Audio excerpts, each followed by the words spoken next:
Yeah, I got this. Greetings, VOD watchers.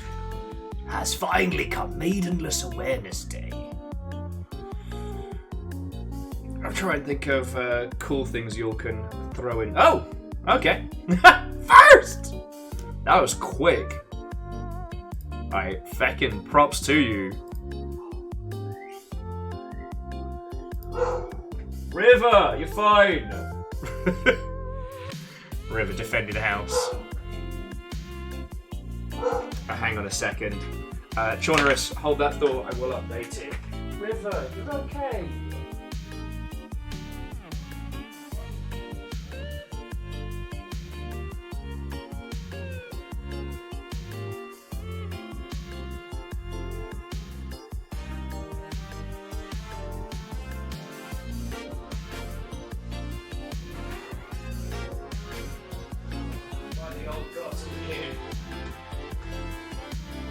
Hello, friends. Just give me one more second.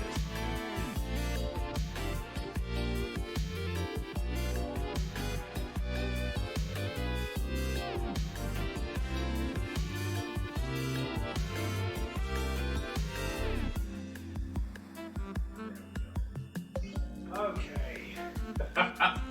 Consummate professional, I know. So, Chaunerus, let me add your tally to the wall. Stepagen, legend, numbers, Watto, and welcome. Okay. Oh, so that puts you in joint second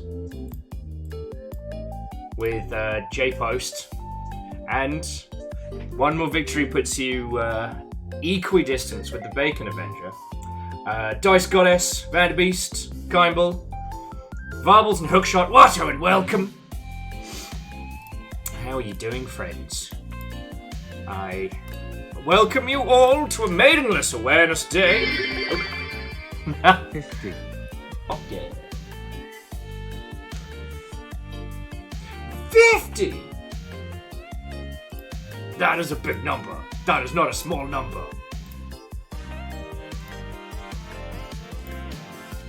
Captain Stephanie Barnes, Watto, and welcome.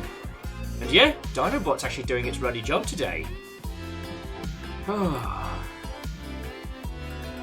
Oh, Vanderbeest, Watto, and welcome. Hello. Making sure I'm saying hi to everybody. And Jam, how goes it? I found it! Making sure I'm not flashing any deets. But, found it! So I get to open that in a second.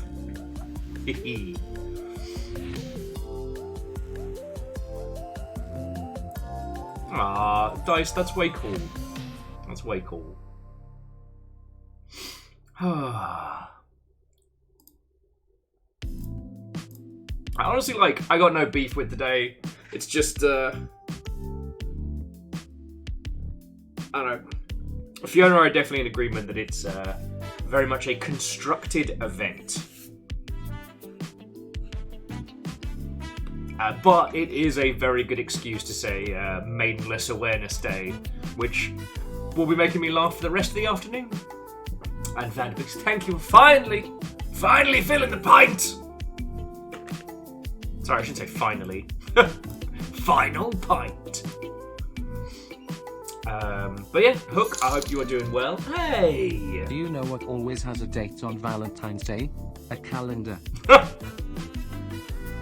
Very droll. Very droll.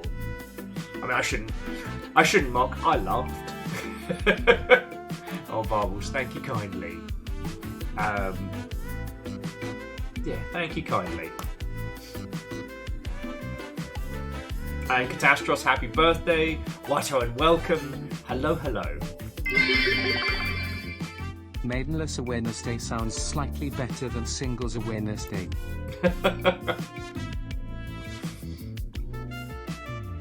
Well, it feels thematical. And thank you for the bits as well. And yeah, actually, Hookshot, I do need to blep at you about stuff and things. But today, all that need be doing is taking up the blade and or big stick, careening around the world of Elden Ring. Unless you guys want to talk about gigantic wobbly knobs, there's not too much to be talking about in the world of video games. Although we did get the data back in terms of Steam's most played demos during Steam Next Fest. So it's definitely interesting. There's a few bangers in there for certain. And one thing I will say is that before looking at Steam's official list, I saw quite a few teams reporting incorrect information. So I'm definitely be a lot more critical of anyone saying that they've got the deets when it comes to these Digi events, you know? Dustin Watto and welcome. Hello, hello. But that's really been the long and short of it. All the business wankers are all at DICE right now, so once again, if you work for a large studio or know somebody who does, this is the week to start shit. What are they going to do? Fly home from Vegas? Lost Flowers, Watto and welcome. Hello, hello.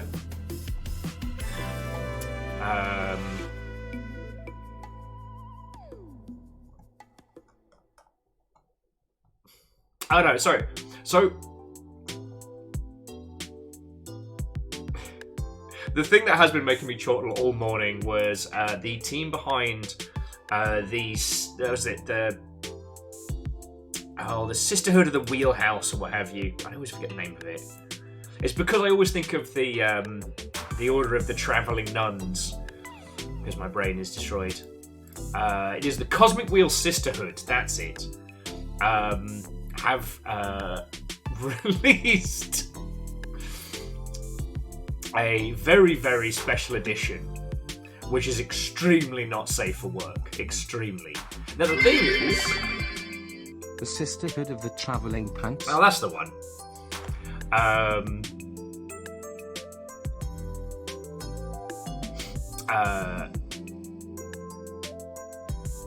But yes, the gigantic collector's edition that they've announced includes some really gorgeous elements, like an art book, like an actual physical tarot deck, which is evocative of the actual game itself. Like, we haven't streamed the Cosmic Wheel Sisterhood yet because, unlike a lot of... This morning I got a whiteboard from my soul. It's a remarkable gift. Bravo. Bravo. No, Ehrman, seriously, thank you.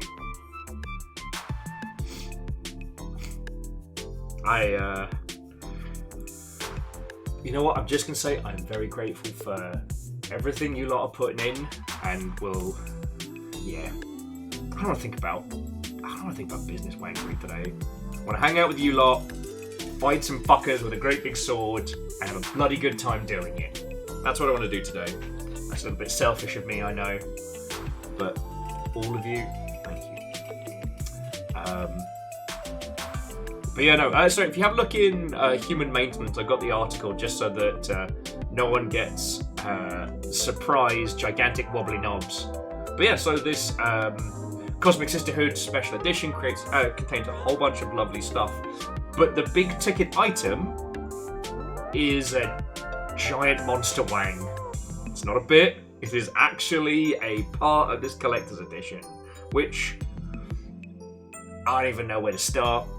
There was a joke going around 1,000 years ago for the super duper Skyrim collector's edition. Yes, indeed, premium products. So that's been making me laugh all morning.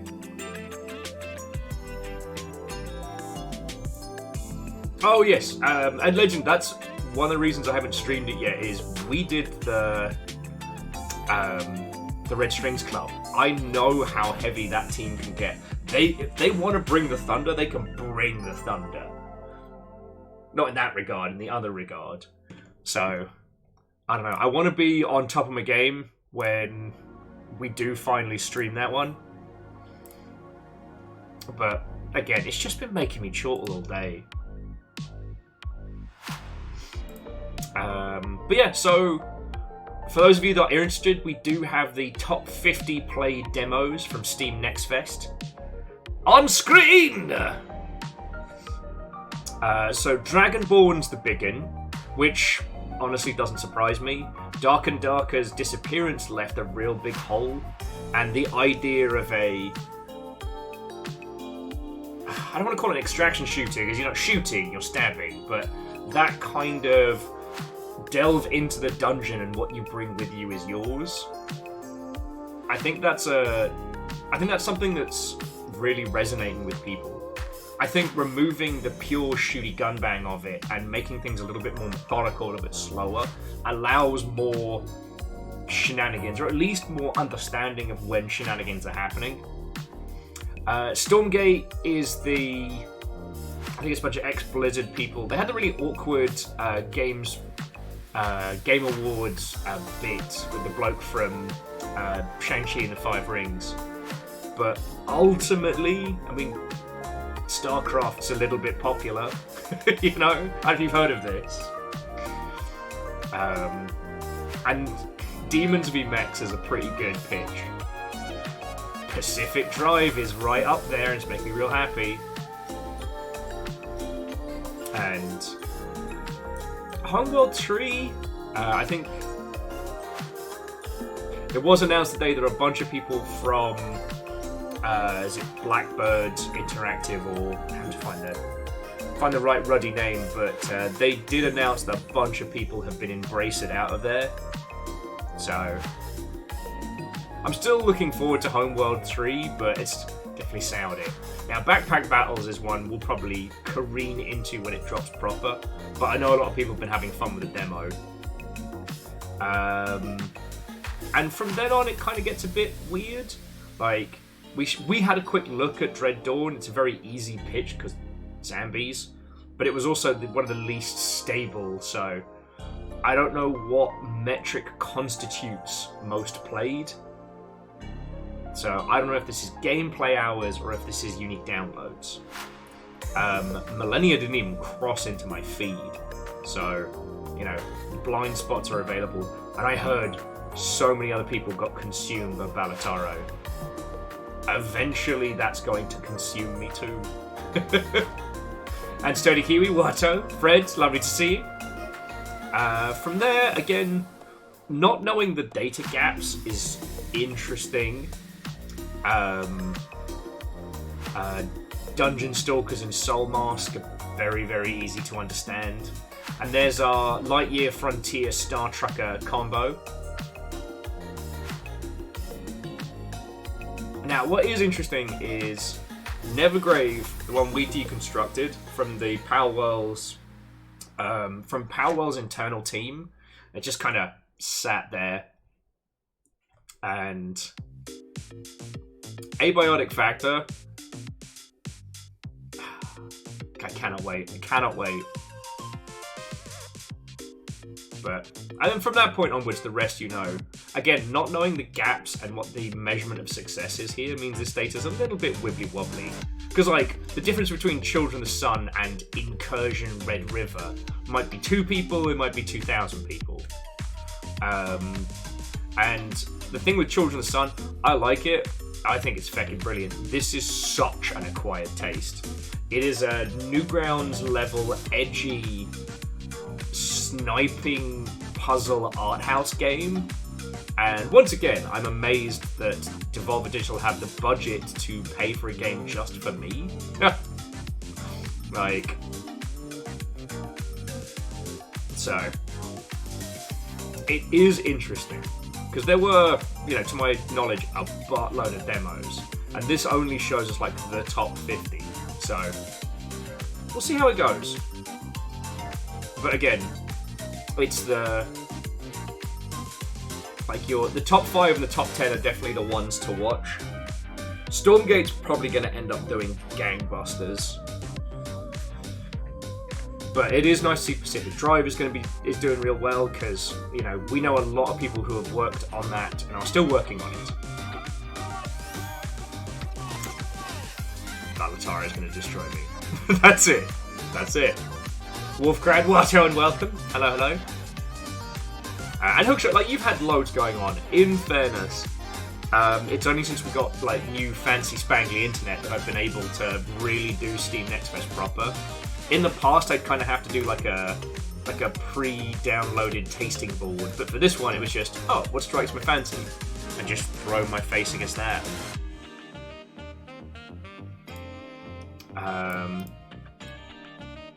But yeah, again, aside from that, it's kind of same as yesterday. Again, all the business people are off doing business stuff over in Vegas. So yeah, if you've been considering starting a union in your studio, now's the time to do it. Fred, I've been hearing this. Apparently they hook computers up to each other via the phone lines. That sounds pretty fucking made up to me, but, you know, I try and stay out of it.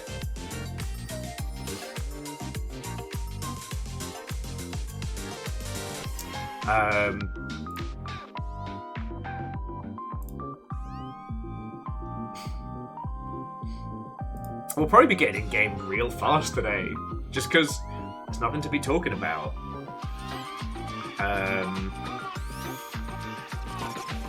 Oh yeah, I think it was Bacon Avenger was asking yesterday. Yes, there was a video update for Goddess. Yes, they did release an NFT game. So as much as I not usually want to hate on other devs, like 22 Cans is batting some shady shit. There's no mention of their NFT game on any of their like video gaming like channels or comms. You have to know it's there, but it's there. And yep, it's all about digital landlords. So fucking great. Oh no, Stepgen, I absolutely got the Elden Ring bug. It's been giving me life. You don't even know. You don't even know.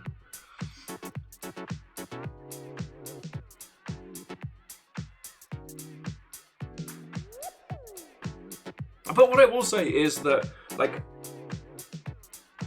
this Steam Next Fest is working so well. Like, honestly, if Keighley can get people on board, if Summer Games Fest also contains a demo component, like, holy shit. What we're really seeing now is that the most engaged users are now willing to forgive quite a lot of jank. People are a lot more receptive to demos as a tasting sample rather than indicative of final release. Because like you saw on that list, that zombie game. That zombie game was busted to hell. It's a very young solo dev who's batting well out of their weight category and is having to learn how to fix shit very quickly. Which, I mean, props to him. I love seeing that success for him. But people didn't just play it and go, ew, and then swear it off for eternity. That's real cool.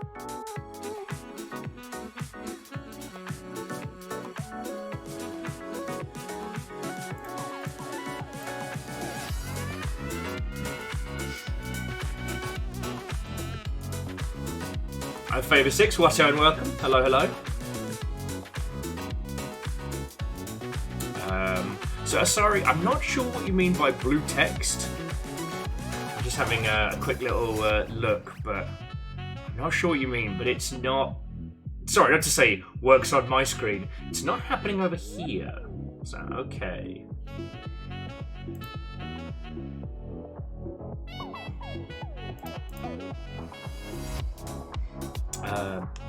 But yeah, aside from that, friends, things are challenging, but we're getting through.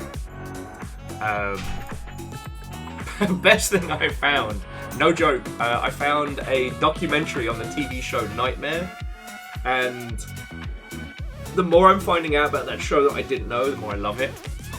Which, I know we've talked about it 1,000 times, I promise I'm not going to go over it again, but TLDR, we had a D&D game show in the UK that ran from like 85 to like 1994. and I think about it a lot. Mainly because it's one of the few game shows before, like, we encountered things like Takeshi's Castle and stuff like that, where there was no guaranteed victor. Like, a whole season could go through and everyone would lose.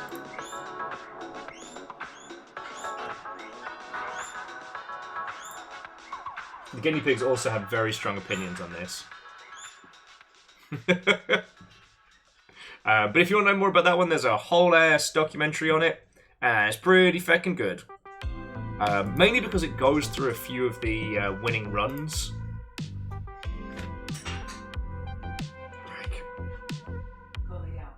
Like, honestly, I'm still waiting to see... I don't know. When the transference of D&D into... I don't even know how to phrase it. Into the main sphere of television watchers. I wonder if we'll see something similar. But who knows? I know we had Harmon Quest and stuff like that, but that was more an animated variant of a live show.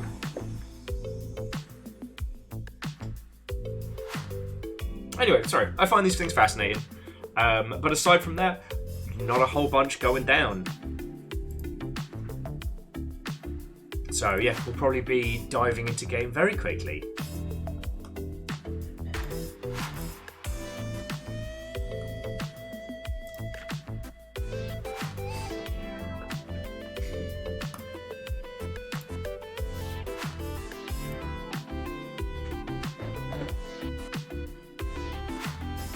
Yeah, I know, super exciting.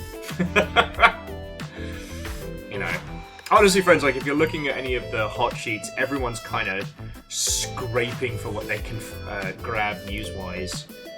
And I already talked to you all about the metrics set yesterday on LGBTQ representation in video games and how incorrect data sets drive me up the wall. We don't need to go over that one again. But it's still bothering me. It's still bothering me. If for some reason you didn't hear me ranting about it yesterday, TLDR is that with everyone being just gasping for news, there's one particular group did some research claiming that I think their data was like only... God, what? You know what? Fuck it. I'm going to go over it again because I'm still mad.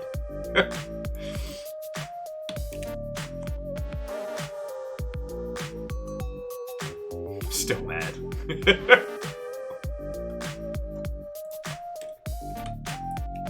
I'm allowed. Except for I gotta go to the right games industry site. Well, no, legend. So the TLDR, it's not that, okay, Steam tags are predominantly user-based with a few variations that devs can assign.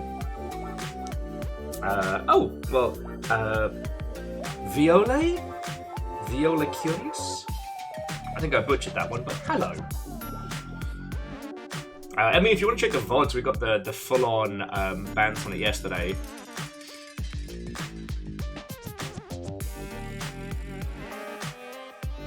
I guess Rock Paper Shotgun's probably got the better write-up on it.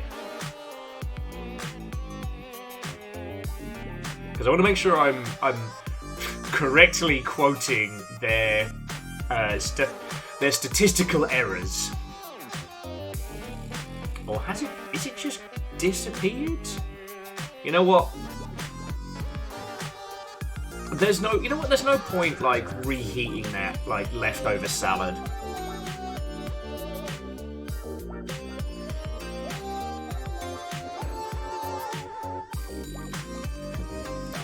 One thing that's been very interesting is just Sony on their calls have been talking about how they need to be more aggressive in the PC space now, thanks to Helldivers 2 and a few other titles.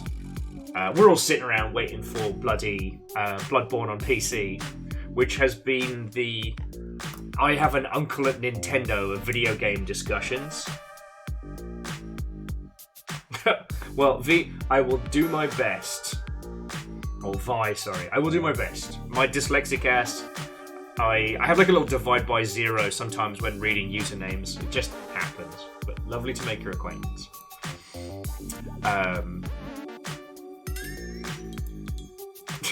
No. So there's been this whole thing going around of like every other person in the industry at some point is like, oh, I got this lead on. They're totally going to be announcing Bloodborne on PC soon. It never happens. And whether it happens or not, it's the behind the scenes, I have an uncle at Nintendo of video game rumors. I've had some very serious people tell me, like, deadpan, like, no, this is absolutely happening. Like, don't even worry about it.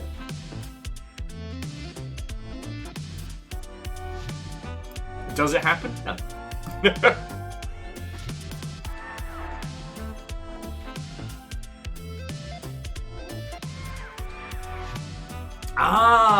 Okay. Well, fine. Now, see, all the pieces are coming together. I'm terrible with usernames. Yeah, I feel bad for everyone who got bait and switched for Silksong news today. Sorry, for those who didn't see yesterday, basically the old Team Cherry tweet from 2019 was being reposted as, hey, Silksong news tomorrow. There was no news. I will admit, if you've noticed the flashing lights here, that is me desperately checking to make sure I haven't missed it. Because I'd rather be repeatedly wrong and stay up on Hollow Knight information than be right and miss out.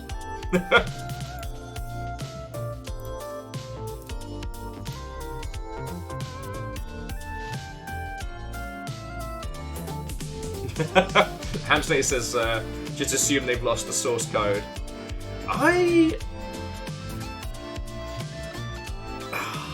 Here's the thing, I don't know anybody who's worked on PC porting PlayStation 4 titles, and in theory they should be much, much easier than PlayStation titles of past, but you never know. When you build a game specifically for one piece of hardware, the amount of cool things that you can do, because you know all users are on standardized hardware, is excellent. There is a whole place. There is a whole sphere of things that you can do when you don't have to worry, in terms of compatibility and nonsense. To then have to take that and bring it to PC. Actually, Dave, PlayStations 1, 2, and 3 all had fucking weird architecture. I mean, so did a lot of others. Basically, Dreamcast, excellent. And any of the then subsequent Microsoft consoles were great. For the PlayStation stuff, I was in the midst of Rome 2 when Alien Isolation and things like that were being built, and Alien Isolation was half in, half out generational, so it was shipping old gen and next gen, which if you've never had to do that as a creative project, I hope you never have to. It's the fucking worst. So yeah, the thing about Bloodborne is it was only ever made for PS4. All it's been made for. So yeah, Kaimball, I'm sorry, I won't go too far into it. I'm not trying to give you fucking Nam flashbacks. But I don't know. Because here's the thing, with Demon's Souls for the PS5, that was to my understanding, that was a remake from the ground up. They rebuilt that, new spangly assets, new spangly engine, the whole shebang. So, who knows? FromSoft don't really talk their processes, and that's pretty common for Japanese teams, so I don't know. I'd love to see it, is what I'm saying. I'd love to see it. It could be that they want to do it right, and they don't want to hand it off to one of Sony's porting teams as well, because there have been some stinkers. But yeah. Anyway, so here's the thing, friends. 1,000 years ago, Jamami sent in this, which was very fucking kind of him. I had intended to open it as a big old, Christmas-a-palooza, but as you saw by how long it took to get to Angel's Kalina's package and stuff like that. Life keeps getting in the way. But I get to open this. It's a light unboxing, Wolfgrad. Part of it has come open, so I know it's books, which I'm very excited for, because I just finished my last one. So I do get to... Ha ha ha! Yes! I do get to show you all this. Now, if you are unfamiliar with Garth Marenghi, I am happy to be the one that introduces you.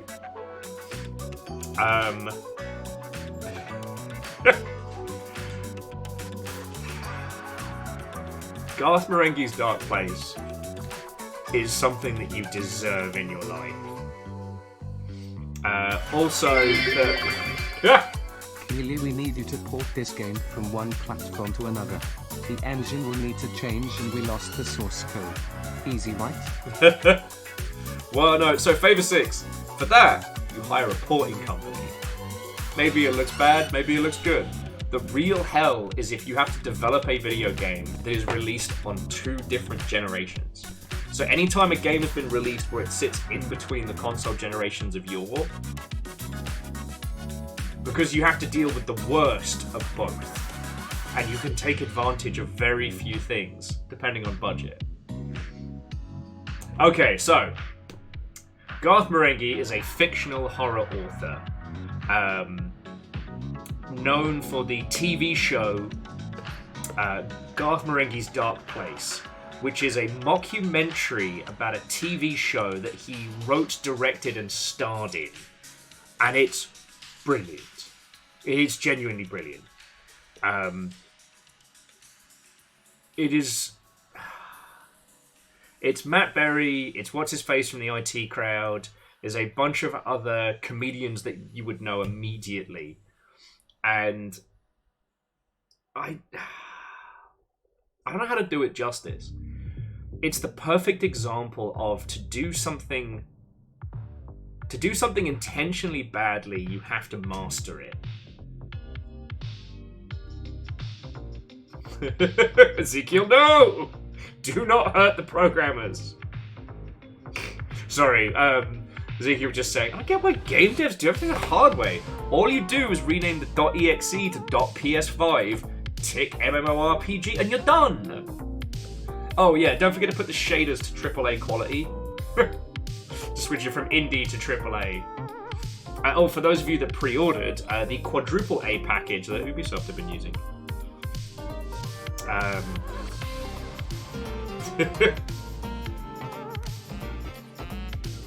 Don't feel bad for QA, Kimball. What is dead may never die. You can take the man out of QA, but you can't take the QA out of the man. So, Favor 6, you're actually thinking of the original Xbox, and yes. But that more applies to things like... that's a whole other kettle of monkeys. I can get into it. It's not like we've got game news to talk about.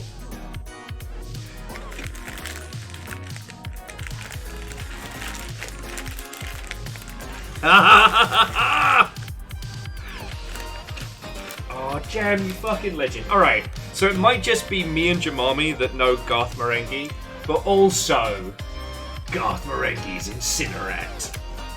Bury your head in this book permanently. Followed by Terratome. Curl up with this book and die. Let me just read you a little snippet of the blurb. When horror writer Nick Steen gets sucked into a cursed typewriter by the terrifying Typeface, Dark Lord of the Prolix, the hellish visions inside his head are unleashed, for real.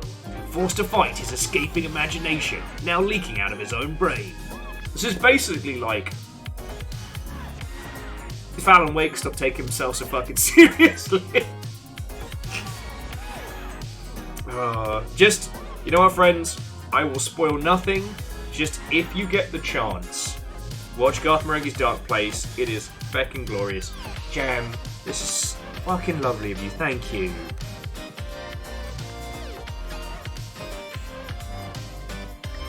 And the absolute serendipity of it, because I actually finished a book last night.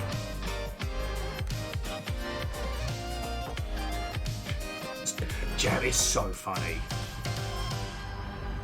And this will be a great excuse for me to stop putting Garth Marenghi clips in the Longship.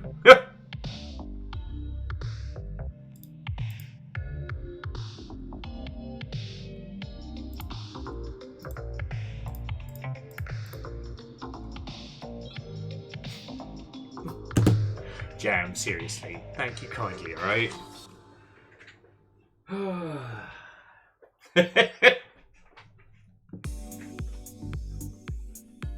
I needed that. So I tell you what, friends, if you want to talk about game engines, you want to talk about the nonsense people have to go through on varying platforms, let's do it. But I'm going to boot Elden Ring, because I have been wanting to get back to this since we played last week. Shocking, I know. And also, I want to try and make it so that we're not doing, you know, our poor producers here are fucking damage. I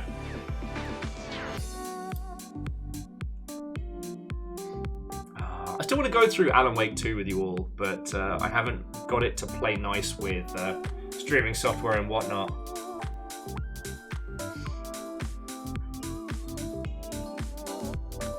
No, okay, so Favor 6. Genuinely, we set up Longship Studios. We do something that's akin to, probably closer to the Magic Circle, but Dark Place. 1,000 years ago, Chris Straub and I think Mikey Newman was helping with it. They did a whole, like, fake superstar producer bit for a PAX one year. Guinea pigs were there, don't worry about it.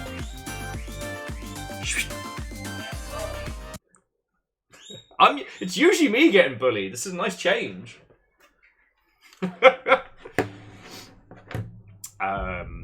But yeah, so Chris Stroud came up with this fake, like, game dev who'd been, like, tangentially lightly attached to a successful game, and now was making his magnum opus, which was like an MMO, MOBA, super dating game type thing. They even had, like, fake flyers and stuff made up. It was extremely funny.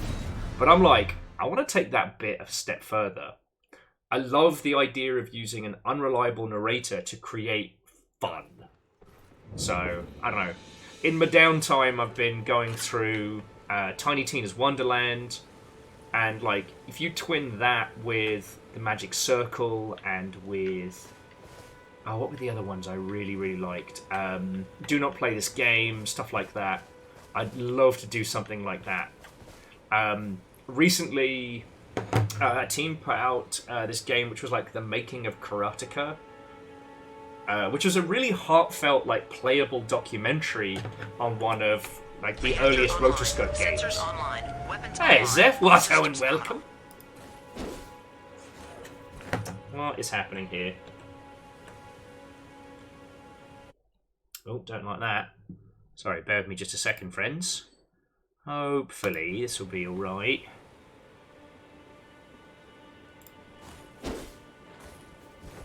Okay, there we go. That's a little bit better. Zeph, thank you for 4 months. I hope you are doing splendid. I think you get your next long ship at 6.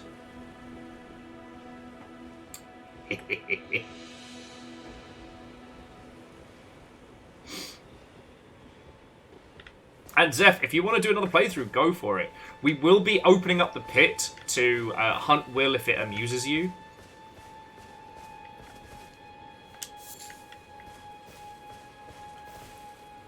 Because I forget what we've been doing. Oh, so we made it down to the beach for the Nomadic Merchant.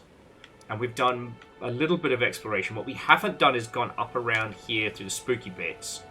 All checked around here. We kicked a lot of ass there, but then was that... Oh, okay, yeah, so here was the plant that just fucking vommed on me and we had a bad time. Inside the stranded graveyard, we opened up the Fringe Folk Heroes grave, which was kicking my arse. So, we'd explored most of the beach, but we hadn't made it down to this area here because me and what did we call our horse? Kazar. That was it.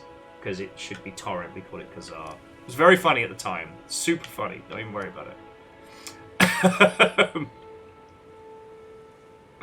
So yeah, I guess we'll head up to Gate Front and then we'll come down Storm Shack, see what's here, talk to whoever this person is, just live a good life.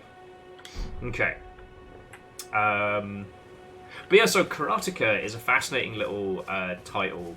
Sorry, it's The Making of Karateka. And it's a playable documentary of the old title. How they built it, and then using like actual playable examples to show you. I love the idea of doing that, but shut up. Of doing that, but as a parody. You know? Alright, we're not talking business today, okay? Should I ever acquire the resources to do so, there's a game I'd love to share with you all, which is called Eat Lead, The Legend of Matt Hazard. It's not good, but it starts... Reactor online. Hey! Online. Weapons online. All systems nominal. Hello. To Rainier, Watto and welcome. 55 months. Coming up on 5 years there, no big deal. No big fucking deal. But yes. Sorry. Just getting some food. Eat Lead, The Legend of Matt Hazard is a parody of Duke Nukem, back when Duke Nukem Forever was still in its never coming out infinite development cycle. Oh, fuck off me.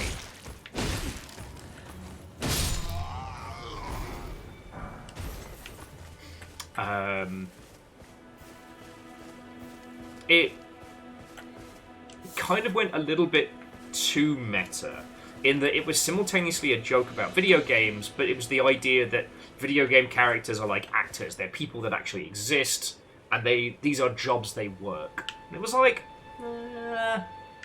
it was close to brilliance, do you know what I mean? Actually, so we here... So we hit this. Guess we had little putts around. Okay, so we need to head up the hill first. Okay. But no, I really like the idea of messing with that format. Not the characters as people, but the talking about... No, Legend, I thought I'd just leave them. You know me, I hoard. Sorry. You do not need to worry, I will be hoarding all the resources that I can. Oh yeah. So quick setups. Okay.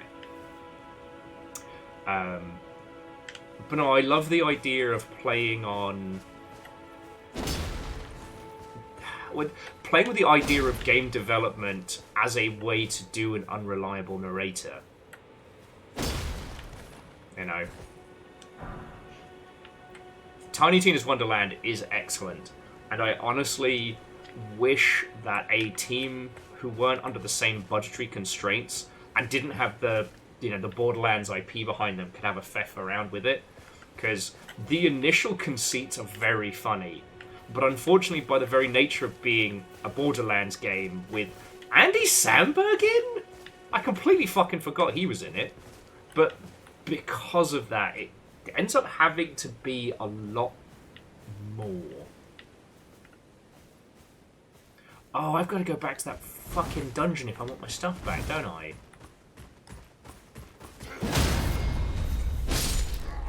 Sorry. You know what? I'm just gonna indiscriminately murder some guys here, hoard up some resources and whatnot, and then we'll decide what we're doing next. But no, like, Tiny Tina's Wonderland is fun, and it's fine. It's definitely a step-up writing rise from 3, and you don't need me to tell you that. But the thing that the thing that it comes back to is that ultimately it must be a Borderlands game, and it must succeed at that. And there's a few times where I kind of think that the competency of their systems designers hamstrings the thematics a little. Do you know what I mean? There were some things I really liked that were some very, very fun, like D&D commentary. That one of the starting conditions you could have was brought your character sheet from home, which is you could choose your... First you choose your class, and then you choose your background. You know, street urchin, himbo, what have you. But one of them is brought their own character sheet, where your character is good at everything. You're just better. And I don't know if those unlock like dialogue options or what have you, but I hope they do. I love playing in that like meta-narrative space. And there's been a few games that we've jostled with that if they had the chance to really go ham with that idea thematically, then God. Obviously it's easier said than done, but since the Karateka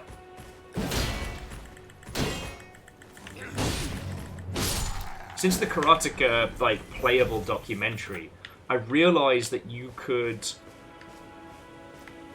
use that, like, and I'm talking like, oh, this might not translate because I don't know if there was an equivalent in the US, but in the UK we had a few like technology shows, like Tomorrow's World and things like that were very kind of po-faced.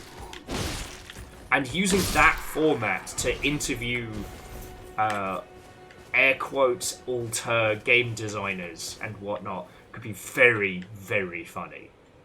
That would also allow you to cover a lot of narrative ground without having to make everything from the character's POV. Do you know what I mean? Hang on, you know what? Stop me if I'm getting too into the fucking weeds. I don't know. I want to make the Garth Marenghi's Dark Place of video games. That's what I'm saying.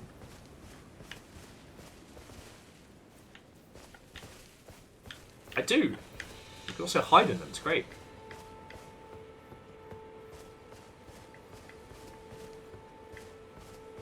Now, I haven't actually checked to see who wrote Garth Marenghi's Dark Place, and I really hope it's not... oh, what's his face? The bloke who's been Hatsune Miku'd out of a bunch of stuff.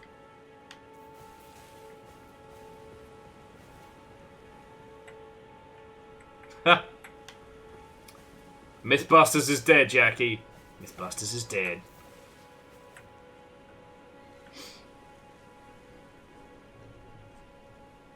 Dark Lord of the Universe. I don't know if there's a better term for it, but getting Hatsune Miku'd, essentially when someone is such a piece of shit that when discussing their artistic works, you do not acknowledge the individual. So back before Microsoft acquired it, a lot of people would talk about how Hatsune Miku made Minecraft and wrote some wizard themed shit that we don't need to talk about, stuff like that.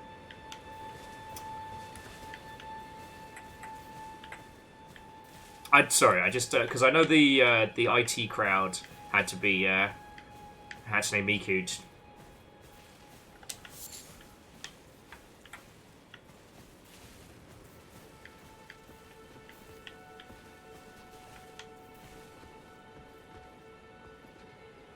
Why am I fighting this guy? This guy's kicked my ass so many times. Why am I fighting him again?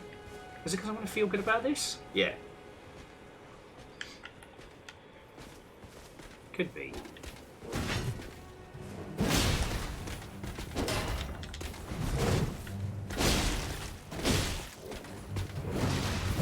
Stay out of this, rando.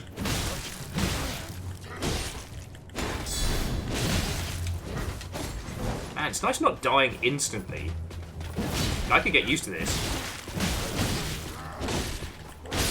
Oh, double kill!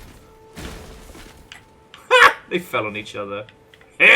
6, didn't I?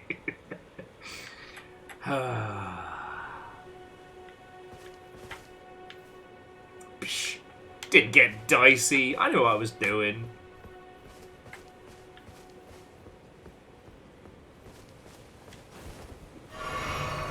Anyway. It's okay, so. Quick questions, friends. So we're still in the paddling pool. Our current choices are Dungeon of Death, it's the driving instructor boss, or explore.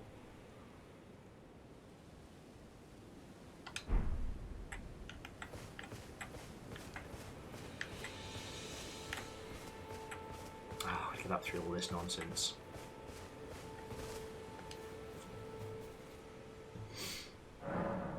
No, but okay. On more positive notes, like I'm trying to think of some of the other like really good meta-narrative games that we've engaged with.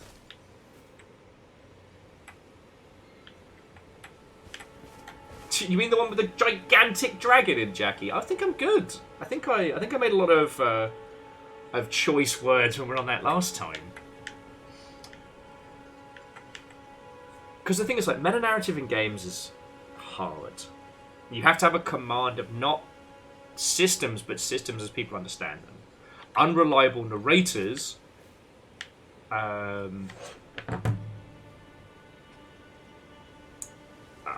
Unreliable narration games are rarer still.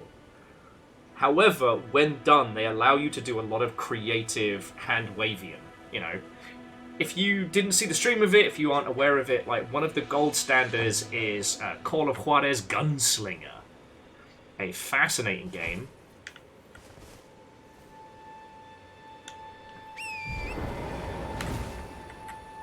And MDH, a good Maidnless awareness day to you. God, I've got to remember how to fucking play this. It gave me a game with a dedicated jump. Alright, don't worry. Now that we've got pants, we can come back down here later.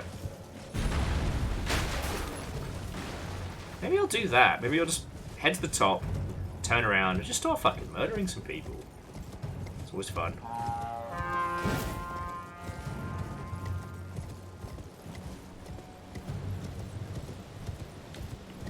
So I haven't really explored this area too much.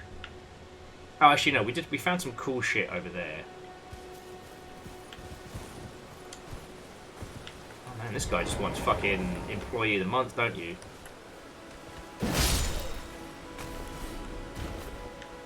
That guy doesn't care enough. But no, so Call of Juarez Gunslinger is a fascinating game. Now, ultimately, it's just a Wild West shooty gun bang. But here's the hook.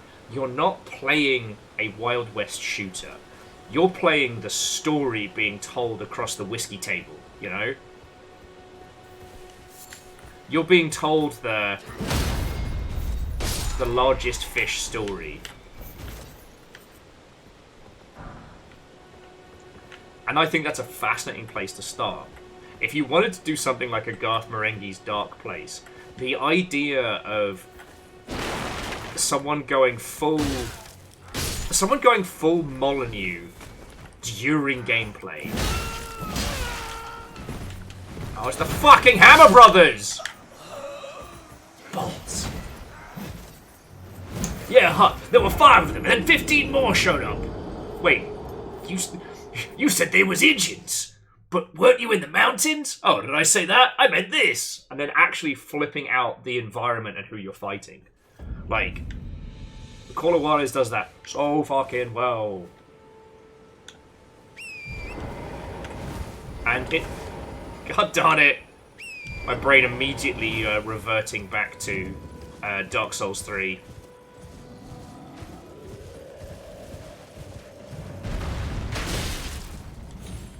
Don't worry. Kazara's fine.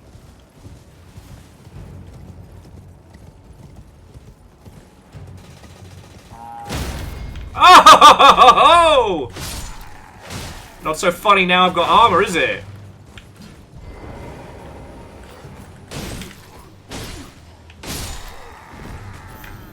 Ah!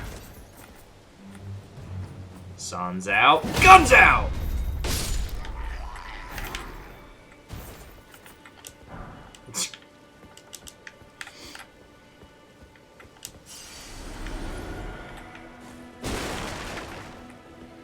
Well, alright, Legend Johnny, in my defense, there hasn't been a lot of video game news to get too messy with, so...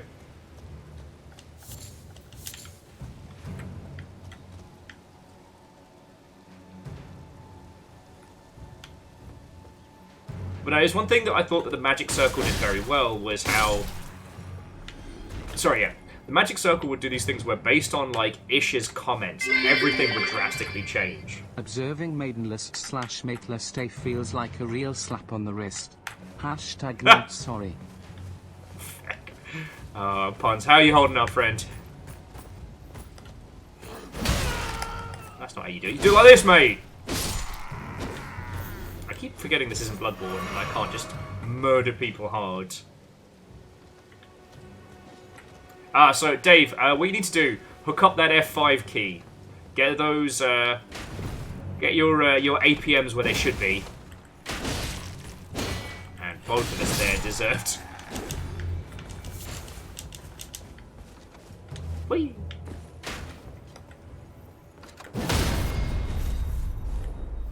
Oh ho ho ho! New belly button installation, let's go.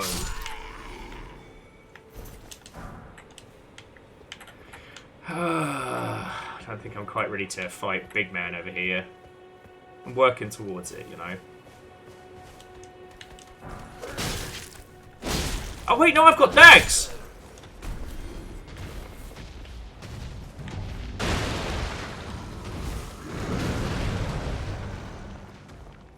With the power of friendship, there's nothing we can't do.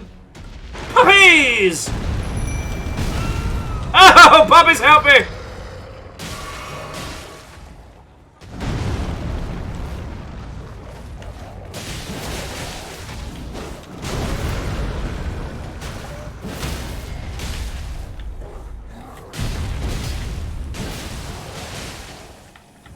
Oh! Oh, right in the fucking noggin!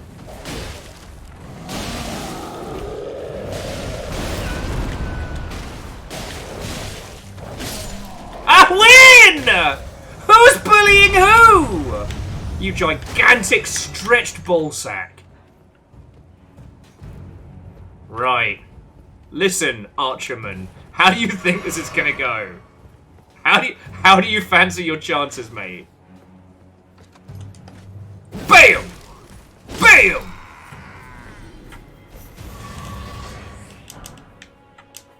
See? Look, I've talked about this many times. I'll talk about it many more. There's one thing that FromSoft gets, and that is when to get you to come back and kick ass later. The concept of backtracking, not as an extension of existing content, but as a reward. When these games make you backtrack, you feel like a fucking powerhouse. And that cannot be understated, you know? Anyway. What are we chatting with? Oh yes, the idea of going full Molyneux during like a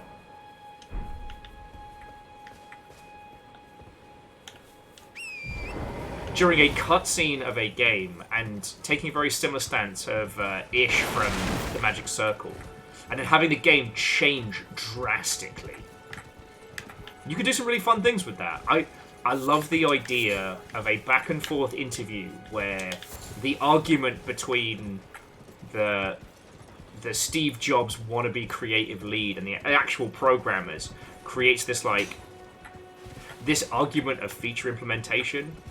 I was on stage at E3 when I said every player in this game is going to have the best experience of any game. Splash cut to the programmers chain smoking. Yeah, we had a homebrew engine we made in like 3 weeks. I was doing speed, and we got this guy who came in from Birmingham who couldn't speak English.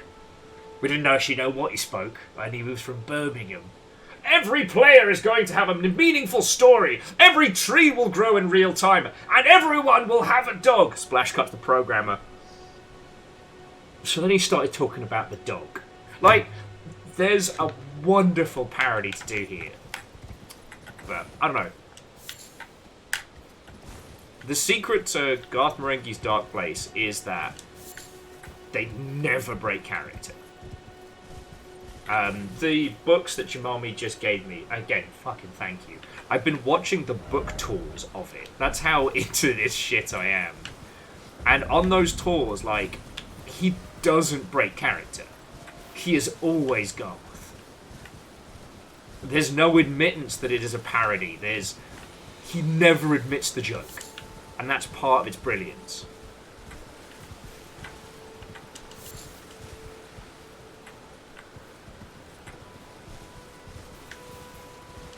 And you mean shit, most of you probably know the most famous line from the TV show, which is, I know writers that use subtext, and they're all cowards. The fuck is that? That's a jellyfish!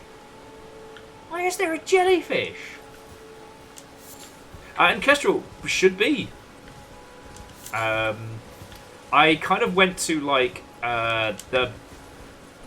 the budget version of Sten's Funhouse last week, and that's kind of where I got a little stuck.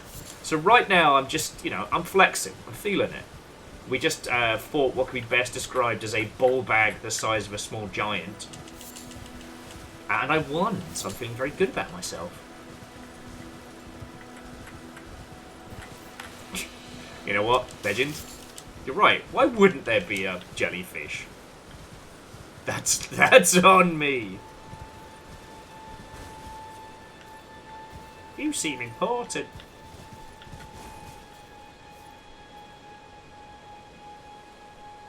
Is that a worm or an elbow? Let's find out. Fun who's. It's a whole lotta prizes to be won. Funhouse. It's a quiz, it's a race. Smithing stone. So just hanging out here, having a little tea party. Okay. Use your body and your brain if you want to play the game Fun House.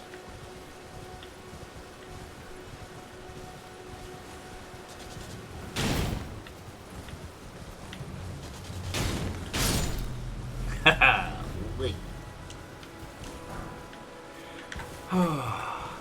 But yeah, sorry. You know me, friends. I love games that say more than they are. I love games that mess with our perspective.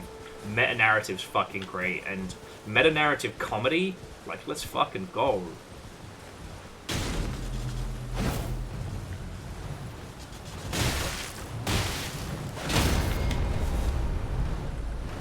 Dick, move. Knock me off my bloody horse! I know what a sanctuary stone is, but that sounds real cool. Jackie gifting a sub to Mythbusters. The whole thing. It still amazes me there's still stuff I don't know about that show. I had no idea about the canon controversy where they apparently obliterated the side of somebody's house.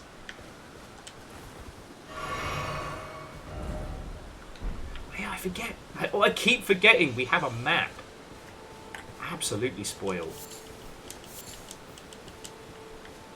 Not that specific glowy skull Kestrel. We know him from like ages back. There's actually the skull from Monkey Island. He's kind of fallen on hard times, so he's just taking work where he can, you know. Oh, yeah, no injuries, but like I didn't know about that.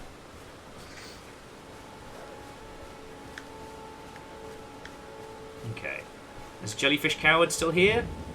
What's up? Pleasure to see you. Did you give the little chrysalids the message that I love them, and that despite my craven heart, I'm sure I'll be joining their club soon enough. Join our club. Sorry.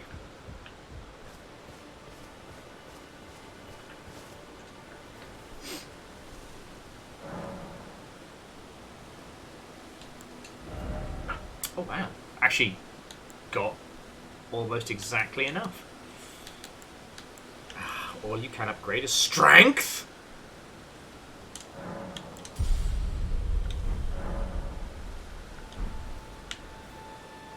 I did want to go down the spooky pathway. Speak to this point. Oh, let me again, this it looks like there's interesting shit down this way. Decisions.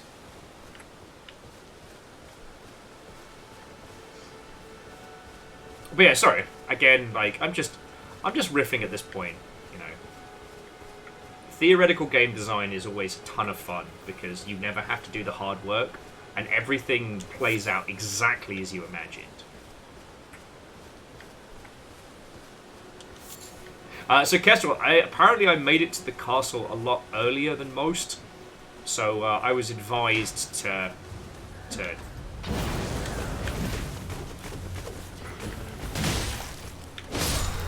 I was advised to go exploring before we took on the driving instructor.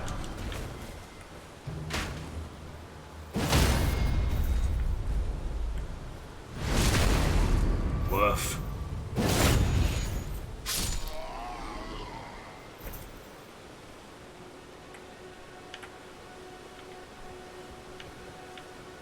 Don't worry about it. What's that arrow sticking out your shoulder? Don't worry about it. It's fine. It's fine. Everything's fine.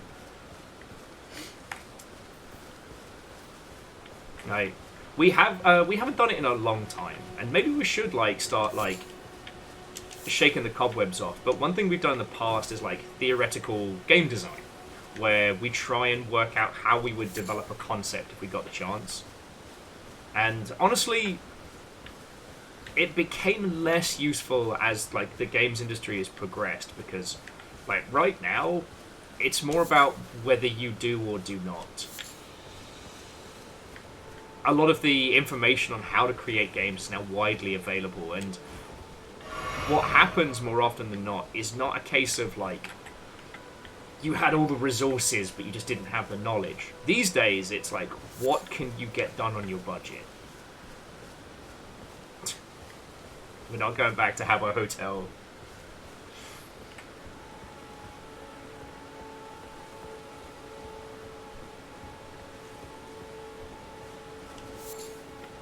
Damn. I look like I feel. You, please, I can read them. Your fingers, please, your fingers. Ma'am, you have more than enough fingers. Alright. Have a look at me hands, you big weirdo.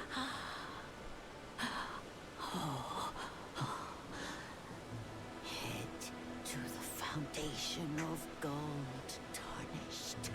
Stop that incessant clicking. Glintstone eventide. And reunite the half crescent at the grand lift. Oh, but the bridge is collapsed and cannot be crossed. Jackie just made Habbo Hotel the Jarl. It's 2024, what is even happening? Stormvale Castle still stands tall. Okay. Grandma of the Many Fingers, I'm on level with you. I stopped listening pretty far into that. You Nah, we good.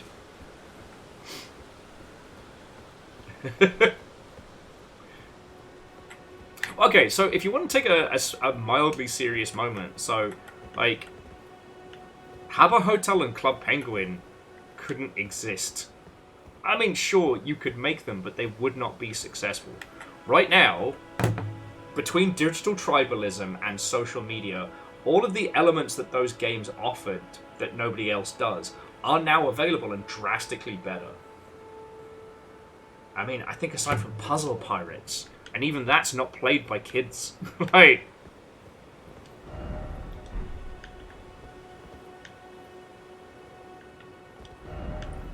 be wary of castle, therefore try here.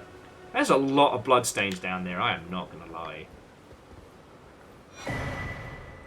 Ooh, Nomadic Warriors Cookbook.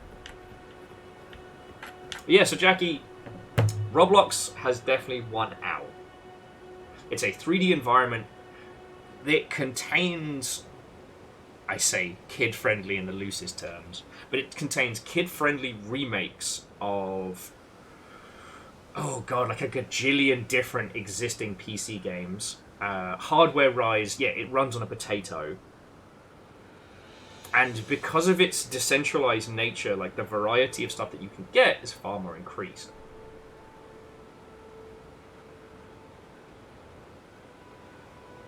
And I completely agree with you. It's just social media has already kind of created instantaneous communication for sproglets. So, oh no, Earthman Dave, you're entirely fine. Just trying to decide if I want to go down there. Oh, you know what? Feck it. I'll risk it for a biscuit. Oh, this is where a bunch of peeps must have fallen off without their steed.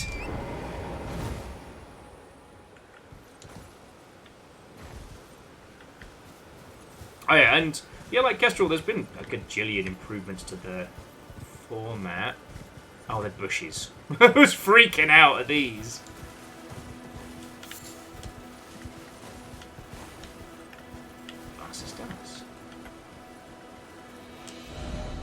Here ahead.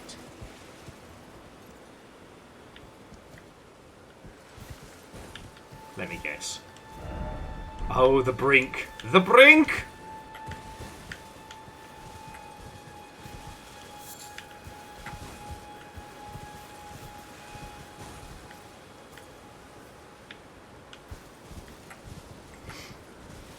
But no, so, I mean, experiences like Habbo Hotel and things like that, they worked because they were a child-friendly social media environment.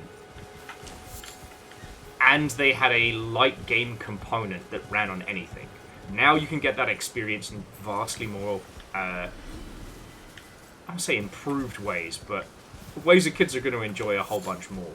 Then you've got, you know, Fortnite, its varying nonsense, more action-orientated stuff.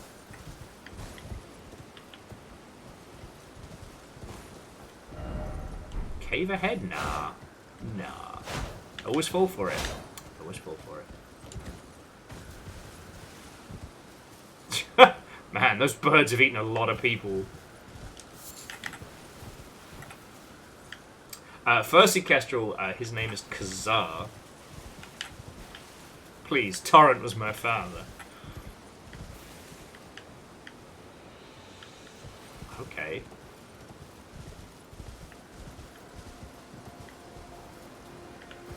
No. Don't let me get my puppies. Shit werewolves.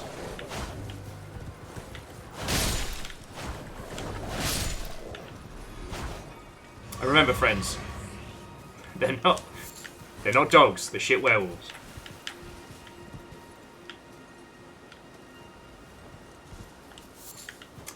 But yeah, no, so there's a load of those things that, if launched today, wouldn't be able to gain like a grounding. It's still fascinating that places like Gaia Online exist, but a lot of them exist by the very virtue of the fact that they've been around so long. You know, the sunk cost fallacy that users have put into those environments, both personally and monetarily, keeps them in those ecosystems. But you know, there's no reason to join Gaia Online in. Oh, lovely! Whatever that was, whoever that was, thank you.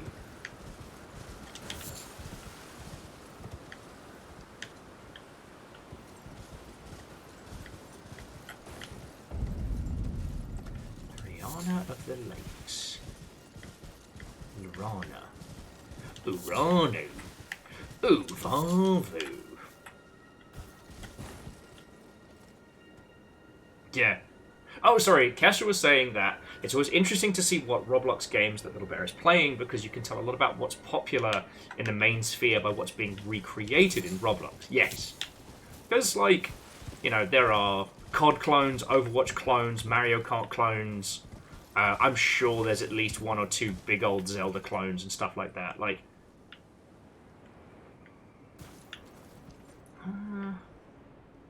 I'm not confident with my shimmying to get down there. God, I love exploring in this game. Ooh, crystal bud. Man, those cost about like $30. They're expensive. What is this? Hark, I see a dungeon for thee. When in doubt... You know what? I'm not going to finish that. I was going to say something, and then I thought better of it. Oh, God! Okay, see you later. Oh. There are a couple of clones of the long drive? Holy crud. Alright, what's up? I've been testing you to determine if the Elden Ring would truly have you. If you had the mettle to endure this long and arduous path. It seems my worries were unfounded. Torrent had your measure from the very start, whereas I merely pretended. There is but one other thing I can do to offer you guidance. I can take you to the Round Table Hold, gathering place of tarnished champions, guided by grace. Okay, so as I enter a new area, you can unlock the Round Table Hold. Should I? I assume that's our hub zone. And I don't know what she was talking about testing our metal. We showed up in this cold, rainy, jagged environment in nothing but a fucking thong with a stick. How is she surprised that we have the metal? We were ready to go. No more sugar for Dustin. Actually, Legends got us right, yeah. That was actually probably what worked against us, wasn't it? Like, this one. Look, this tarnished looks powerful. Maybe they could wield the power of the Elden Ring. But right now they look like a fucking loon, and frankly, I'm a little scared. Alright, okay, well, let's go see if they have Very cookies. well. Let my hand rest upon you for but a moment. Okay, we'll see if the coffee is somewhat decent.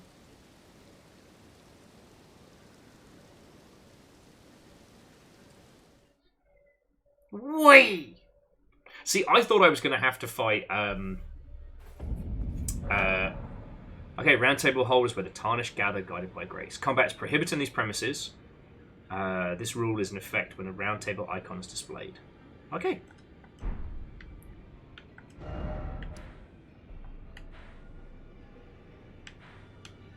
Oh, we're just all off in the corner there. Okay.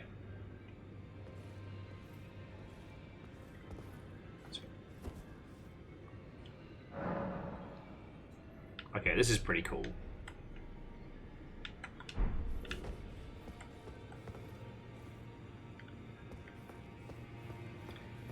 Alright, let's meet all these kooky characters. Oh, this is a rare occasion. Hey, old bastard! Remember the last time a new tarnished made their way to the round table? Very well. As your senior, I bid you welcome. Got any It is goodies for safe us? here. You may let down your guard. That's what. You sure do have a stabbable front. Be sure to let your guard Allow down. me a word of advice. As your senior, You're not my dad. are a mere visitor to the round table. Nothing more. A house guest. Yet to earn their keep. Oh, fuck. Remember your place. Newcomer. Yeah. So, Jamami, it's we're not allowed to swing weapons in here. There's nothing left to... There's nothing left to say, wanker. Ah.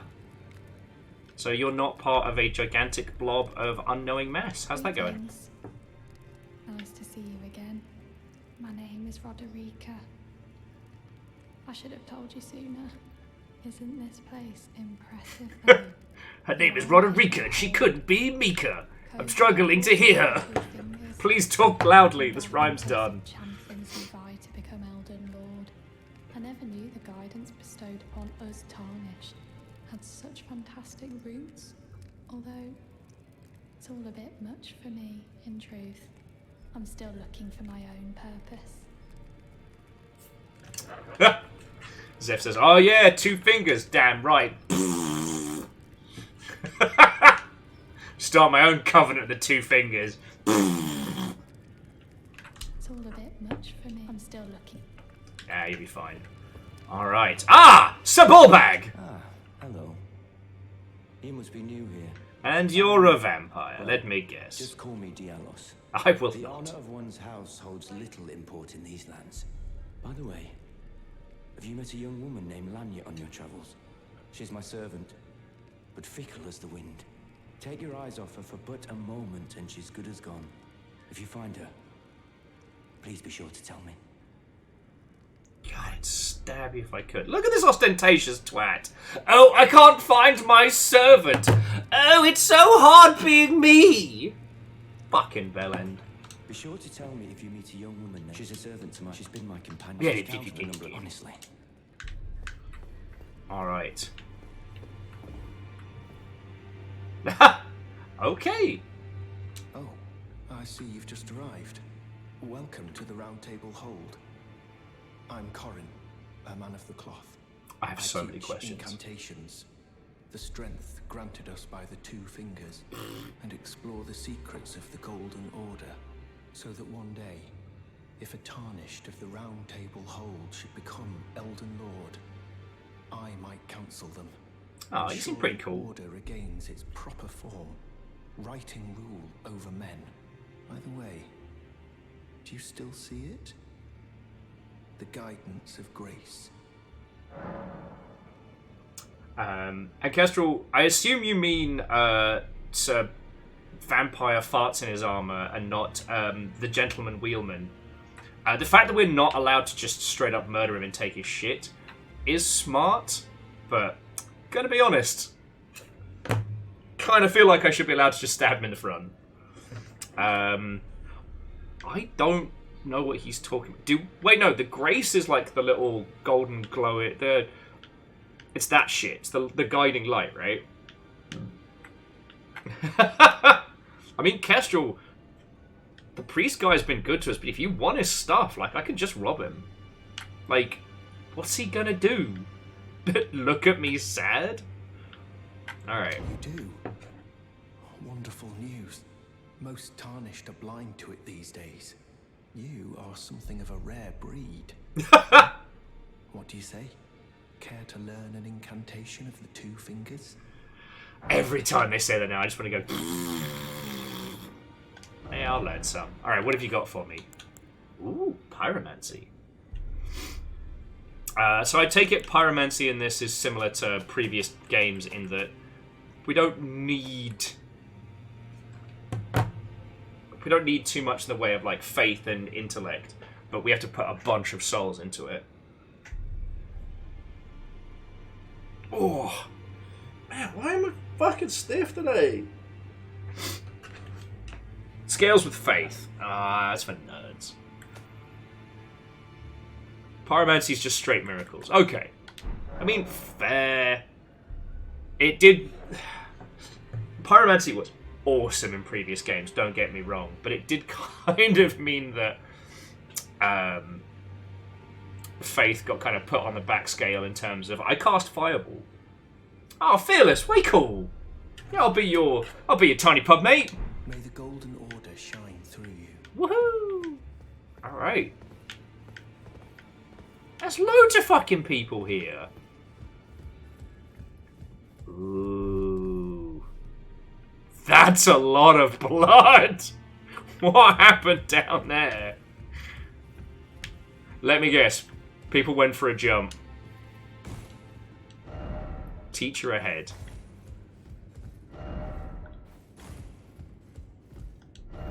Tarnished ahead. Jump and find out. Alright. You want to see my first time every time skills?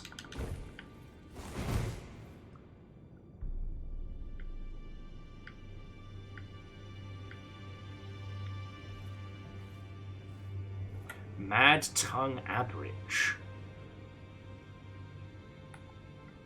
Oh, we were up to 17 deaths. Oh, the Reverent Bow.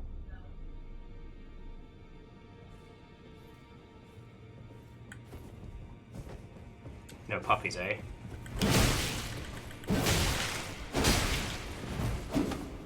bad.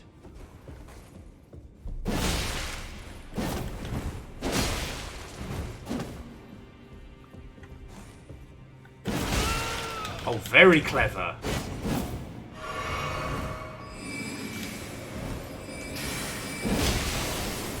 Eat wizard shit!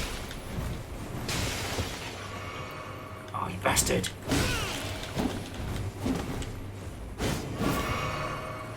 Alright, so we're both healing. So I take it frostbite in this is still like an increase in damage taken, right?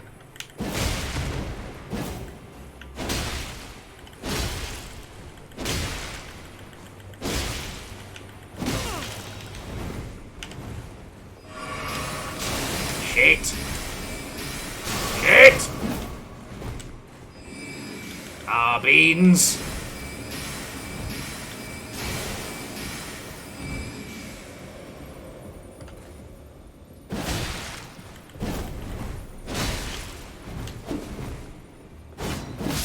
Ah, he nicked me!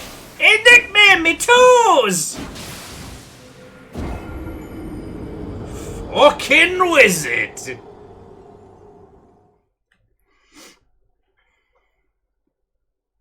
If I could summon my puppies, he'd be in trouble.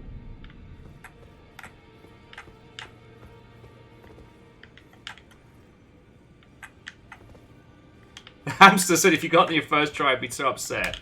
Look. In the event...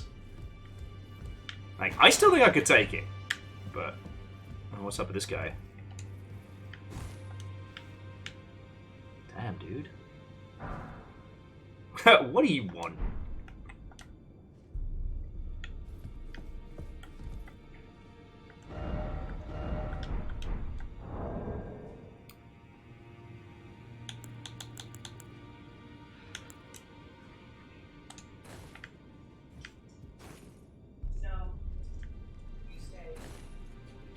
Alright. Hey, no, sorry. Go get sleep. I hope you have yourself a lovely rest of your evening, alright? That's Flat Stanley. What do you need? I have little time to spare.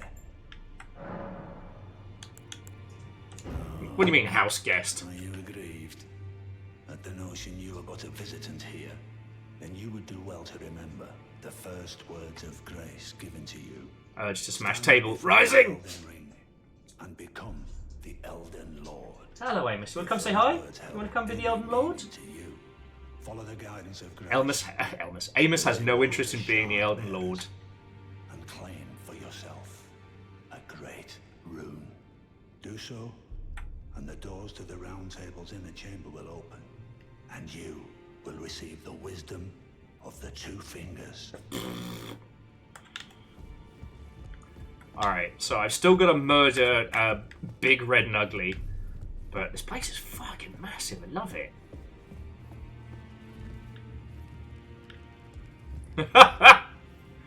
Look at them. Not a cell phone in sight. Just two witches living in the moment. Ooh.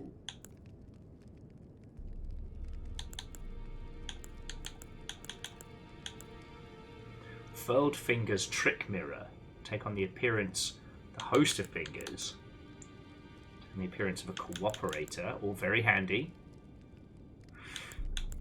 Some rune arcs, some cipher rings.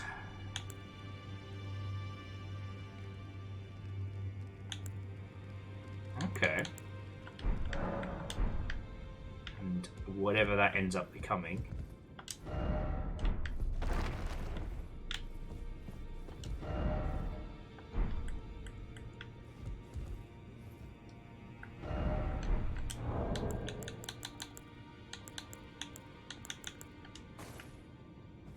Yeah, I'll nod at the door. Well, I can certainly try, Fearless. I did realise that when it comes to you lot invading, we'll have to have a bit of an honour system. Lest my cheeky shit be discovered. Oh, see, there's 1,000 souls on the line if I go down and fight Big Red.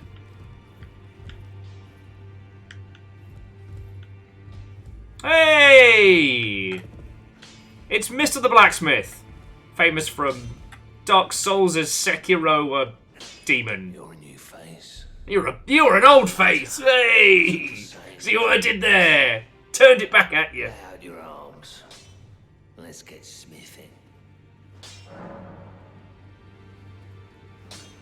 Okay.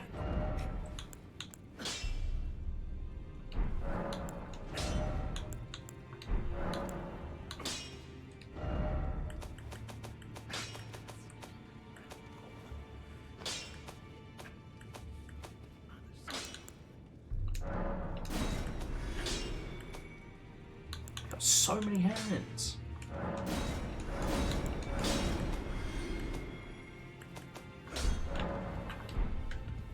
Yeah, well, don't know. Well, no doubt we'll be chatting and hanging out with him later. Just kind of getting a measure of this place.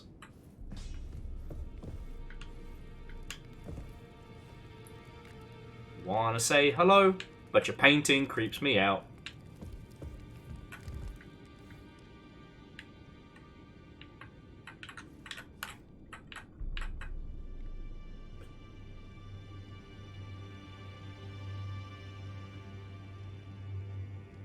And Chrono, what and welcome. Sorry. So who's this? Greetings, great champion called by grace. I am Fia. Circumstances have compelled my stay at the Round Table Hold. Great champion, would you allow me to hold you? But briefly, perhaps you might share with me some of your lively vigor and your stout-heartedness.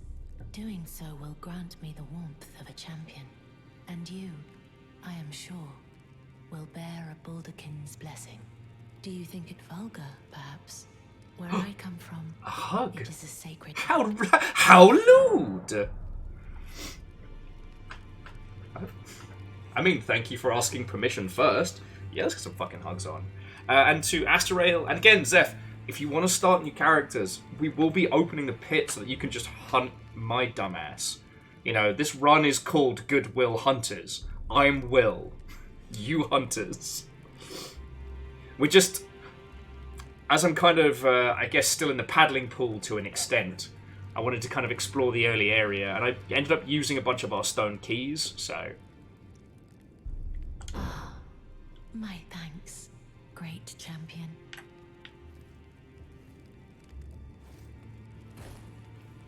Let's see, you were already ready.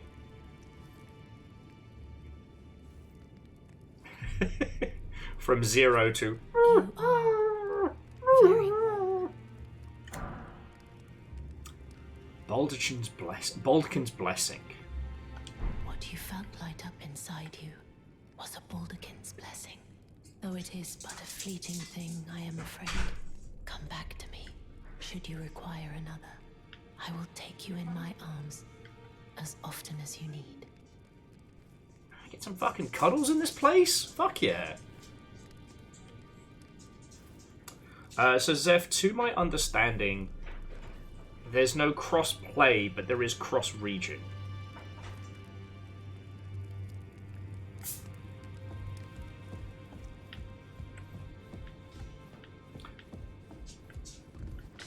Alright, let's check out the dungeon. We still gotta fight Big Red. Back already, no matter. So what's your deal, friend? Boy, she's crestfallen and can scarcely swing a blade.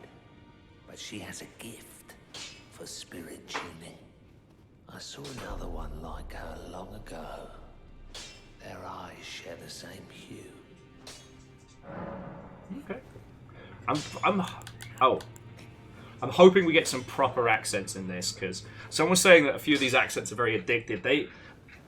The guy we were talking to in the library has that kind of like soft northern, like what a Game of Thrones fan feels like people of the North would sound like. I see you've noticed the chains. It's really easy to slip into. I'm a prisoner and these are my chains. I'm trapped by the hold. I'm dying, smithing for you fools. That's all there is to it. Wait, you're a prisoner? No, don't read too much into it. Well, no grudge against you. My being a prisoner is no fault of yours. Besides, I don't mind smithing. Despite my differences, the weapons get stronger all the same. Given time, technique never fails. A gear graphic with cold ankles. Watto and welcome. The sheer terror of her. You know what? You do you, buddy. Sorry you've got trauma. Zev's like, oh no, I accidentally clicked purchase and install. Whatever will I do?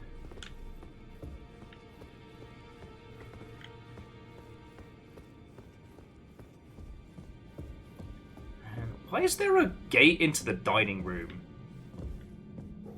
Oh, I'm just not allowed in. Okay. I was like, what boss am I gonna fight? The fucking dishes? Ultimately, a beast I have yet to be able to slay, despite several attempts. The respawn rate on those dishes is more than any person can. No, Astral Gear, I like my better. I like my suggestion better. Right. Okay, Big Red. Let's fucking go. Alright, so I can't use summons in here. Which I guess makes sense. Like, the summons are more designed to kind of, like, even the playing field out in the open world. And all I really do at the moment is bonk hard. Monkey. So, let's do that which we have trained for. Alright.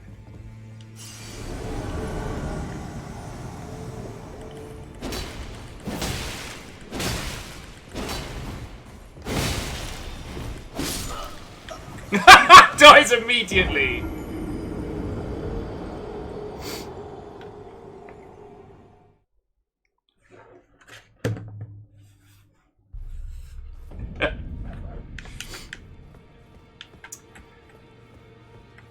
Has anyone come up with a good turn to explain how, in a lot of Soulsian games, your very first run will often be one of your strongest?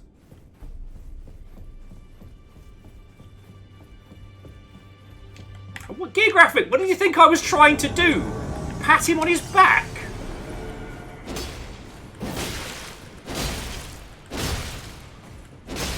Okay, it didn't work that time, but still.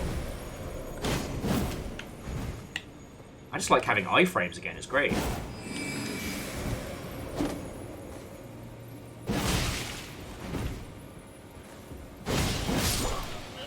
Oh shit, the bed! Oh cool, he has thorns!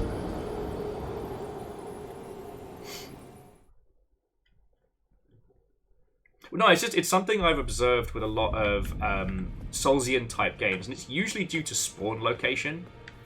Like, a lot of the time you'll do much, much better on your first attempt, because there's usually some kind of dramatic introduction or otherwise, right?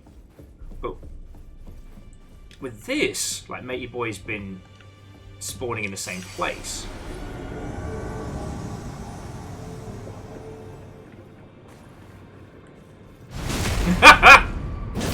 I'm sure I'm going to absolutely pay for that.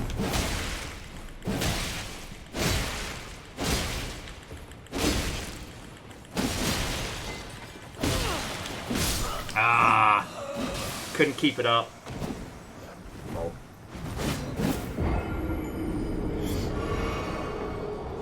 Maybe it's blissful ignorance. I'll give it one more shot. I may just have to admit defeat on these souls. Hang on, hang on. Hang the heck on.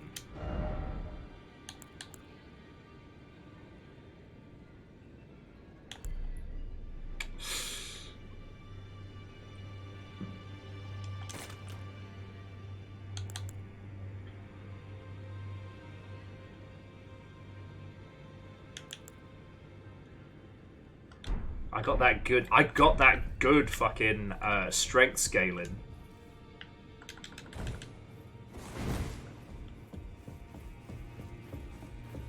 So the cheeky backstab.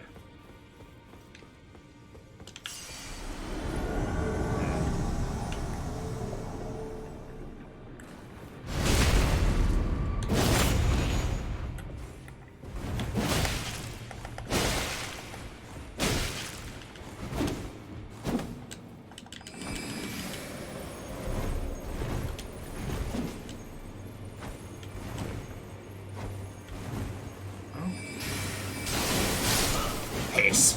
Ha! Well, the knives did not work. I repeat, they did not work.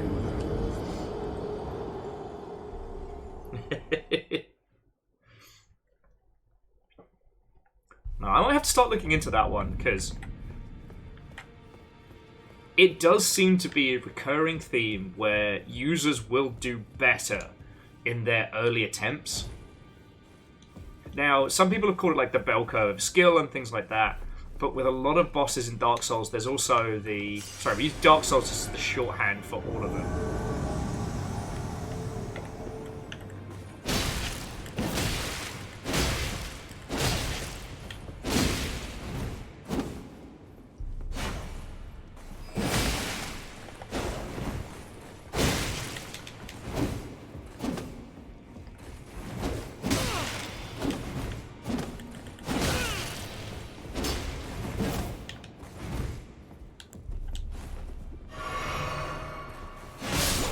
Oh, cheeky bugger.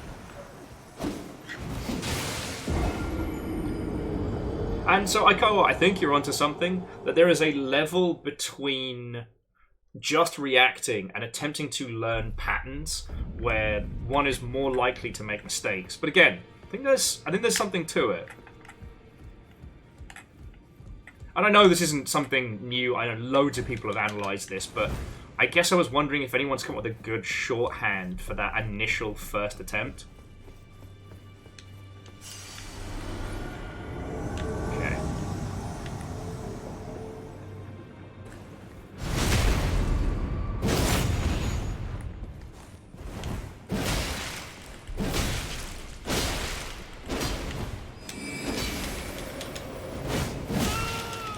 Ow.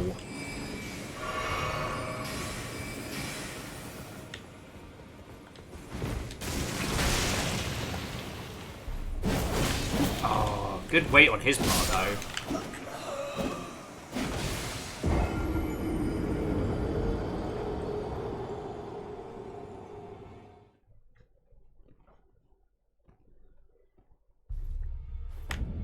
Ha! Legend just says beginner's luck. No such thing as luck.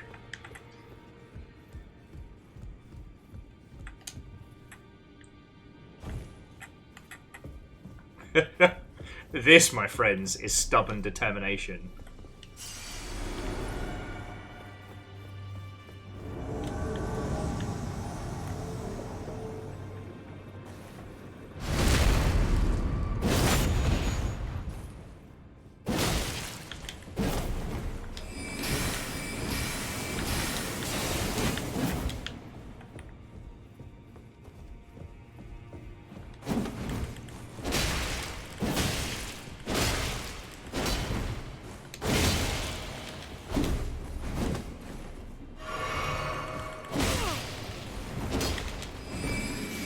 I sure would love that frame advantage, you know what I mean?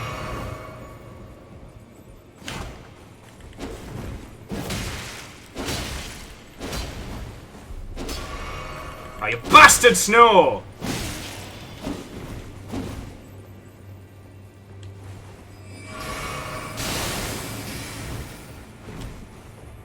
Yeah, this is not looking good for our hero.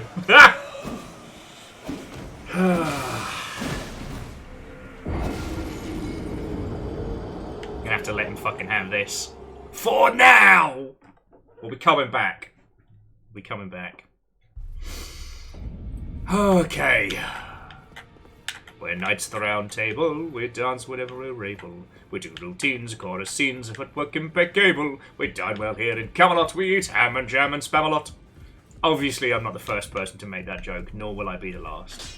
But that's okay. No, Legend, don't say stuff like that. Don't say stuff like that. You do not know how stubborn I can get. Oh, he's not worth facing now. He's not worth the challenge. I'll do it. I'll fucking do it. That's, as I've said many, many times, I'm not good at video games. More the case of, like, I am stubborn to a fault. But I'm willing to give up a bit of souls. At least for now. We've still got to get that that bastard in the Evergoal. And so, okay, so with us earlier, we came out here. Oh, okay, yeah. So we basically came out here, crossed, and went all the way around here. So where possible, we basically just completely skipped a whole bunch of nonsense. We still got to fight what's-his-face, and I guess what was supposed to happen is we go up here, we do battle with the driving instructor, and that opens it up.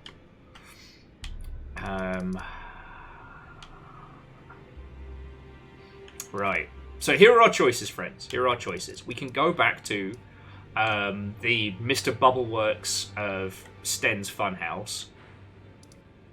We can take on the driving instructor. Or we can explore, I guess everything before the wall is meant to be part of the paddling pool. You know, what's this? The heck is that over there? What adventures lie in wait? The next waystone is off that way, and we still haven't got it. Right.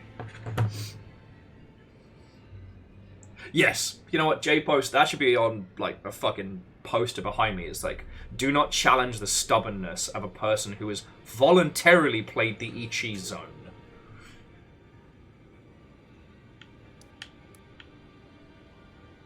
Oh shit, so Legend, I was under the impression that further south in the paddling pool was just going to be,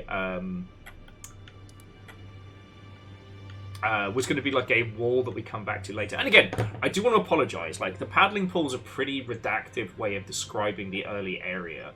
It just became a much better way of describing the open world philosophies of certain titles. With both Tears of the Kingdom and Breath of the Wild, there is very clearly a paddling pool that they put you in. You are a baby, here are your water wings and your floaties, and when you're proven to me that you cannot drown, then you're allowed to go where you want. Far Cry's been real bad about that, and a few others.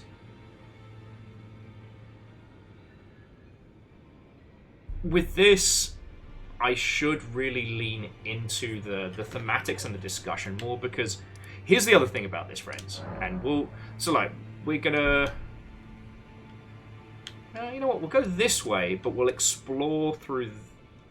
Actually, you know what, let's go get that other map fragment before we continue to get lost. Because here's the other thing. Just like with Dark Souls prior, just like with all the other like session games we've done, this is more about the celebration than anything else, right? I love this. You lot fucking love this. Otherwise, you wouldn't be watching my dumbass play it. You know.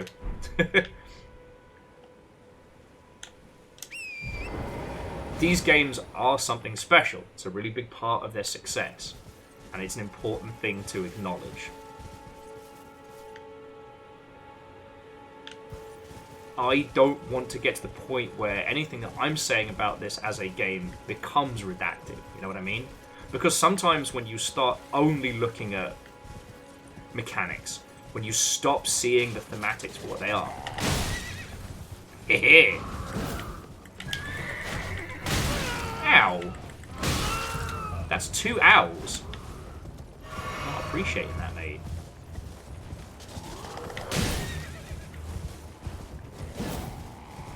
Not appreciating the fact that I have to take out Bad Horse here, but whatever.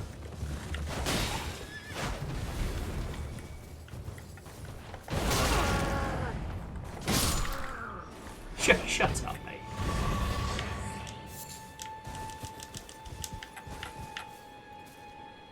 But yeah, like, I'm all for the discussion of titles, you know that.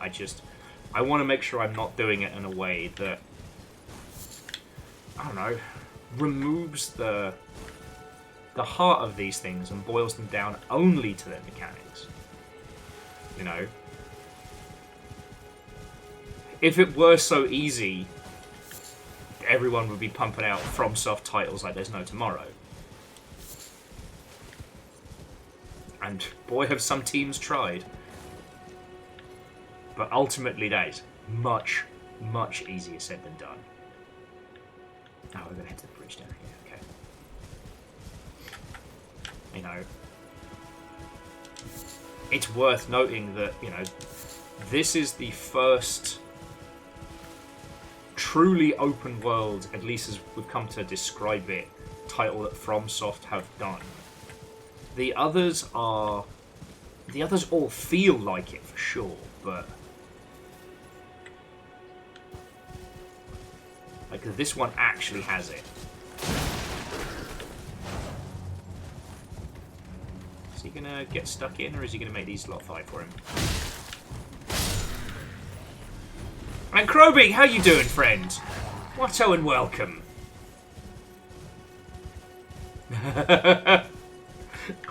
Tony Hawk's Pro subtitles. Actually, do you know what, Crowbeak? Considering how much people enjoyed Chants of Sonar and games like that, I think you could make a good business case for having a game about translating. Yeah, you better run, mate. Eh.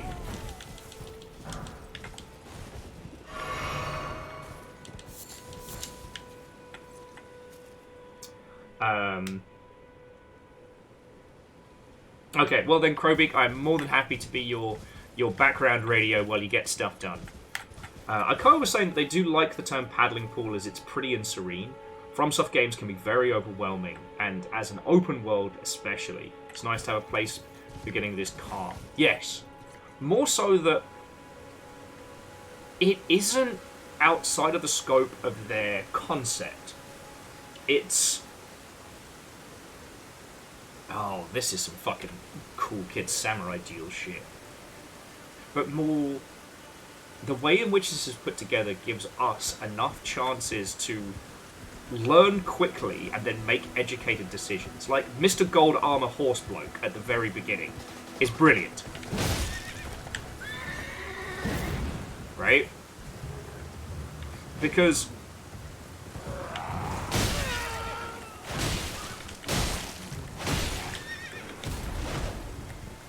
he is there to teach us that there will be things we can't fight. But he is so close to an area where you spawn that you don't have to worry. Right? The amount of actual lost time and resources from fighting Goldman at the beginning is fuck all. But from then on, you're given plenty of knowledge to understand that, hey, those horseback guys are tough. And then you're slowly introduced to the guards, but the guards are doing these big search patterns where it's real easy to see them and there's plenty of space to sneak up. Like, it's still FromSoft's like micro-encounter, like emergent narrative kind of design. But we're given all the tools we need. I have no doubt that once we start getting out into the wider world, this game's gonna fucking mess me up. You know?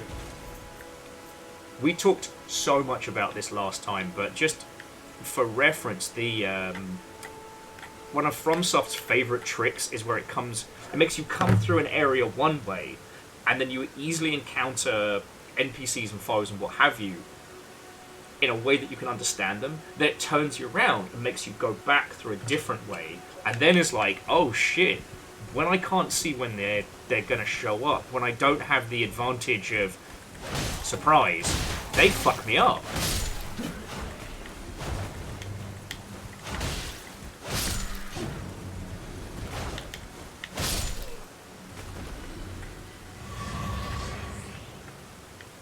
Weird, but I mean, Legend, that's kind of a risk-reward thing, right? Like, seems like a great weapon. If you get it, fucking excellent. I'm gonna turn around. I had that timed perfectly.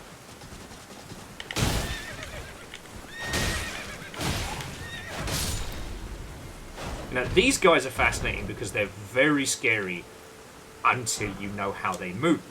Then it's a different kettle of monkeys. There's a lot of monkeys, a lot of kettles in this.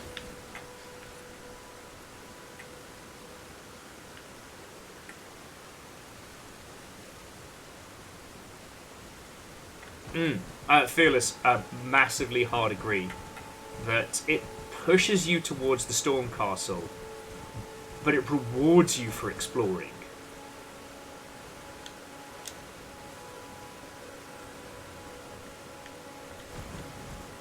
You look useful.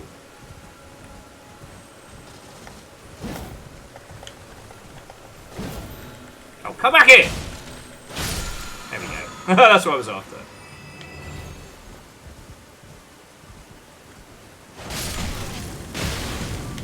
Do not set my horse on fire.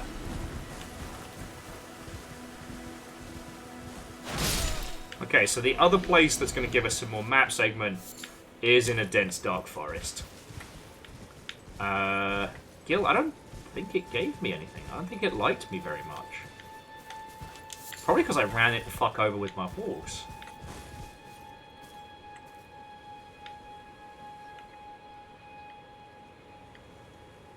But yeah, so I guess to what I'm saying is like, look, there's a shed over there. By that shed, there are some sheepies. We've got enough clear line of sight to go exploring. Probably not a great idea, but we can go and do it. Alright? Whereas once we get into that dense forest, fucking anything could be down there. Hell, if you want a really good example about taking the same enemies and just changing the environment to make them more fear-inducing. When you leave the city in Bloodborne and you start heading out into the forests, holy fuck. Same kinds of villagers, same kinds of traps and whatnot, but you can't see it. And oh boy, do they enjoy making that work. Alright.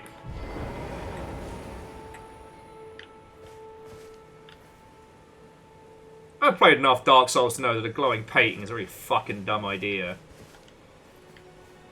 I'm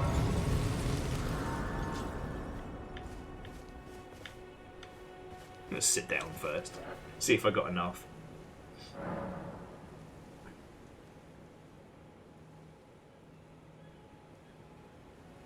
So Favor6 says, is there a term for the way some games are just mechanically not a person's thing? I don't think we've got any good ones. I mean, there might be, and I'm just being brain dead today, but it is something we've discussed a lot. You know, the double-edged sword of pitching all games to all people has meant that outside of a few more specialized genres, we can be really bad about saying to people like, hey, if this isn't your jam, don't worry about it.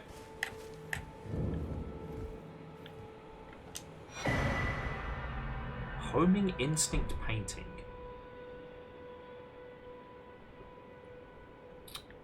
Oh, cool. It's a little puzzle. Love it.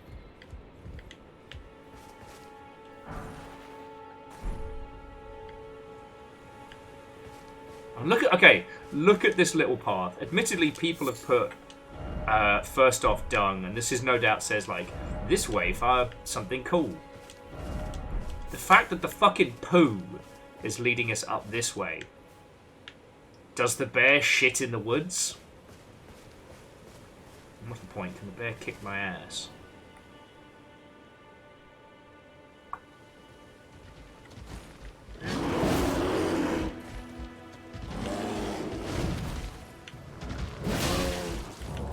No, the bear cannot kick my ass. Nice try, though. Well, so, Gil, the dung piles were placed in such a way that they were in kind of like the crux of the hill to create like a path to the eye line, pointing us up here to the bear who shits in the woods. Now that begs the question, then what's up around here?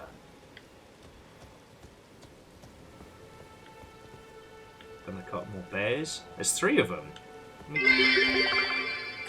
What about my hill? I couldn't possibly comment. God, choking on nothing.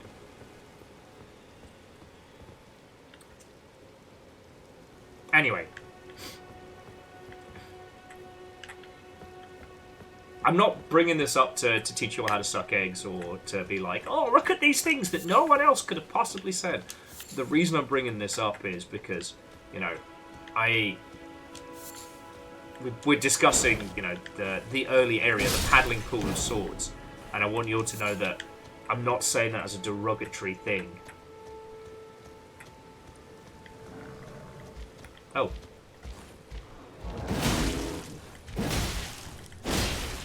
I thought it was the same bear. Kind of feel a bit guilty about that, not gonna lie. paddling pool of swords. That's a pretty good one.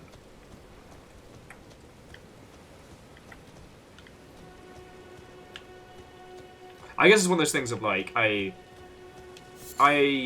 can get very against people giving patronizing advice. It's a habit I need to get out of. I know this. It was an like, okay, so Kimball, I don't know if you're still chilling and illing with us, but I've been coming to realise more and more how fucking shitty the English games industry is.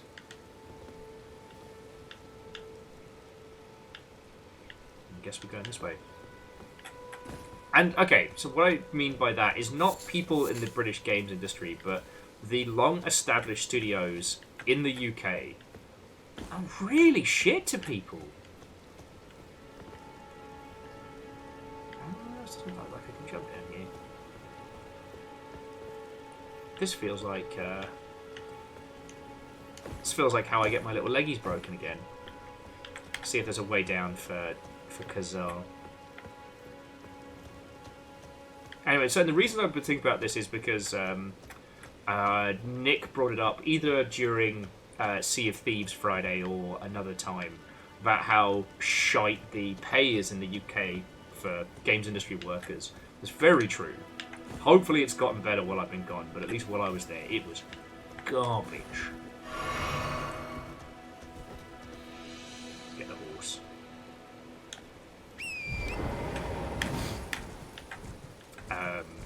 But one of the other things that I really came to realise is how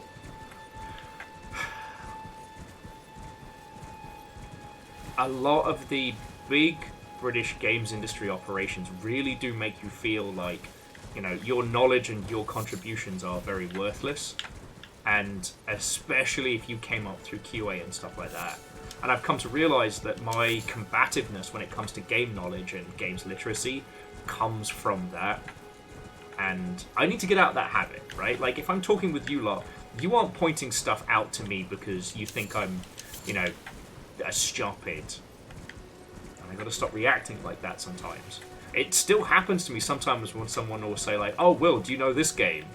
And I immediately want to go, Will, do you know this game? Fucking course I do. That doesn't help any of this. Anyway, sorry, just... it was a little realization I had yesterday evening.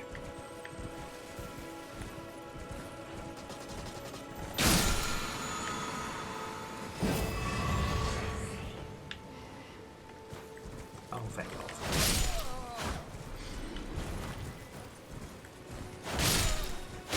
Anyway, sorry, I didn't mean to trundle off in that direction. It's just... yeah. Well, and so Crowbeak, we've been really good about the Lucky 10,000. And it's something that the Longship as a whole has adopted, and I'm so fucking grateful for it. That when someone's like, oh, you haven't seen this well-known thing, or this... you haven't played this game or this piece of media. Oh, well, you're part of the Lucky 10,000, right?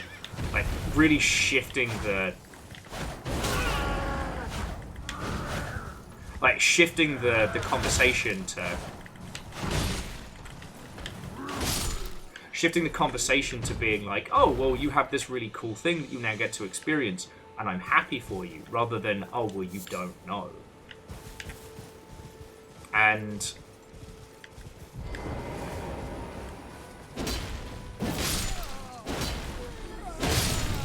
you know, I do think it came from the fact that the UK games industry really was put together by a handful of individuals. And really, until the start of, you know...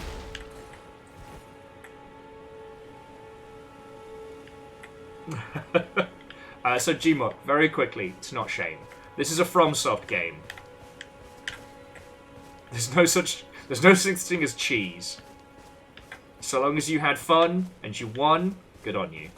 Anyway, but no, on just the subject of the UK games industry, like, there was a lot of people in like the Amiga days and stuff like that that were really successful. And the UK wasn't hit by the same Atari bubble burst. So it meant that you had things like the They're fucking egg twins. What are their names? Who got a fucking knighthood. You know, there are long-established games operations out there. And the process of getting to a point where you could have a creative contribution, or you could have a voice in the conversation, there's such a uphill struggle that, you know, between the lack of decent pay and the lack of recognition, you know, I've just been thinking about it a lot. Now, I do think that in what I'd call the post-Bithell era, where there are a bunch of UK indies that have done really well and changed that up. You know, teams like Bossa and stuff like that. You know, I guess Bossa's now pretty established, but you'll know what I mean. It has definitely changed, but I don't know. The age of old white men is coming to a close, and we shall dance on their graves.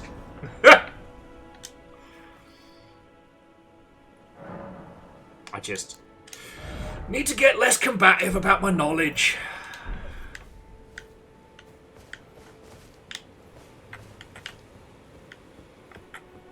Though I can't promise that I'm going to be able to completely... What? Oh, it's more bed. That was a fucking chimera. I can't promise I'll be able to completely clear out old habits. You know. When people try and explain Warframe to me, I want to be like, I was there when the old magics were written.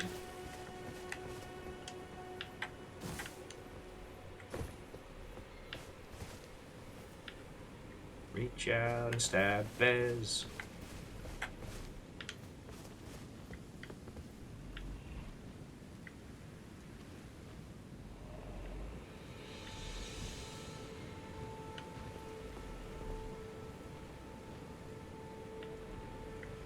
That one seems bigger. Nah. To Gmok, this is a good FromSoft game is your story, right? It's not about do boss as hard as possible. And if you feel like it, like New Game Plus that nonsense, you know, that bear is a lot bigger than the other bear. I might need the puppies for this one. Hang on, hold that thought, friends.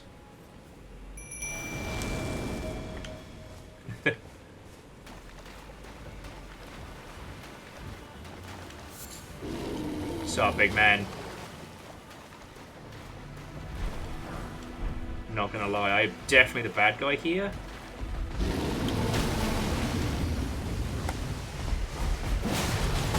Oh, he bit me! Oh, he bit my nipples! Oh, he's fighting! Oh, there's two of them! Fuck!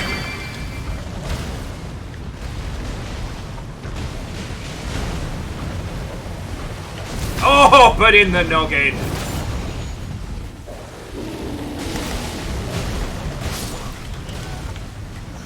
Well, that did not go according to plan.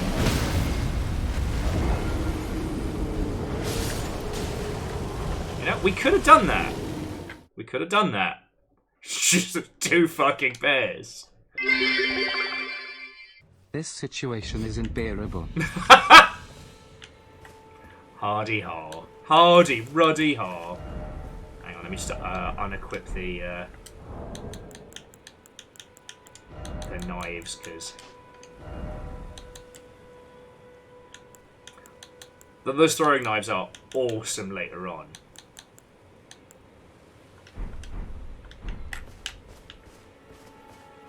And yeah, no, the puppies are absolutely going to win it for me.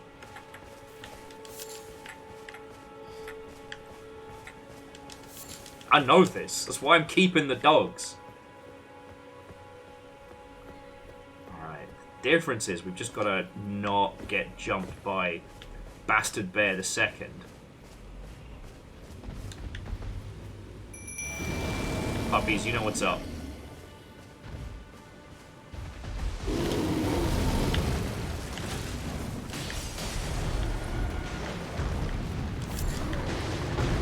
Might be in a better position here.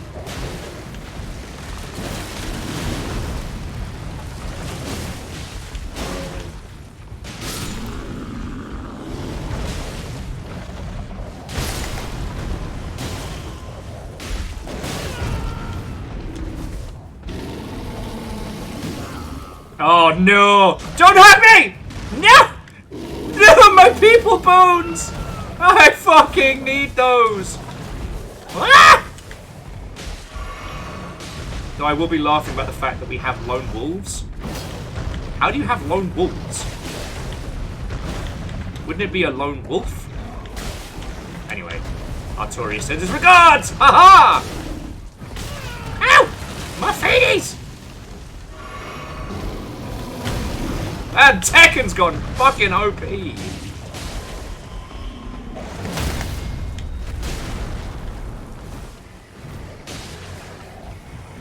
Oh, there's that noggin here.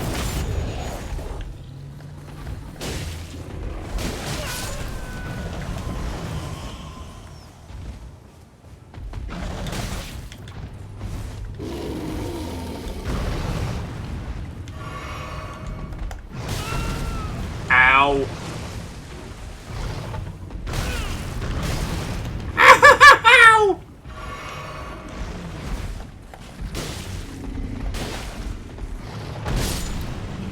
Oh, there's one.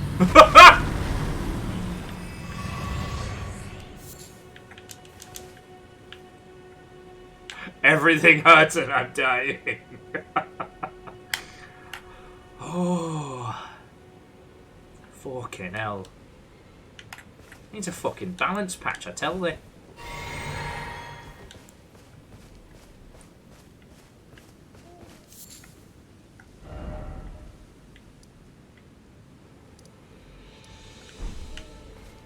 Okay. I don't know how far we are. The owls seem particularly unfazed.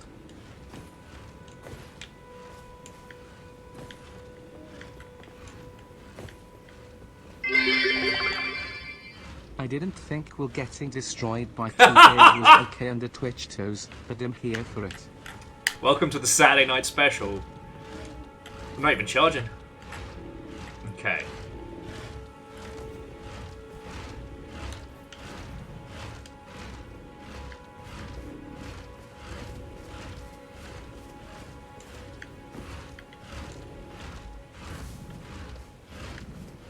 Okay. Kuma the Second is currently scratching his paws up. So let's take this nice and quiet. Nobody fucking make a sound. Jamami, thank you kindly, alright?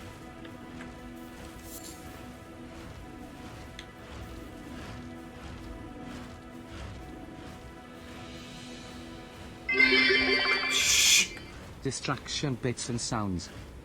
Shh!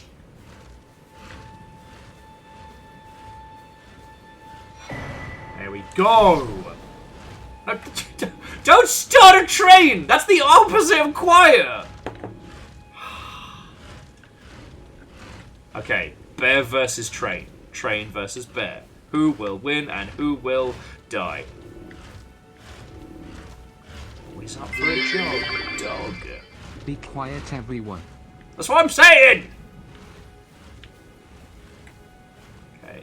Looks like there's a building up ahead. Gonna hope there's somewhere to stash before we have to fight Matey Boy's angry fighty brother. There's a lot of scarabs around here, not gonna lie.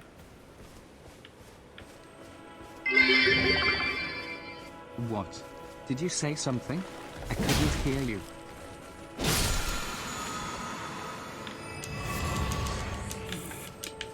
Sorry, what was that? I couldn't hear you over all the noise! One time I'm like, everybody be real quiet. It's like you're just cracked into a crate of fucking...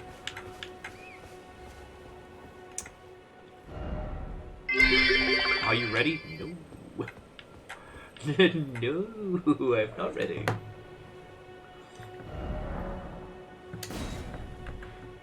Oh man, there's a big tree. Holy crap! Okay, you weren't kidding.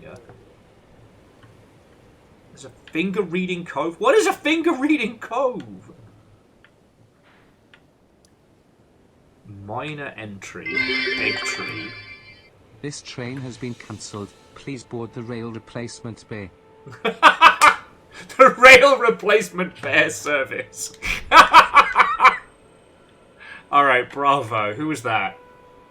Who was that? Aldis. Fucking... I mean, sorry, friends. You're all putting in a whole bunch of bits, and... I don't want to talk about money stuff today. I've been losing enough fucking sleep on it. Today is about hanging out and games and whatnot. Be very, very right? quiet. He's hunting warbits. I am trying. Yes, wolf crowd, but not in a fun way. But no, all of you, thank you. You know, I do joke, but this is still a level 2 train, and that's a lot of cash. So thank you.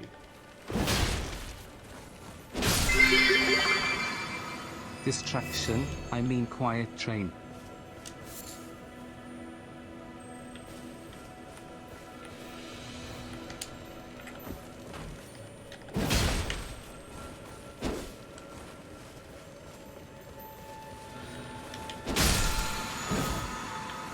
Oh, I shouldn't have done that. Okay, we're alright. Do you ever start doing something and it's not until you've already done the dumb that you realise that you're doing the dumb? I could just run into a bear We there. are bear trainers. Bear trainers or barely trained?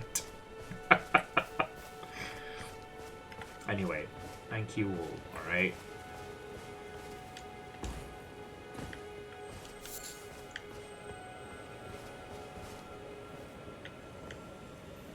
Seems like a bad idea, but I'm gonna do it anyway.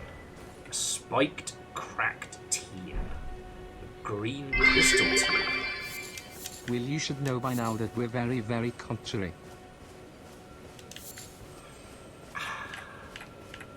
I'm good at forgetting. Good at forgetting. But thank you.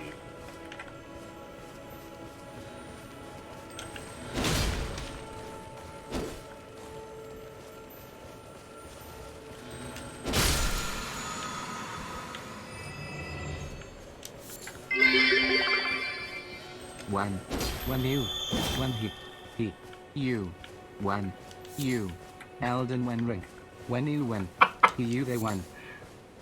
Okay, gear graphic. Please don't give the Welsh guy an aneurysm. He's very fragile.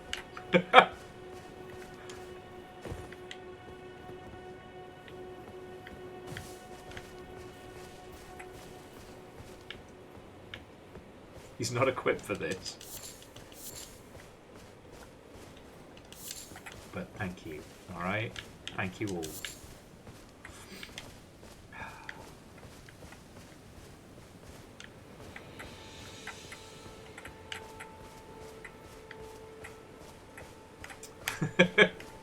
Well, Gear Graphic, if you ever end up with that condition, let me know. I'll introduce you to Welsh Interactive. Sorry, Wales Interactive. We'll pump those numbers. Because this may shock you.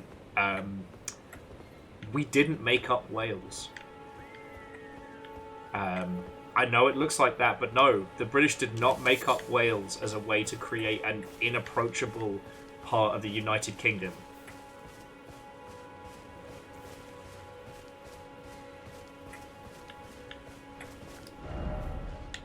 Okay.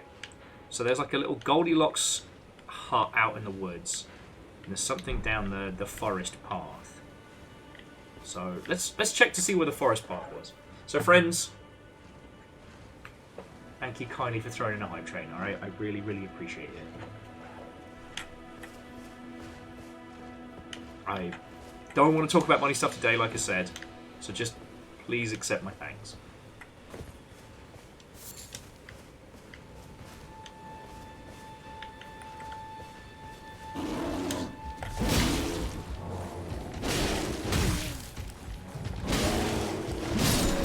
Oh, I did not deserve to survive that. I did not deserve to survive that. Oh yeah, we never... I got fucking turned around! What the hell is that? The fuck is this?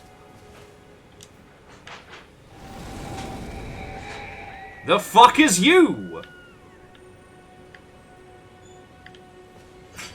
Ooh. It's left us ghastly footprints. I've just got to be careful not to follow them too closely so we don't accidentally end up just running into the giant bear's arse.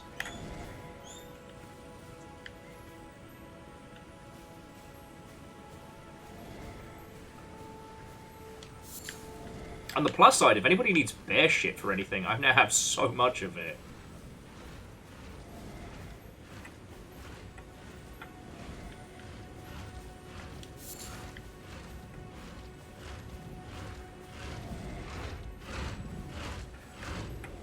This does have New Game Plus, right?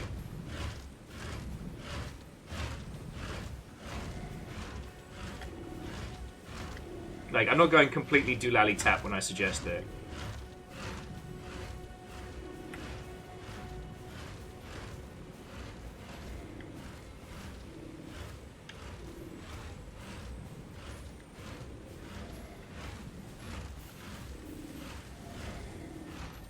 Now, here's the question. Villains? Yeah, definitely villains.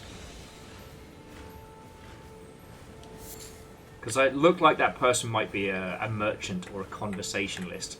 Nah, that's an ambush and a half. Alright. I don't know what Shambalor the necklace is doing right now, but I'm going to choose to follow him. And Miyaki Soccer, when you say you're losing against the pancakes, do you mean you acquired more pancakes than you could consume? Or is this some secret rivalry?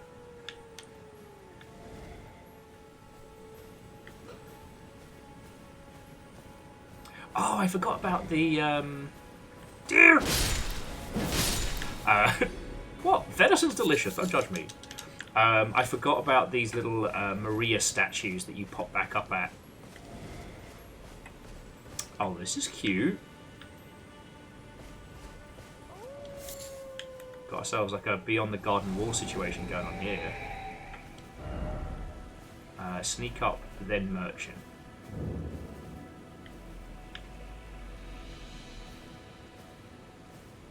Alright, where the fuck am I? I think the bear is asleep.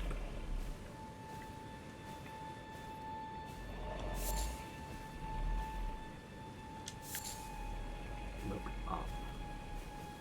In fairness, no one ever looks up.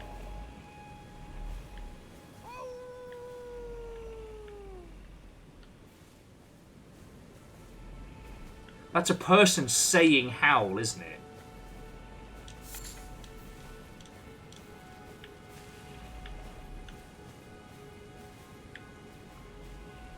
Don't be a mimic. No, don't be a mimic. Don't be a mimic. No, don't be a mimic. Okay. Okay.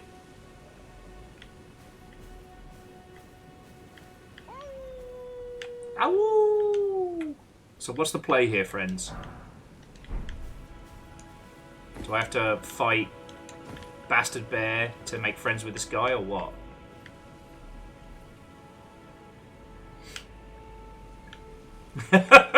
Awoo, wolf howl, British. Oh, we saw the wolf. Alright. So whether or not we fight this this bear is neither here nor there, right?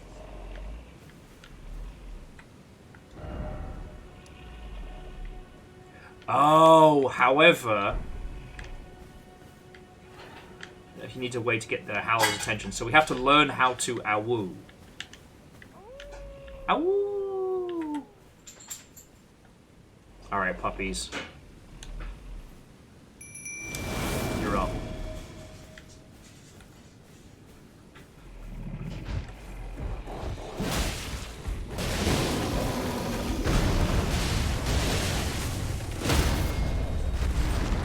Oh, I don't know if I can get to the front.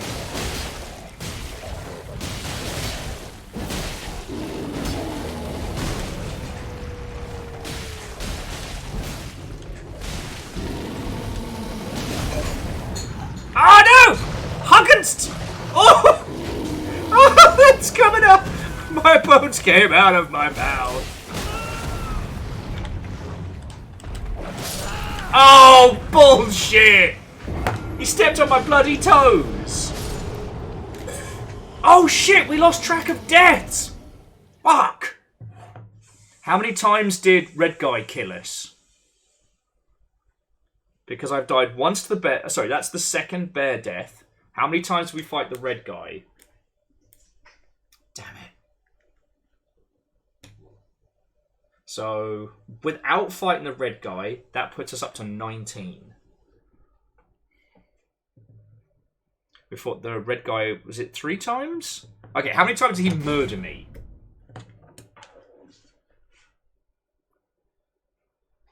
Dave is saying about 5. Seems right. That would put us up to 24. Also, we had that fucking bear.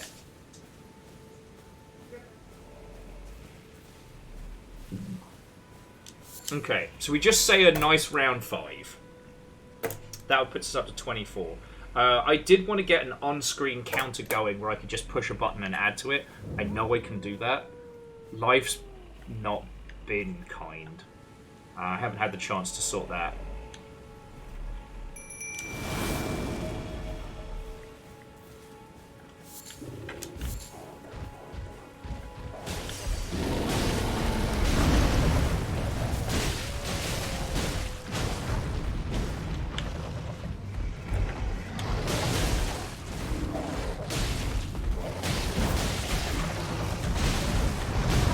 Woo! Got them big paws. Beans, we can't get to the weak spot.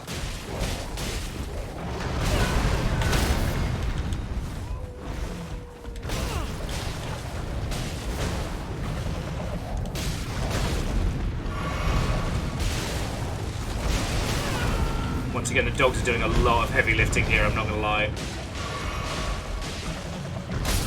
Oh, that was a dick move.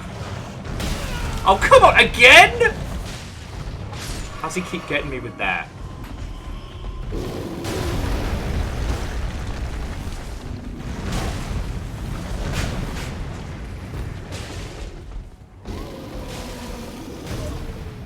Oh, really? Fucking heat-seeking bear bites. What the shit?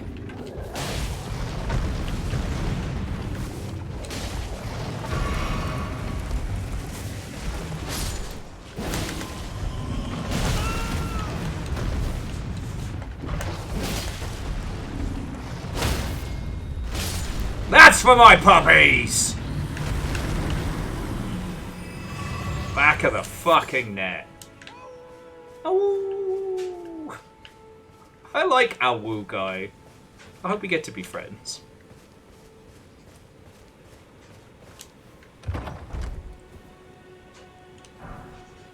Some shining stones, love to see it.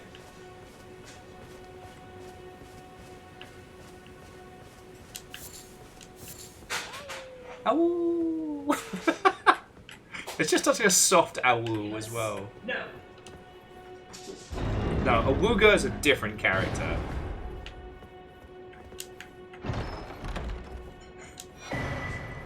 The Axe Talisman. What the heck is that? Enhances charged attacks. Fucking love those. Awoo _ Welsh. Awoo to you too. Right, so we are here. So if we keep going this way, we'll hit the path and then see where it takes us. Sorry, I keep checking the map, but the amount of times I've been spun round in this forest. It is interesting to think how this and Lunacid are so drastically different. And yet feel so connected. Different developers, different intent, different inspirations. You know. Honestly, I almost... If it wouldn't be the whitest thing I've suggested, like an academic deconstruction of proper Souls-like DNA Not arty Reactor farty. online. Sensors online. Weapons No! online. All systems nominal. Damn it! Subscribasi anniversary. Thank you for the 15 months, and feck you for the message. What the heck is this? Open for business. Alright, who wants in first? Not my circus, not my monkeys!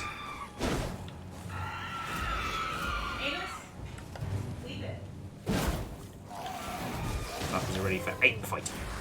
2.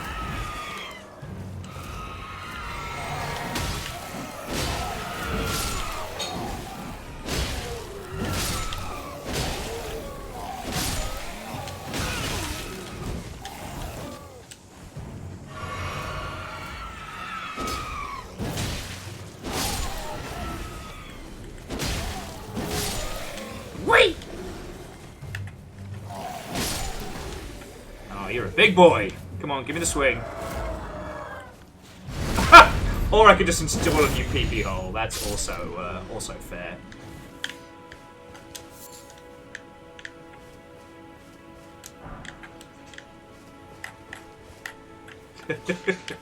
No, PVS, you're entirely fine. And no, seriously, thank you for the 15 months. Time has lost all meaning, and it feels like you've been here for 2 seconds, and it's wild to me. So, seriously, thank you. Okay? Amos, no.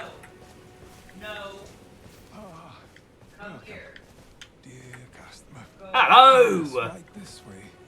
Welcome, valued customer. Come, trade in our wandering emporium. Please, buy something. I'm hungry. I've been hungry so long. Please? It's the ever call. Basically,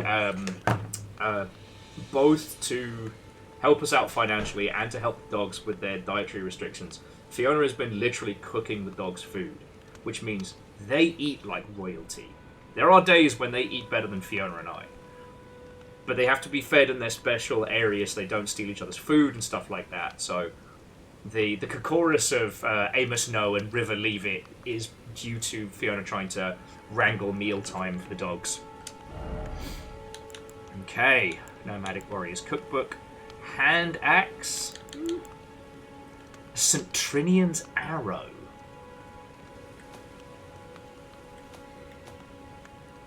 Oh, wet paint, what and welcome. Well, thank you kindly for the lurk. There is 70 people hanging out right now. Fucking yo, thank you all.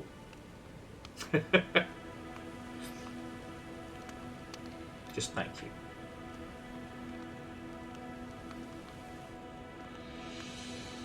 Okay. Well, so Legend, also now we've just gone to 69, so whoever just tapped out, nice. So Legend, here's what I would say. When it comes to things like Howley Boy or whatever this game's equivalent of the Onion Knight is, feel free to be like, hey Will, this is the frame in which you need to go do a thing. Just be specific in terms of mechanics, not narrative. Be like, alright, so you need to go see this merchant now. And I'm entirely okay with that. And Guild, you should. We're going to be opening up the pit so that y'all can hunt my dumbass. It's going to happen.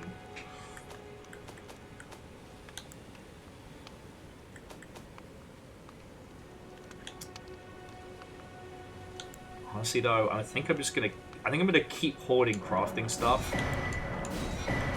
Like, because once we have it, we have it. Like, a hand axe is fine. I know, okay, here's one of those things. This is one of those basic items that if I buy it, I will find 8 of them in the next 30 minutes. If I don't, I will never see another hand axe until I come back. But I'm gonna leave it, because if it was a beefy axe, I'd grab it. Okay, so Legend's saying, please converse in the Church of Ella prior to fighting the boss in the red zone. Roger that. Okay, so I'm heading towards this castle here, just to see if I can find another shrine or what have you. But no, I will... And boss in the red zone, you mean whatever this mess is here, right? Okay.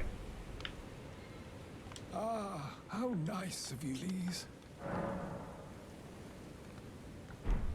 Our Webpaint's been lurking playing Baldur's Gate 3. Treat himself to a couple of days after our discourse on Rainworld. Impressed so far, but I'm not good at console D&D. Good night and best wishes. Have the best time. And Webpaint, if you want to go through Baldur's Gate, like with... however you choose to play it is the right way. I will admit, getting to play through Divinity 2 with Star and Jocat and Fiona definitely got me playing that game in the right way. Treat it silly, break some face, combo attacks for the win. Looking back on it, I kind of feel a bit bad for Star. Starlight Skies Star. Sorry. We have our friend Star Saint Germain, who's been on for Sea of Thieves. We have Starlight Skies, who's been on for D&D and Divinity Original Sin 2. And then there's another Star who has not been on the show, but is an industry friend, who is one of like the highlighted speakers for GDC, who is local.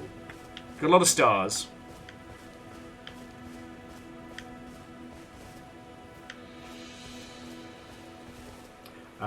When told to go to a specific place, go to the map, hit the triangle to bring up the zone and grace list. Ooh, that's handy. Alright. Sup, spooky ghost? You just out here making friends? Demi-humans rock worth, now their mother's been taken.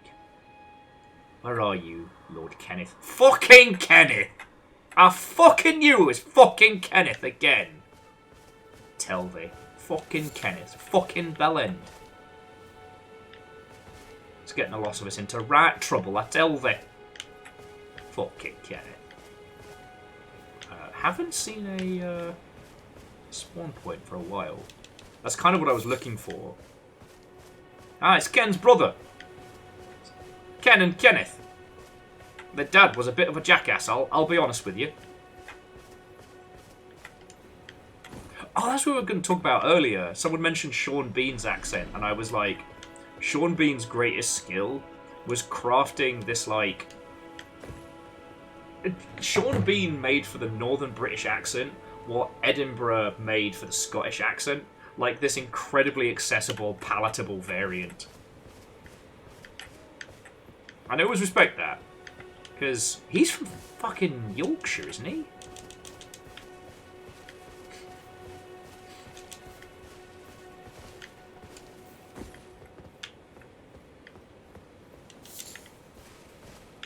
I always respect the man.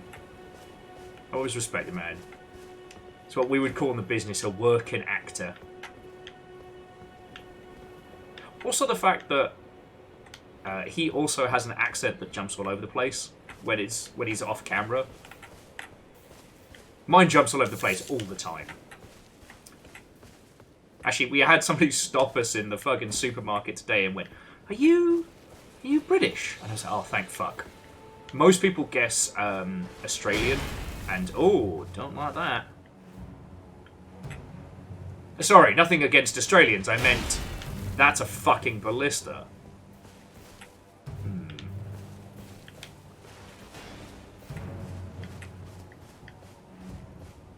Cold ankles. I like the fact that Sean Bean's whole name is the quickest way to point out everything that's wrong with the English language. No, it's a legend. It's Ballista. I hardly knew her. You're welcome. Okay, and yes, I know. I could have phrased that a lot better. And gear graphic, I am here. Might have to come back to that castle, especially if we're going to see, if we're going to talk to Mr. Awu first. But like, we've not been into whatever this watery region is here. I've not even started down that way. And we've still got the fucking Mr. Burp's Bubble Works of Sen's Fortress, the Fringe Hero Grave, which I spent all our points on, our keys on, and got whimsically fucking murdered. Yeah, no, I think I'm going to do that now if we're going to be exploring this area proper, because I'm about to get murdered. Alright, so... White mask. There we go. Kill!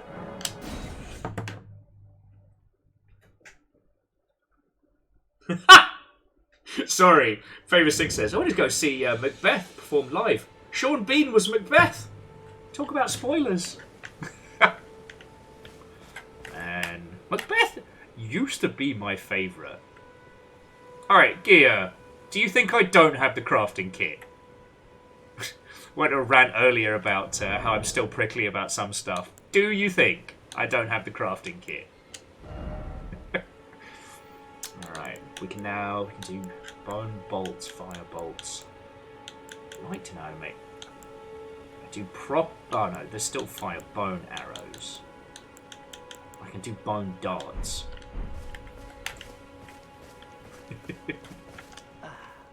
It's you again. And you know what? Again, Gear Graphic, that's fair. I Care to purchase anything? am a reckless fucker when it comes to some games. Okay, so first up, alright, we did get all of his recipes, and I think we got all the ones from his mate. Don't really fancy any of these. Focus, Raven, and remember to pick up the Raven! Focus, Raven! You're taking damage, Raven! Fuck! God. You know I loved playing through Armored Core. But Budget Cortana. Honestly, I think that more people should play through that so that those that haven't can experience what it's like when you're having a panic attack and someone says, just calm down. Don't worry about it. It's great. I suppose he must still be skulking about. Who's he? I know. Why not meet him for yourself? Teach me how to hear owl. the wolves howl. Make this signal right under the source. Ah, don't fret. There is nothing to fear. I just have an inkling the two of you might hit it off. Wait, he just taught me how to do the finger snap. Goodbye for now. I'm gonna get fucking murdered by the wolf guy, and I'm gonna deserve it. Okay.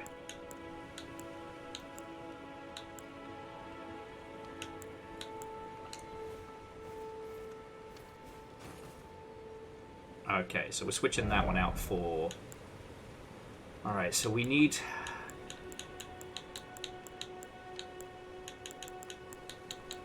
Finger snap. Oh. Rest, jump for joy, bow, wave. Okay, just very quickly. For those of you that are also with us for the Sea of Thieves, please, please, please, please, please remind me to equip the sitting emote, because I realised how many times I've missed out on getting the whole, like, sitting on the thrones achievement, because I just didn't. Bow, jump for joy, point forwards, wave.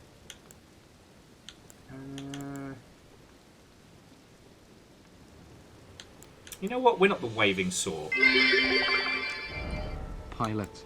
I detect elevated stress levels and decrease in aim efficiency. Would you like me to play some calming music during this firefight? And it's just the fucking noisy frog from the 90s. Sorry, I was just going to add that PVS and Scotty, thank you for the bits, friends. Again, I see how obnoxious the finger snapping is. The only way that's allowed is if it's immediately followed up by a flaming explosion. Mustang gets a pass. Everybody else loses fingers.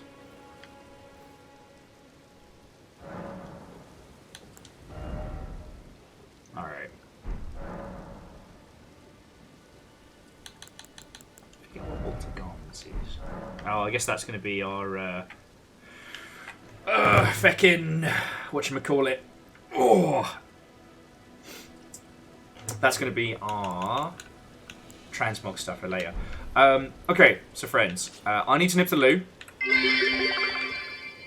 Playing hamster dance on loop until stress levels have subsided. God. Raven, you're taking damage. I know! Raven, try not to do that.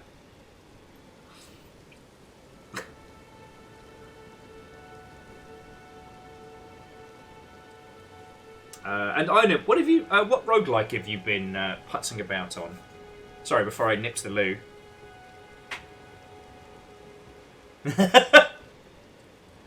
Sorry, Austin says this where Floydo's programmed them to think that the snapper mode gives you fast travel.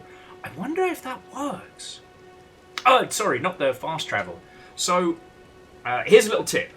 If you're ever having to record long audio, get yourself a clicker. They're kind of using for like dog training. You can do finger snaps, but that gets a bit tiresome.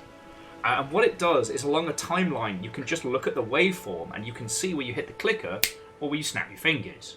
Meaning that you can work out really quickly how to chop up like VO work or what have you. And I wonder if that snap is sharp enough on the wave to do it.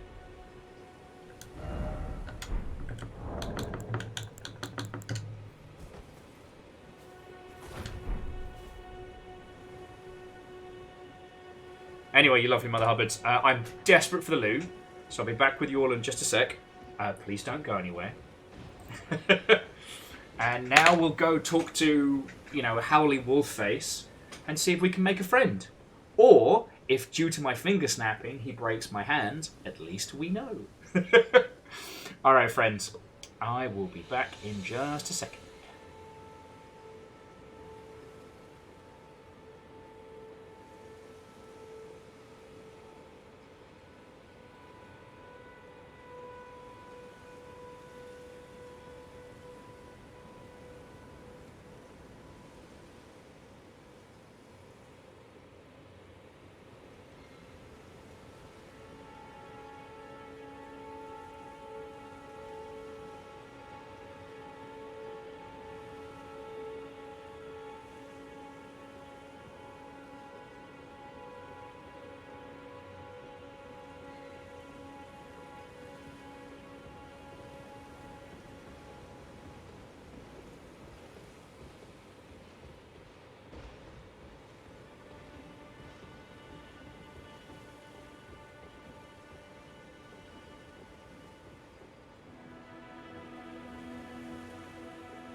Hello there.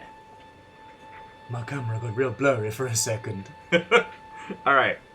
Friends, thank you all for waiting. I really appreciate it. I hope you are doing well. It's time to go click at a wolfman and possibly get my fingers broken. Hush now. Don't tell me I have an alert. Don't tell me there are things.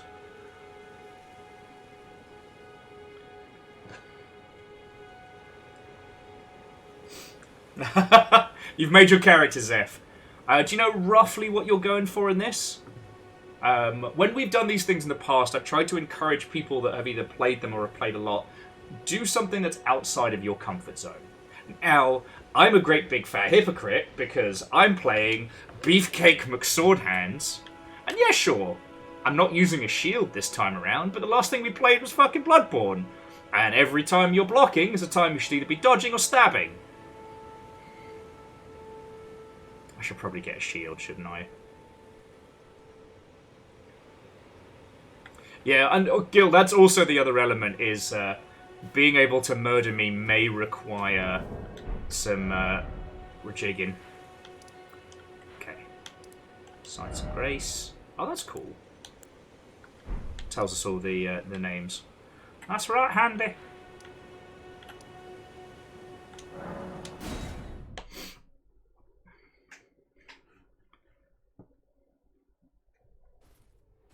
And parrying is the only exception to that rule, because a parry is like...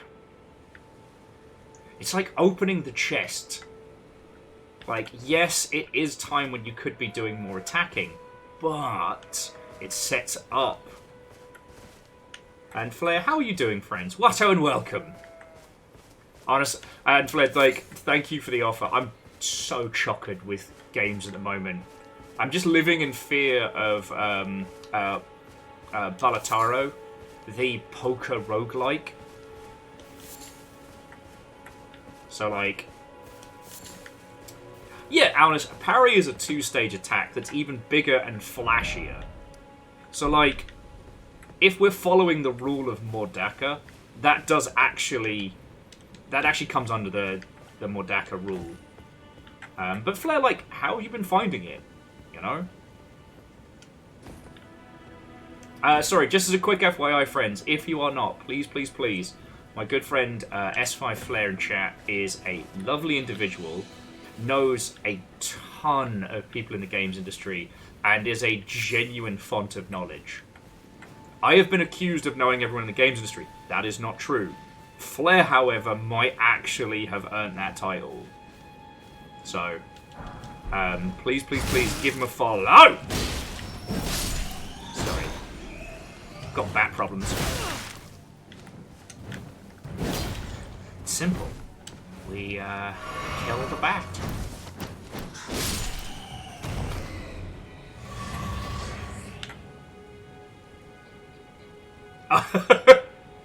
Okay, but Crowbeak, I just need you to know that in my heart of hearts, you finished, threw your keyboard against the wall, and pulled like a Cayman Rider style pose.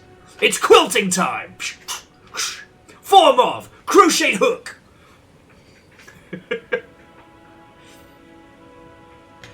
Gil, we will be opening up the pit to invades, yes. At the moment, we're just kind of putzing around the paddling pool. You know, the goal was definitely goodwill hunting. And what I'd wanted to do, friends, what I'd wanted to do is get to a point where either I'll have like a cool kid guest with me, who will be our kind of like someone to help escalate the murder, or we'll work out something involving a whole bunch of nonsense. But real life hasn't really given me a lot of time to do the pre-planning stuff that I desperately want to. Like I said, we don't even have a kill counter at the moment. Now something I wanted from last week. But anyway, as I said, friends, I don't want to talk about the business of streaming today.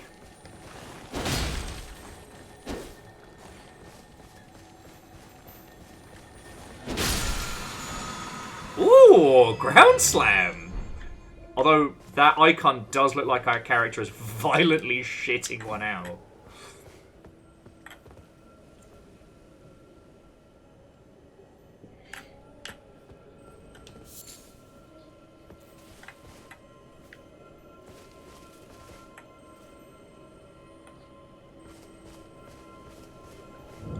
Fucking wee! Oh wait, no, I already got that guy. We're all good.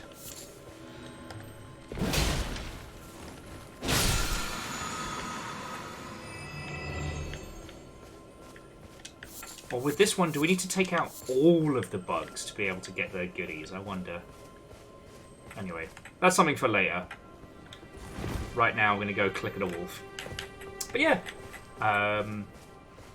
Oh no! So Flair says they've hit level 40 in Skull and Bones and they're getting bored. No! We haven't even checked out whatever that fucking mausoleum is.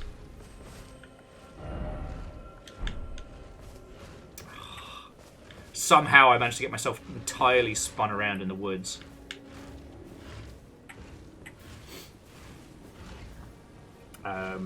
I will say, Flair, the one I've been kind of a little bit jelly of, even though I was a big detractor, and again, I'm a big enough person to admit when I'm wrong, Helldivers 2.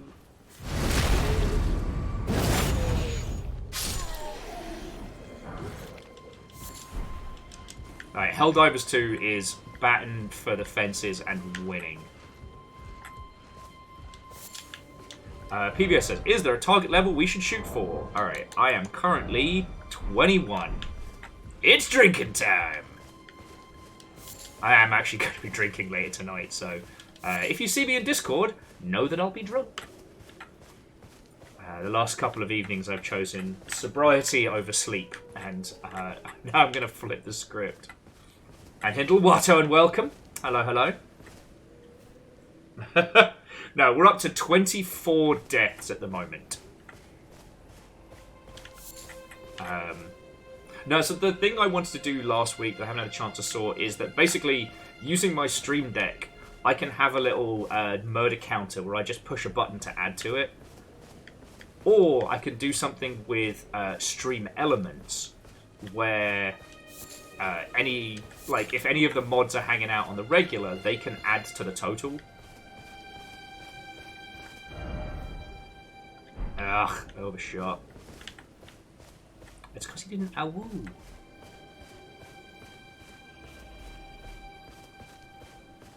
I'm gonna have to murder that bear, aren't I? Oh, I hate that for us. Well, maybe we can just get his attention from here. Let's see if it works.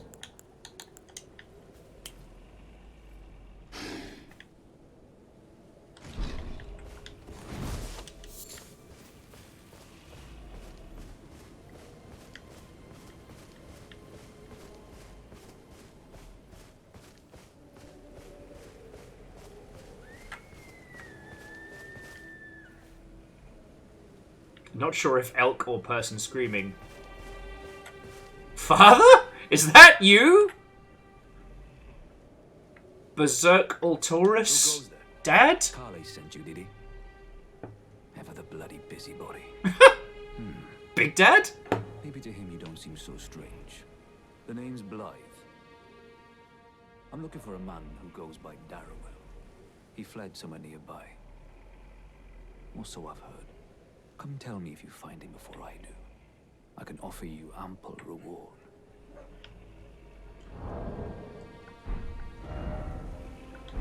That's my dad. Boogie woogie woogie. Darrowell is nothing but a traitor, and in need of a fitting end to his tale. Darrowell is in need of a Okay, so did we find Darrowell? Glad the Harpwolf, Nomadic Merchant. Let me guess, he's in the fucking castle, right?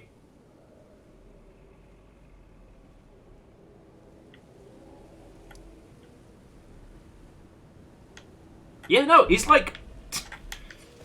He is first Sona Guts, and I am for this. Like... I have been a Berserk fan since my fucking age was calculated in teens.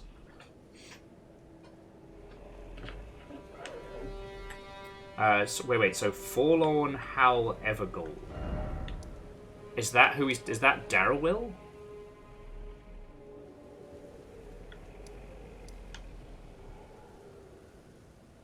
Because 50p and a bag of skips, Darrowil's in here.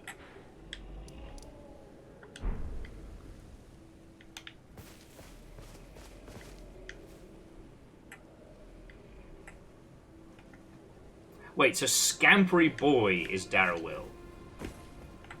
I guess I gotta bust him out of prison? Oh, no, sorry, time delay. Darrowil's in the fucking castle.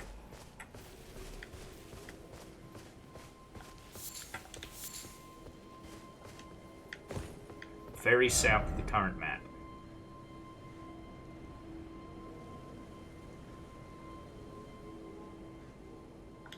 Alright, Flair, you're all good.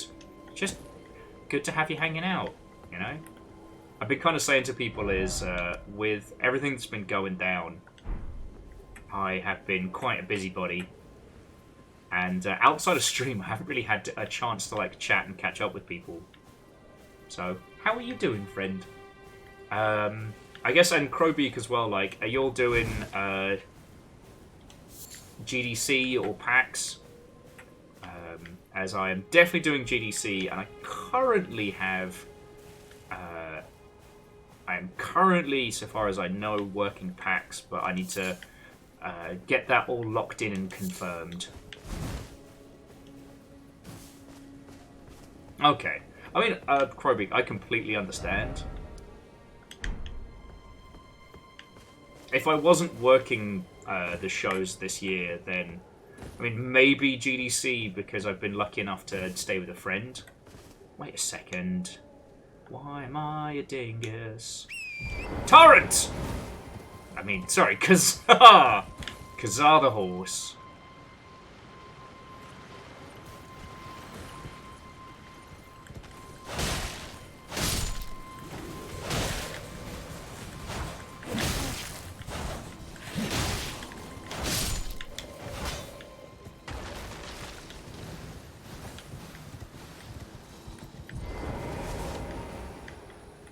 Oh, you kids come back, don't you?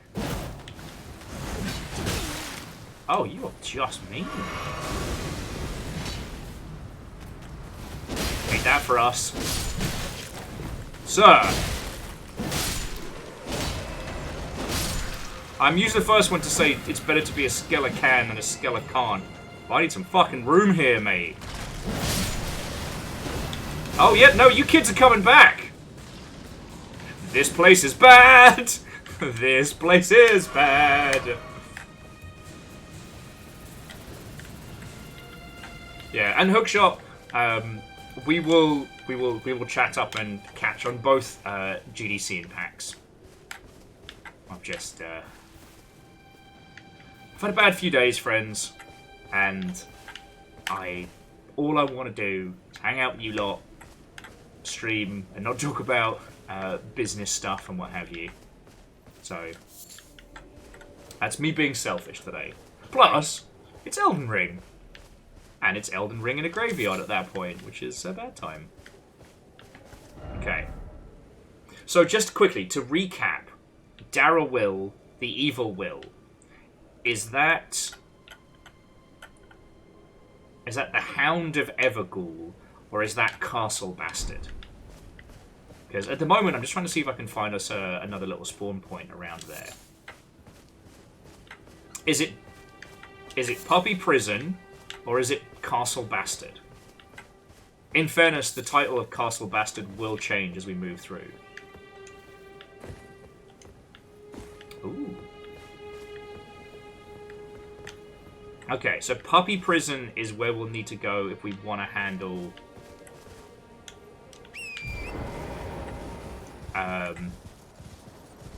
that fucking guy. Whee! You fly now?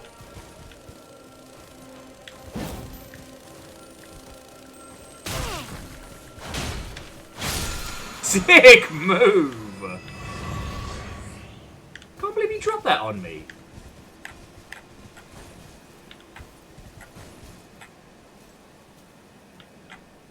I mean, I think, Fred, if we say goodwill in this regard, we're in terms of Elden Ring, goodwill. So far, I haven't killed anything resembling God. Ooh. These puppies don't like me.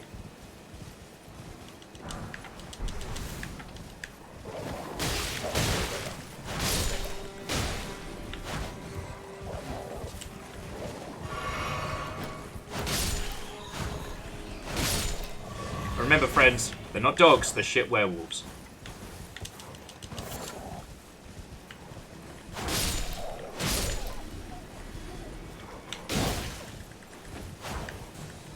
The white wolf.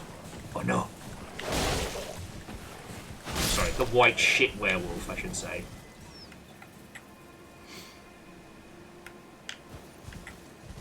So I take it that with Big Dad, I have to go and slay the blue bastard in the prison and then come back to him, right?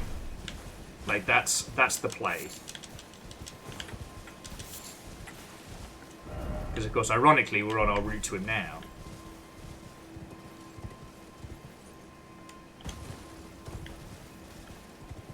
And we kind of cleaned out most of the camp. But we definitely cleaned out the camp up there, so we don't have to worry about doing that again.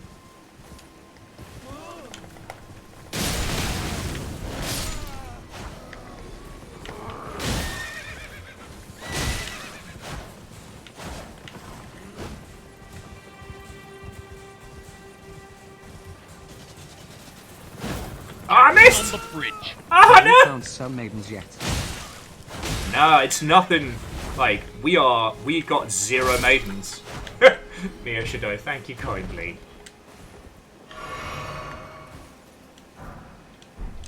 How are you doing, friend? Jesus. Sorry. I need a better way to say thank you when it turns out people have been doing like a tier 3. That's really fucking cool of you. Thank you.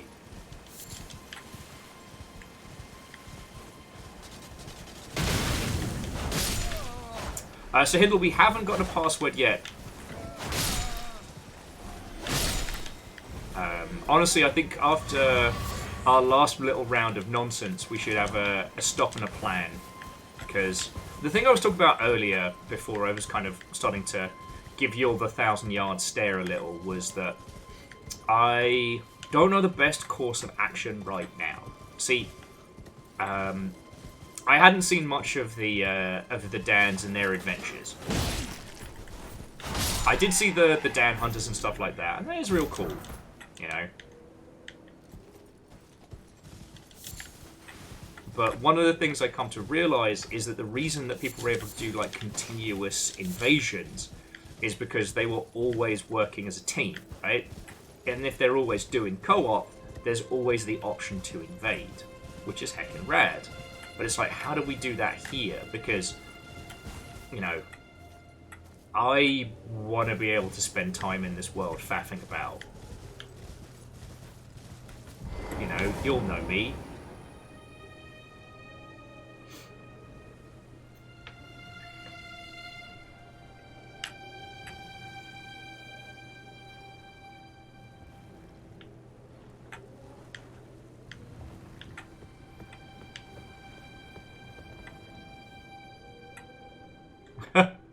And Neoshida, that's how you know you've made the impact.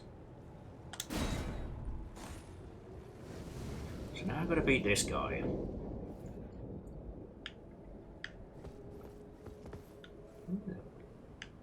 That's my dad! Boogie woogie woogie! Father! So PBS, problem is, Deus works real people jobs. You know, I get to steal Deus on a Friday for Sea of Thieves, because...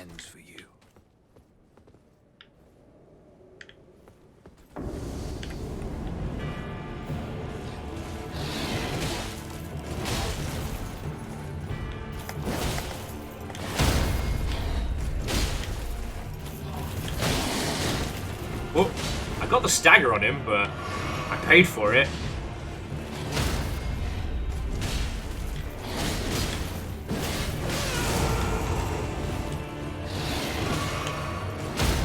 He's got this Voldo fucking move that's vicious. Woohoo! Oh, the Bloodhound's Fang. Fuck yes. Daddy? Sorry. Daddy? Sorry. No, it's not. It's Daddy. It's Father! I remind you that I am currently unemployed.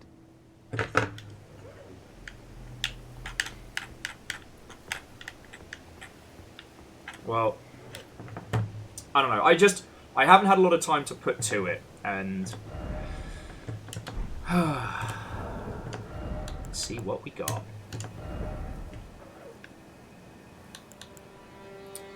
Curved greatsword, slightly more attack, doesn't scale strength as well, but hits harder. I guess it's more in keeping with the previous one. Causes blood loss build up. Love that. And I guess I should start reading the where are the fucking details? Here we go. A curved greatsword with a gently undulating blade, wielded by bloodhound knights. A fearsome blade capable of brutal airborne attacks, slashing upwards with fierce momentum.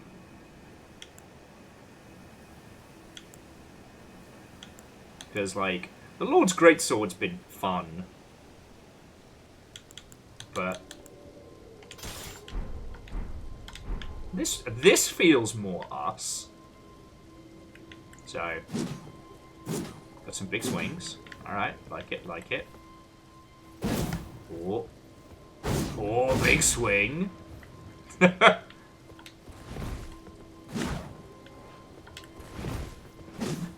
very fancy.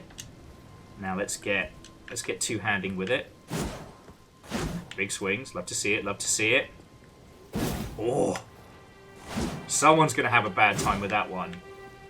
That's a good question. I always forget. How is the jump attack? Fine. I can work with that. Oh, yes! That's anime bullshit right there.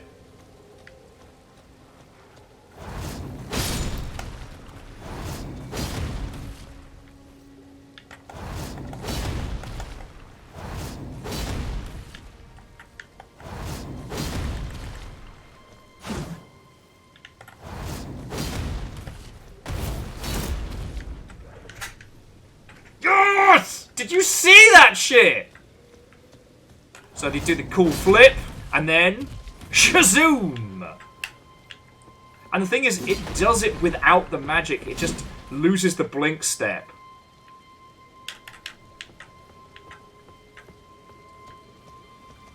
Father? Father, are you proud of me? Papa? Papa? Why won't you hold me, Papa? What's with the strange snake in the background? Right. There you are. He's actually a werewolf. Don't say I'm not a man of my word. Here's your prize. Shout outs to, well, just about everybody who's gonna have to put up with me putting photos of this on every social media. If you venture north to Ray Lucaria and come across a venerable blacksmith who's a little on the large side, tell him I sent you, and he'll be sure to treat you right. I owe you one, I reckon. He is redacted. Fair, Zeth, That's enough fair. chit-chat this time we part. Alright. That's enough chit this time we part. My dad, don't forget me. I will remember you. That's my dad. Boogie, woogie, woogie. Sorry.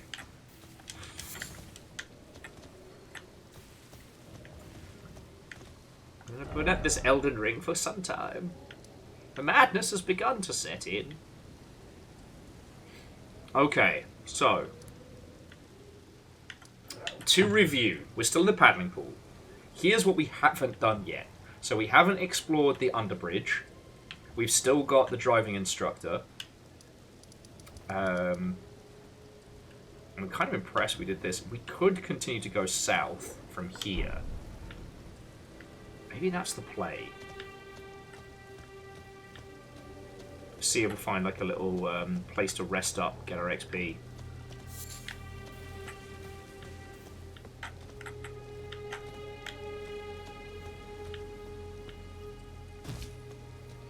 But first, let's give this a little spin, shall we? See what I did there. Although I did use up all our mana fucking about, so less of a spin, more of a fucking wee.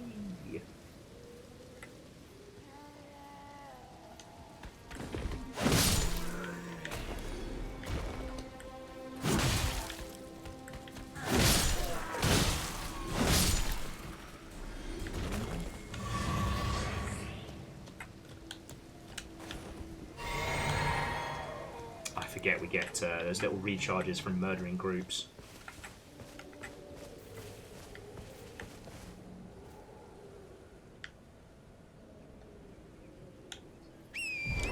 Kazaa!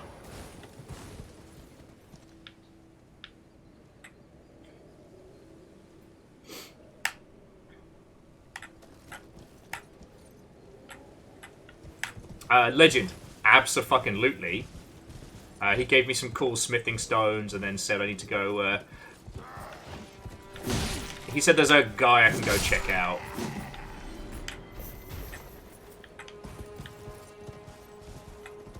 But there's some blacksmith down the way that I can go make friends with. If I tell him that that Father Wolfface sent us, then he'll give us, like, I don't know, like a family discount or some shit.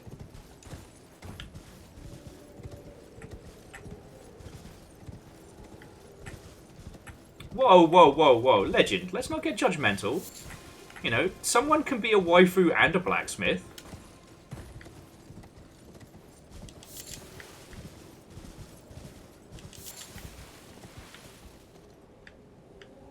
You know, don't let your dreams be memes, friends.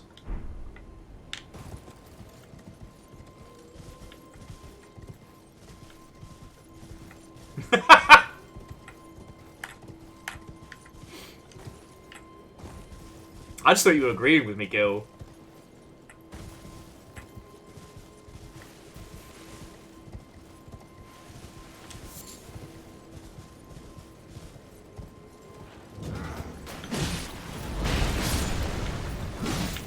Okay, can't help but notice a lot of that just exploded with fire. Ah, exploding crossbow bolts. Love that for them. Ballista? I hardly know her! God, I think I'm funny.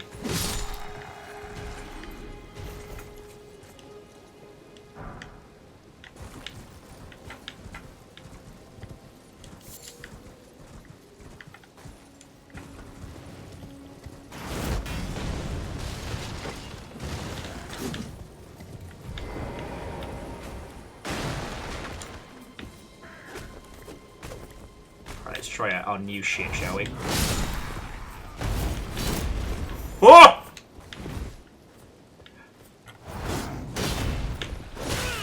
Ah, we can get interrupted though. Oh, I'm gonna have fun with that later. Oh, and a stone sword key.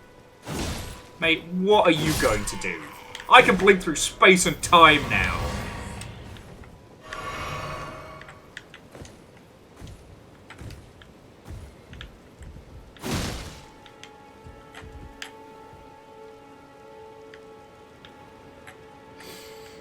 Okay. This doesn't seem good. A lot of hanged men. Oh, but there is somewhere to rest up, so that's good. Anyway, so jumping back.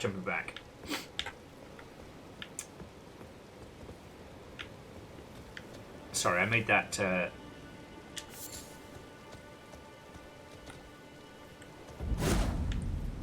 Weeping Peninsula.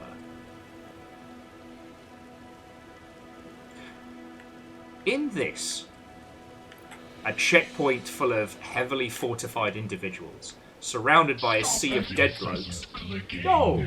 Scarred in Alaska. Thank you for giving that to Earthman Dave. That's really fucking cool of you. Now Dave doesn't have to deal with adverts of Future. And I really appreciate that. But all I was going to point out is that there is a lone lass out there by herself, surrounded by sleeping people. I see no way in which that is a bad idea. Let's go say hello. Just, let's go touch some lost grace, just real quick. Just real quick. I'm sure it's fine. Sure it's fine. Just real quick.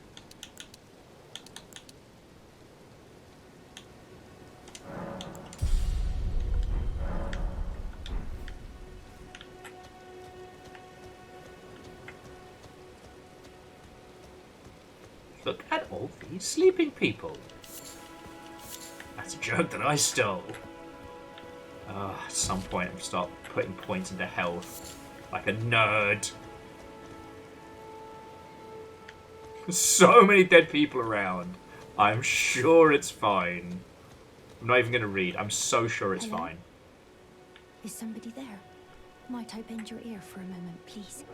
My name is Irina. I've escaped from Castle Morn to the south. The servants there have rebelled.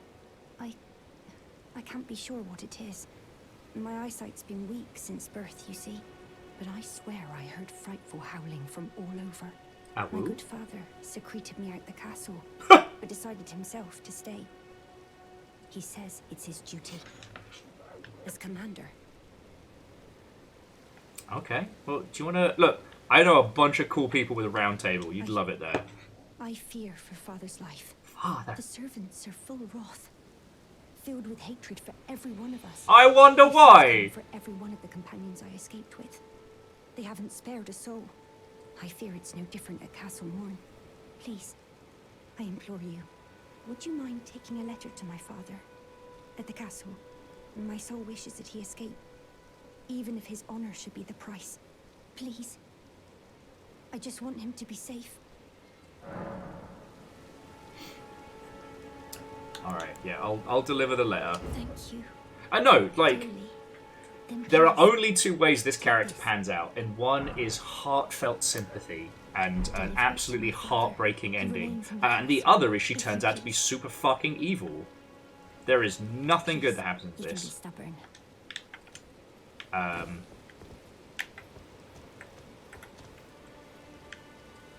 She's gotta be like some kind of super werewolf or something. Like, look at all these dead guys! We're supposed to believe... I mean, she's got to be like tough levels.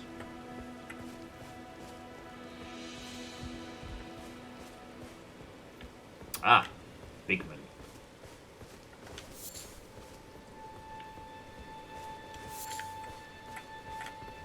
To Jugbin, Watto, and welcome.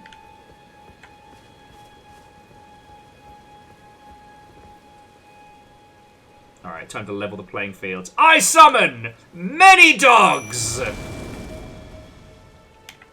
I have puppy. Ishkar, I guess I'm still maidenless. I thought we just hit maiden status, but nah. Remember, shit werewolves.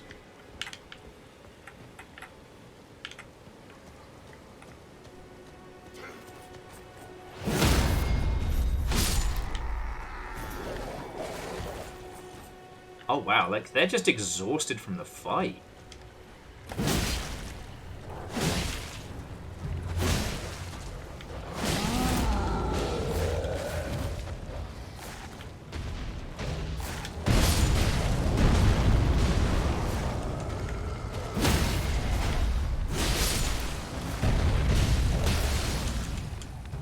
Come on, I can get it.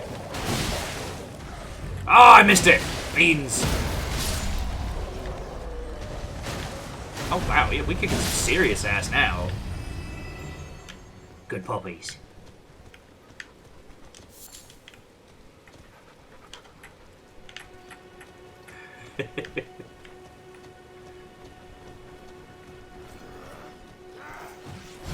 Oh!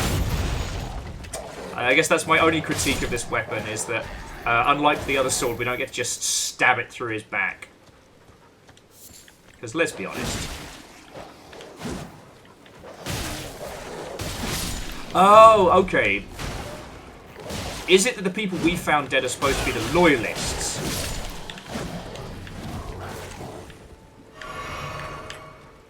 Okay. And everybody else who've rebelled, those are the ones we're finding still kicking. Alright. Alright, that makes more sense. The Morning Star. Oh, such a lovely weapon. What was the thing from fucking... Oh, that documentary? The Morning Star. Aside from being capable of demolishing a small child, was a versatile weapon. Oh, can I help?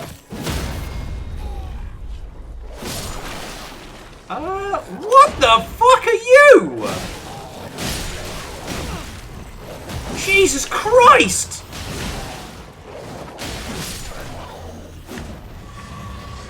It looked like somebody ordered harpies on Temu. Fuck!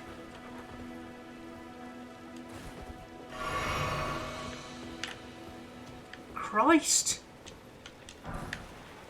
Attack on drop shipping over here.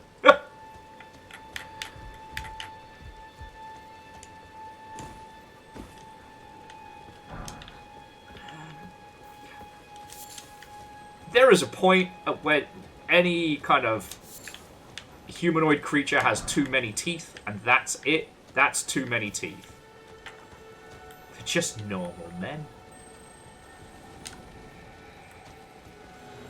So, you know, don't... Way of the Ash. Mighty shot. Okay, that'll be handy. Later.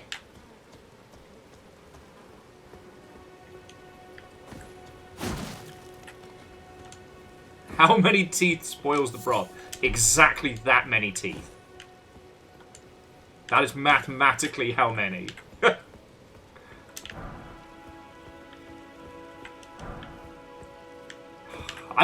I'm sincerely hoping that the person we met at the entrance there actually is like top level. And we've just made a cool kid friend. But this is a FromSoft game, and however this pans out, I'm gonna be sad. As somebody said earlier, like, sometimes the winning move is not to play. And... Alright, this is a little bit of cheekiness, but especially when it comes to Bloodborne, there are so many times where the best thing that you can do is just ignore somebody. And that is completely counter... Well, this is unnervingly open. Sorry. Just leaving alone is so counter to what one would naturally do in a video game, right? Quests always make it better. The player is always the agent of change, and usually for good. FromSoft's like, nah. Its advantage is that it will leave a lot up to you to investigate how badly you fucked up. It's actually something I really wish that the post-BioWare style of open-world writing would adopt. Like, we don't need a character, like, crying at us and telling us how fucking evil we are when we do a bad thing. You can just leave a little girl's ribbon as a drop item and let the player work it out. Because it can be an interesting commentary on how much... Not the player, but how much the character is actually paying attention. Oh. Well, PBS, if we hit this region at night, I'll be sure to spend some time. Hello, baby boy. Hello.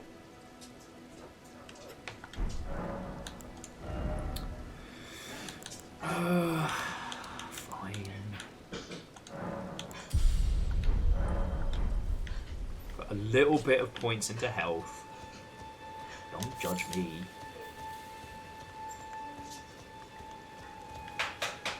Buying or selling? What are you buying, stranger? What are you selling? Okay. Crossbow, we don't need. I'm not in the habit of buying scale armor. Ooh, though a bastard sword. I don't know if you know this, friends, but a bastard sword is a really good sword. For bastards.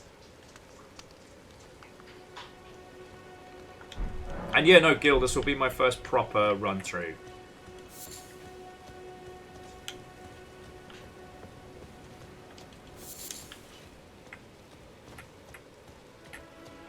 No, Gil, it's all good.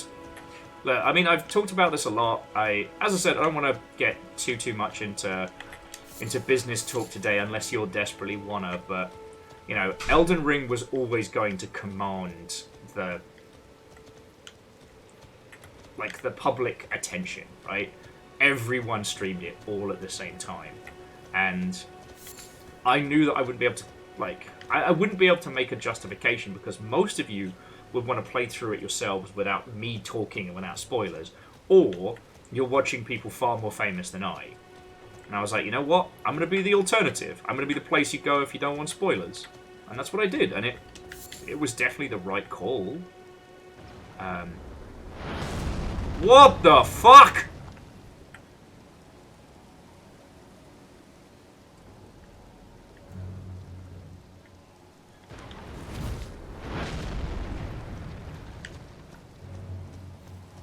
Wellity, wellity, wellity.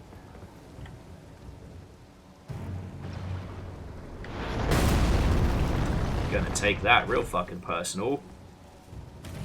That's not a fucking arrow, that's a fucking semi-detached. Guy's firing like a fucking IKEA at me with every shot.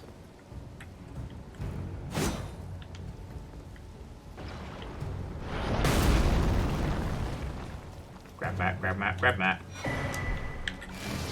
I know!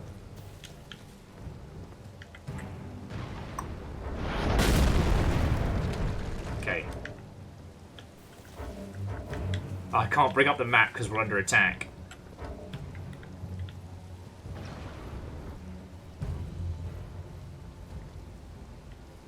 Props to him, he's got good eyes.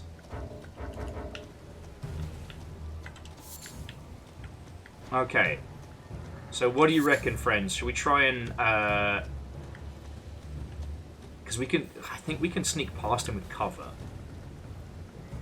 Like, there's no way you can see me amongst the sheep.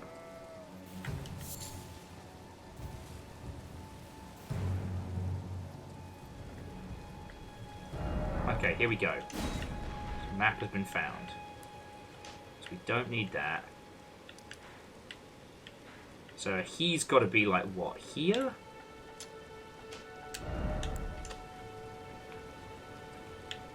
So we can probably get the jump on it if we continue going around this way. Alright, yeah.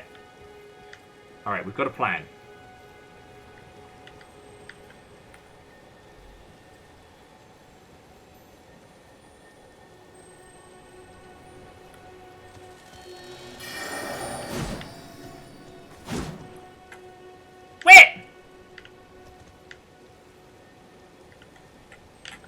Bastard! Wait, no, hang on. This is a very, very good example of don't chase. Alright, so yeah, so if the castle's down this way, this is all broken pieces. Let's not... Alright, eye on the prize. Sneaky, sneaky, stabby, stabby. And again, Alnus, I realised it as I said how dumb what I'd said was, and I was kind of holding my breath to see if me and the sheep got obliterated.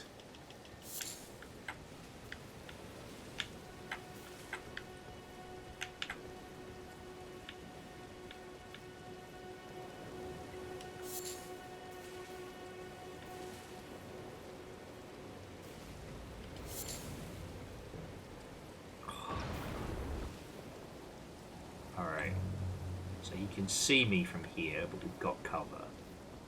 Just have to remember the trees aren't cover.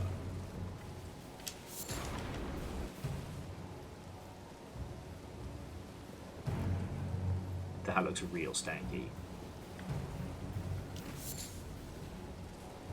No, this looks like a job for Kazar.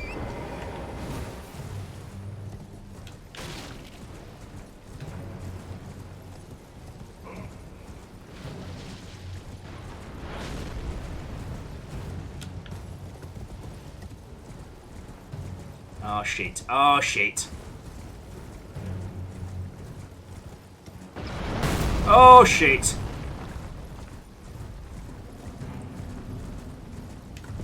Come on, buddy. Come on, we can make it.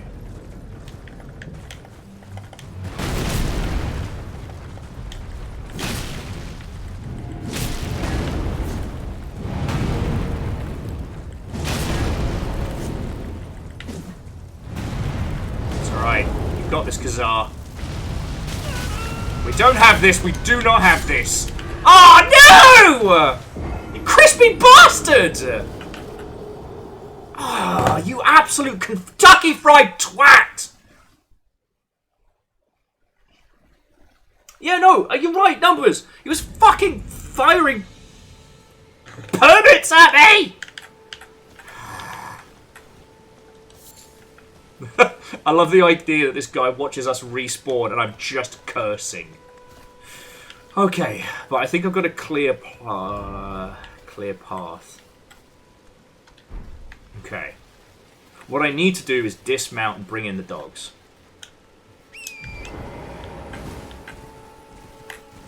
Well, I was doing well. And I've got to say, Favor 6, I'm really glad you're enjoying Liza P. Like, I haven't had the chance to go back for it. And from what I've been hearing, despite it's got a very... It looks like it has a very disposable initial pitch, but it really does end up having some proper artistic weight to it. You know what I mean? Now I don't know what the ultimate outcome is, but in Liza P, whilst Phonokio doesn't actually have a nose that grows, their shadow does when you're in the hub area, and I'm like, that's such a cool little trick. Woo! Come on, you've got this.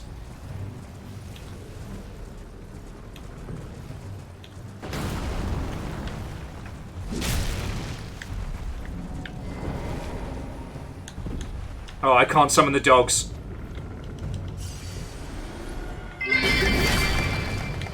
Focus, Raven. Those flames will toast you to a crisp. Is he dead?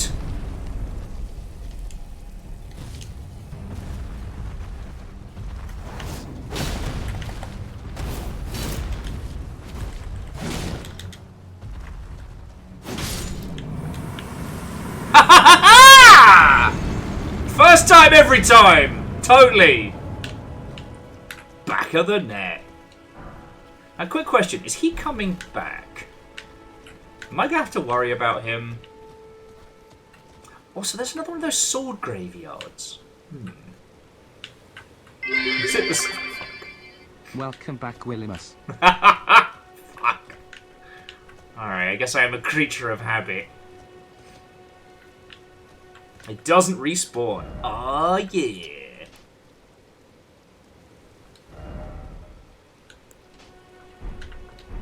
Woohoo.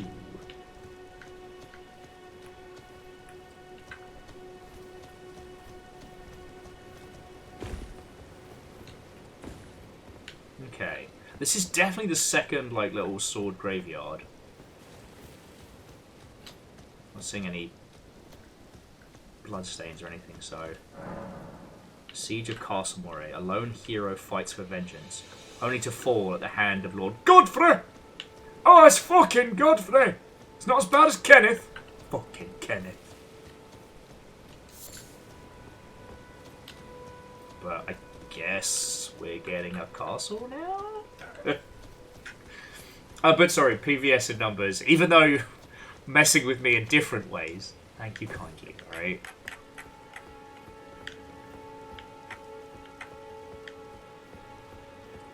And yeah, Godfrey isn't as bad as Joffrey.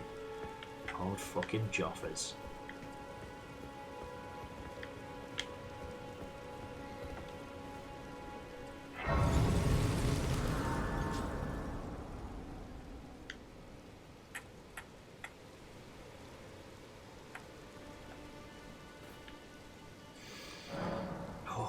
don't know what if Fiona is re-seasoning the pans or what have you, but right now the flat smells amazing.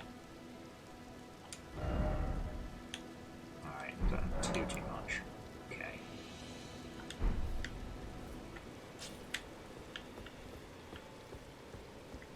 I'm kind of digging our stolen armor, I'm not gonna lie. Cool weapons. Is that a fucking cannon? Is that a fucking cannon?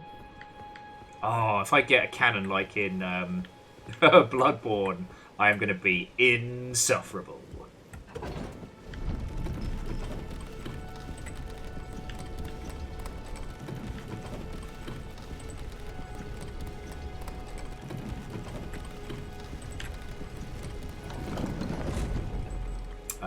This seems fine.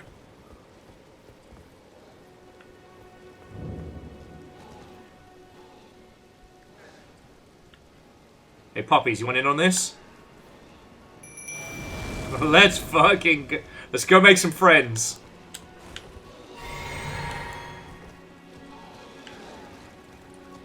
Sup, nerds.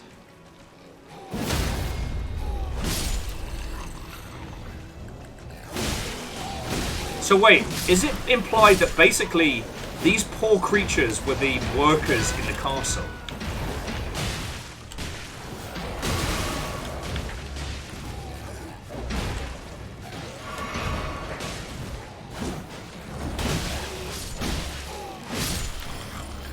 It's fine. Judge bin.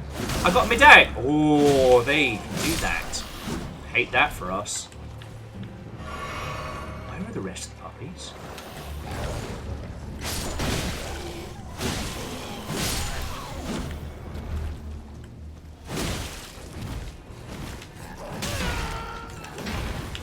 Meep! Well, if I'm going out in style.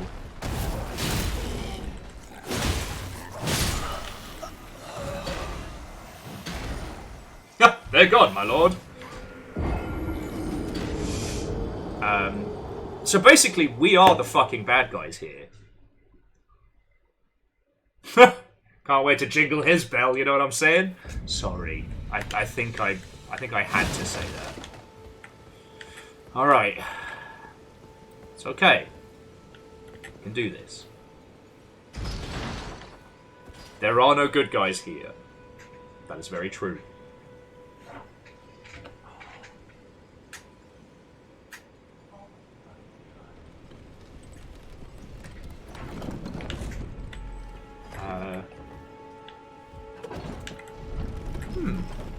Numbers saying, are there any good guys in the FromSoft game? Okay, Solaire.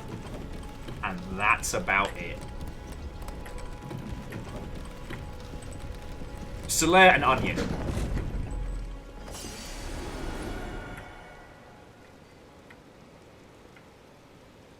Actually, Phyllis, I didn't notice that. That's a real good point.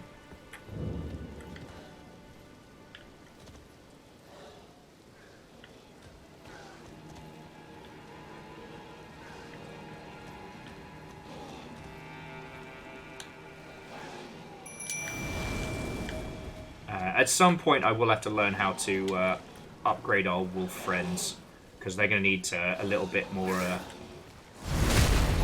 work.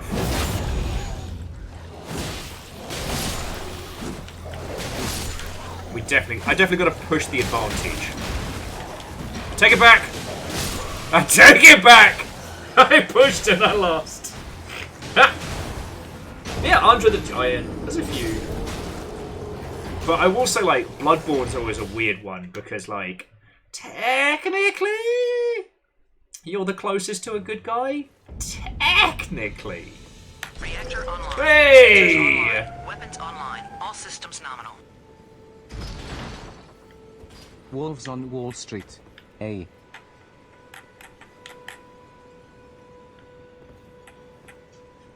Elaine the Crow is good. But also, her job is pretty gnarly.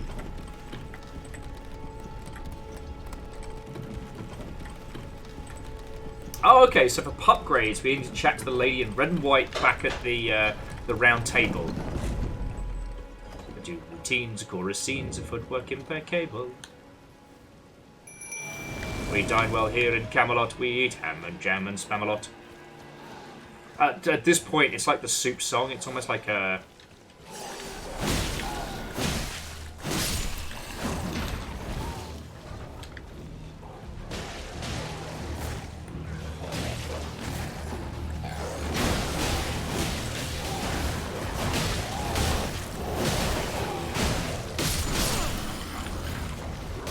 Oh, you little bastard! The shit werewolf bit me in the arse.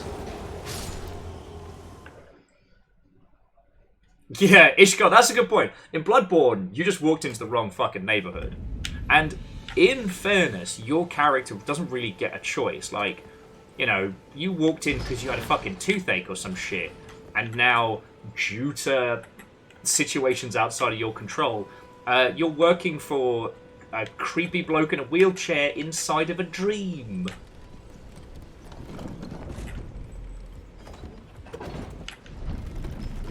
But like, I mean, especially when you consider that the people you're originally like taking out, like, they're just people.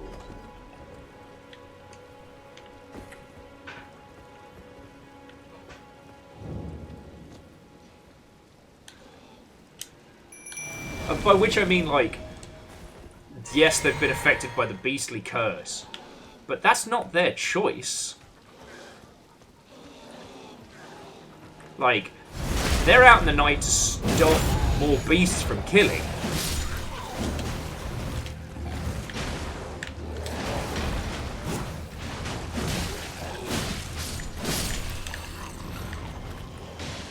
Yes, these guys aren't too terrible, it's just there's so fucking many of them.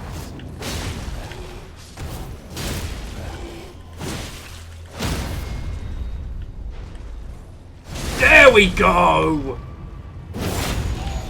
Your soul is mine. Alright, actually, let's go get my souls back. I think I lost my advantage! Meep! Meep, meep, meep, meep, meep! Woo!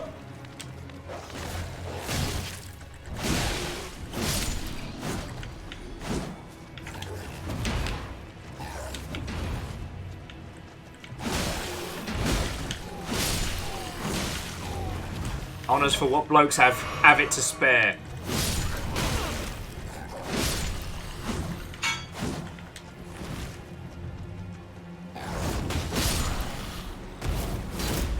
God, I love that move. I'd like to thank FromSoft for fueling my anime bullshit. Whoa, yeah, so Fearless, that is a very interesting point, is, like, as we find out later, how much they saw us as a fucking beast. You know, the perceptions of the people in that space are not good. And especially once you break the dream, and then everyone's like, oh man, it sure is much, much worse in here than we thought.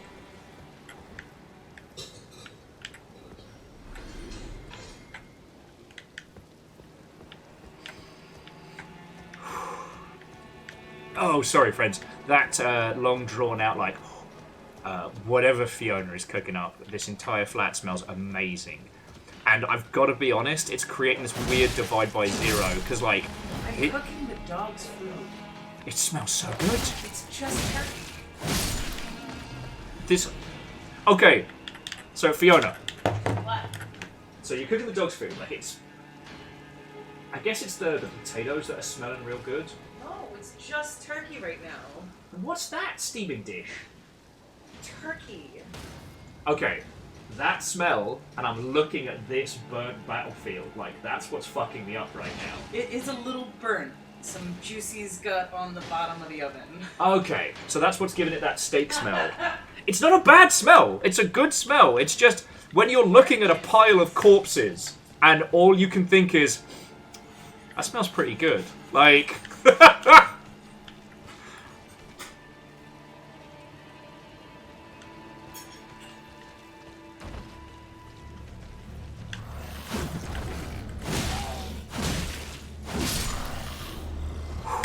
Yeah, hut in smell-o-vision, except for it smells uncomfortably good.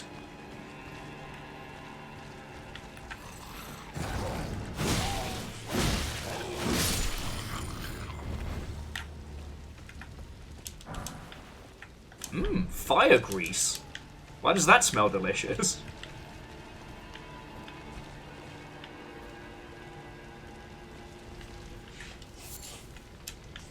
Ah, and you can take the smouldering butterflies around the pyre.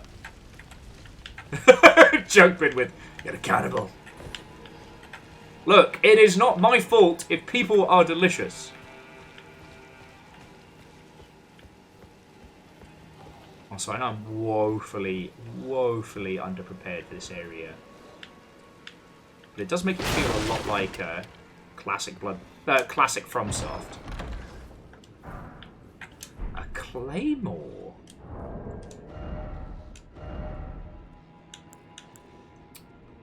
It's not quite as good. It's not quite as good. But, I don't know. Dark Souls 1 has me conditioned to base cannon.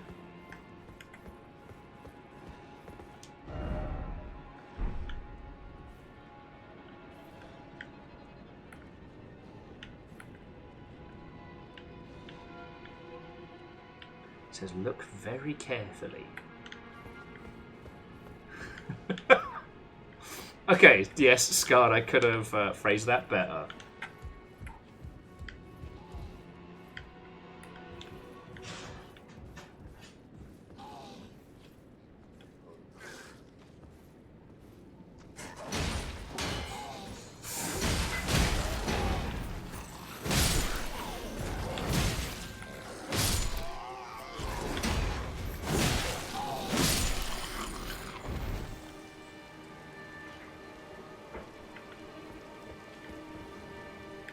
No worry, Gil. Hopefully we get to see you back in a bit, but if not, have a lovely rest of your evening, friend. Got all the cool kids hanging out today.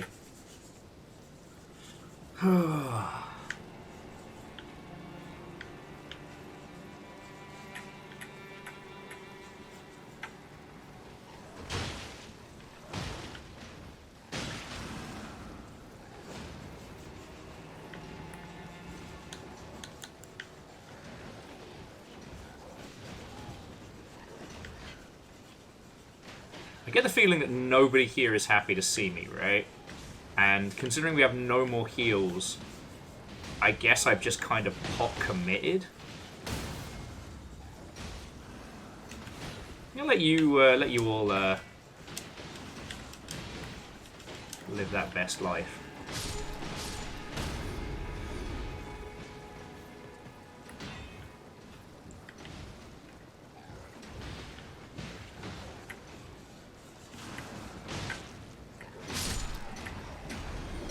Ah, well, Andorf, come on in.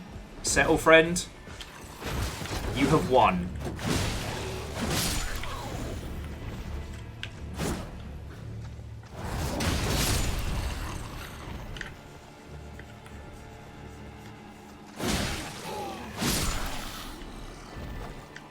Fucking patches.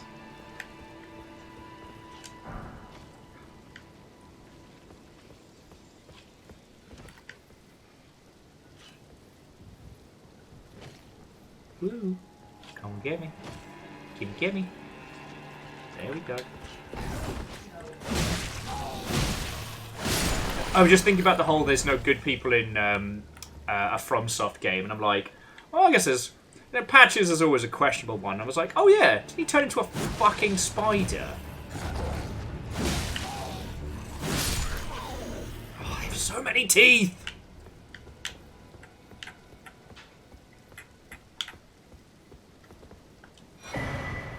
Ooh, a steel wire torch. Like a regular torch, but better.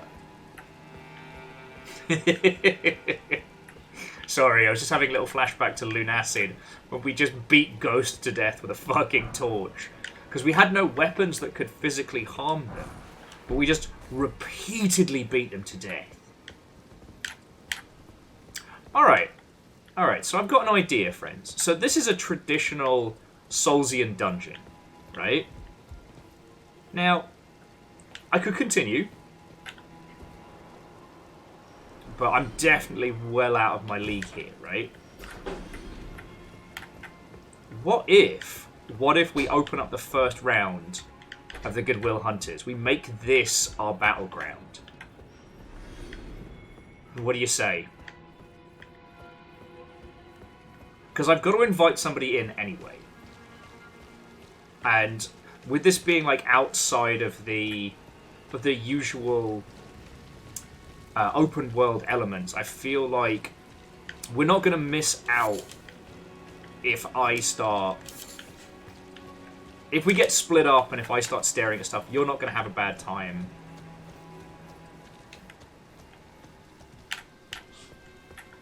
Okay, we've got ourselves a plan.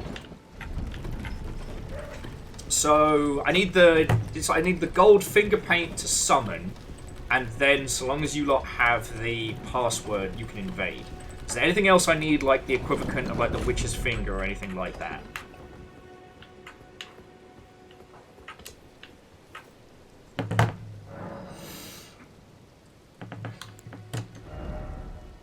Okay.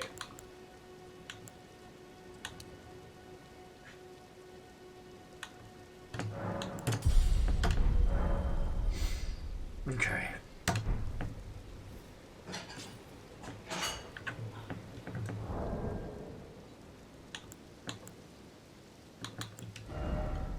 All right. Outfit. Key items. Got some nice yell in there. Ashes of War.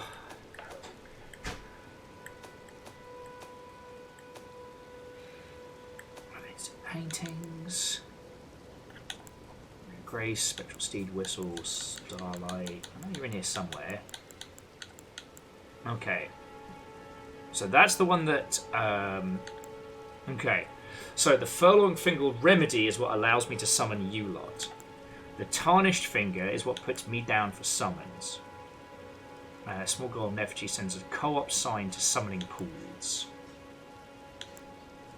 Okay. Anyway, so first things first. Let's go with classic. We'll just go with...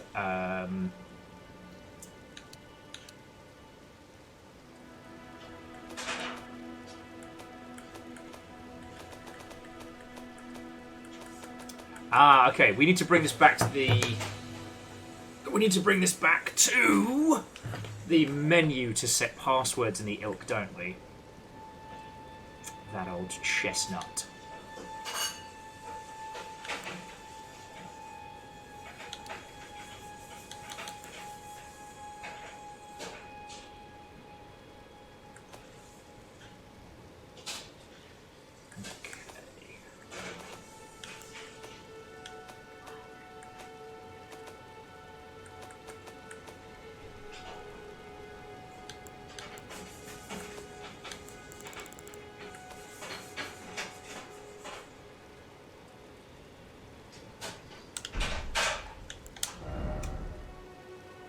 Ah, here we go. Of course. Okay.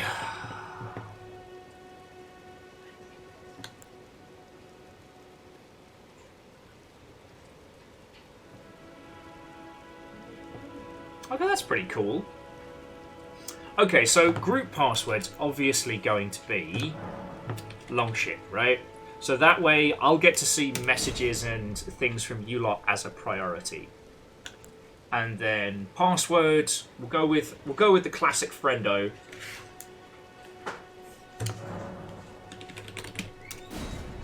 Okay.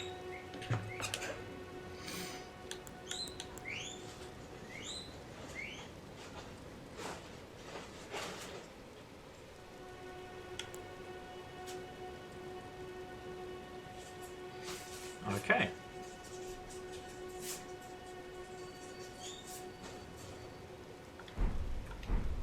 And I shall take, whilst everyone's getting their stuff set up.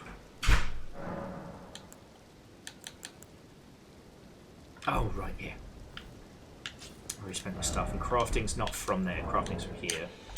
Ah, so many things to remember, friends. So little time.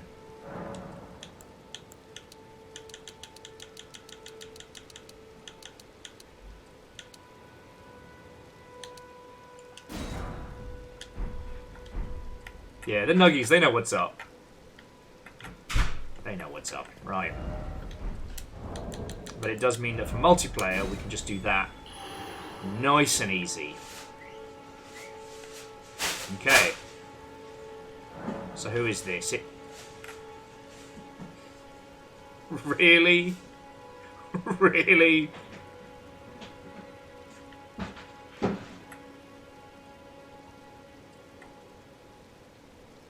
Wait. Why did it censor your name? What did you put? Frankly, I'm impressed. But, alright. So we've had 2 deaths in here. Oh! Because you were hard. There we go. Alright. So we're up to 26 deaths total, right? No, we've had 2 deaths in here. We had 1 death at the giant. We're up to 27. Okay, 27 deaths! To all of your lovely selves viewing along, I apologise it falls to your good selves.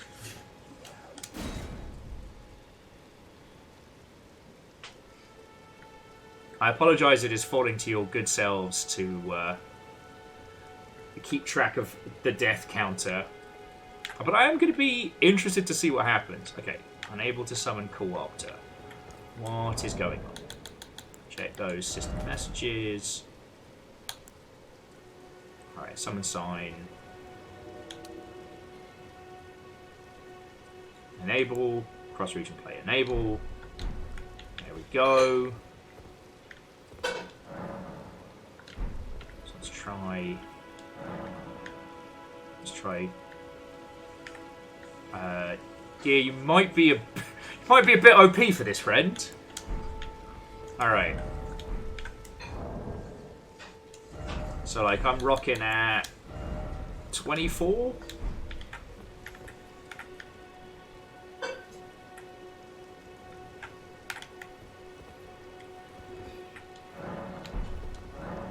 Okay. Let's see if,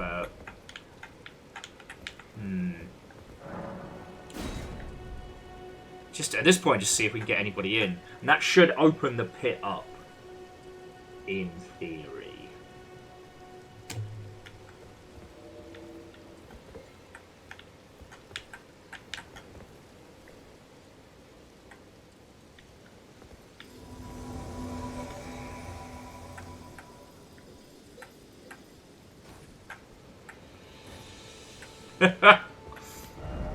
Ah, here we go. An honourable bow.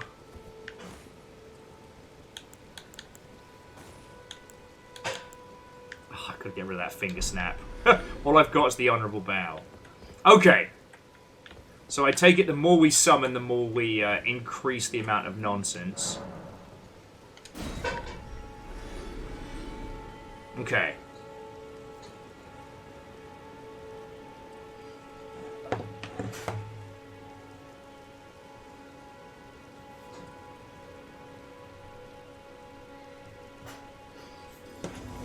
Wrangling people is very challenging.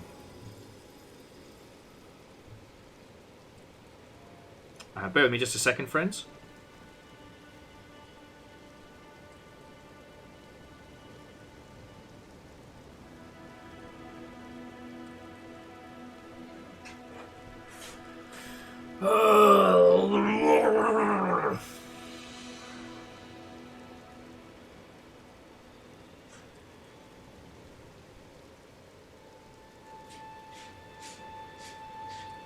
Let's go fucking kill something. Let's go do some fucking murders! Those of you that wish, I don't know how the invasion system on this works. Come! Take my head.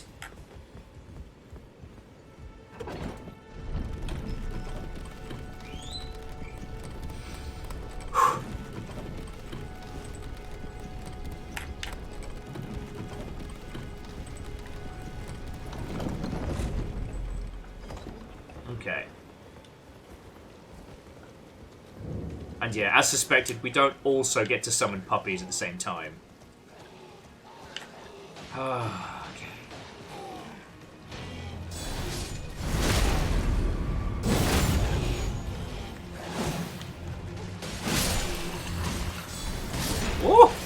spicy! Oh! Okay, spicier than intended.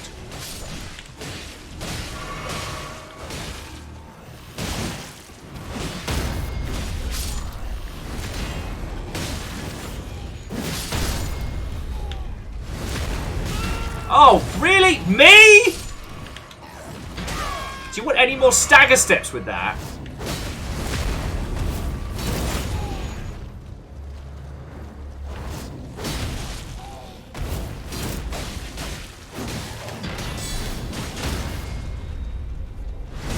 Oh! Just reach on in there. Oh, the Iron Cleaver. The Iron Cleaver, the Old Fang, and the good times. Sorry, friends. I shouldn't have checked my messages. I saw I had one, and I was like, oh, I've been very, very absorbed by Elden Ring. I wonder what that is. And it was not good news! It was bad news. So, woe betide the creatures of this. Again, friends, the password is friendo, lowercase. Group is longship. I did put uppercase for that one, it's like capitalized, but just because that's one you can leave on, that means that I'll get to see all of your messages.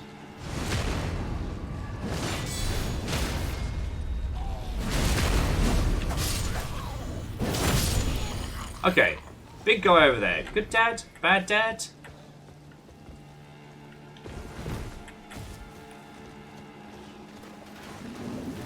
Bad dad!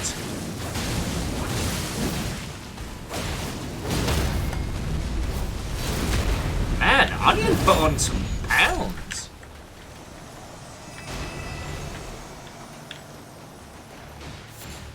I don't think Onion's doing okay.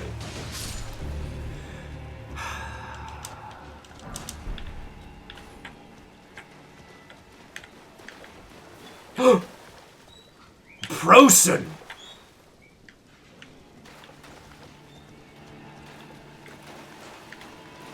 They could be anywhere. Could be coming out of the walls. Sorry. Okay, I really wish that white ghost had just appeared out of nowhere, but okay. To the battlements!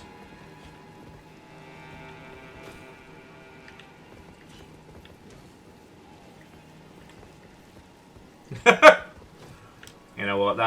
That'll do it. Andorf, that'll do it. Andorf, Jesus.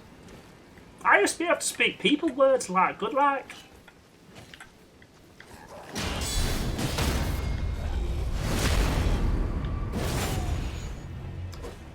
Wellity, wellity, wellity.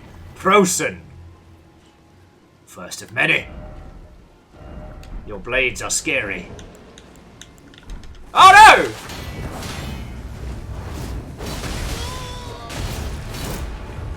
I was about to do some cool shit! Anime bullshit, let's go! Our first friend has been slain.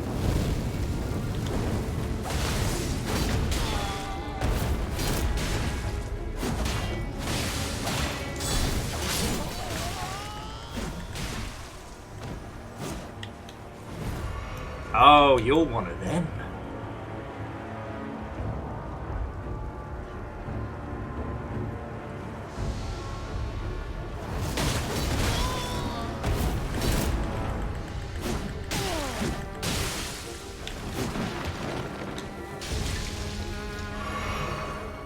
You would use poison and poop? A coward's weapon.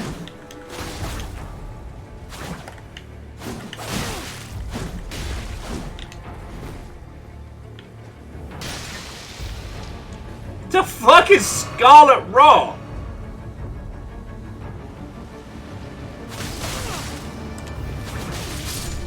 Fuck.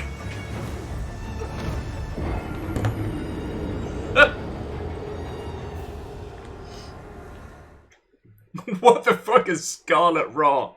I feel like I didn't just have a battle. I feel like that was like a Dickensian Sorry, it was like a Dickensian doctor's list.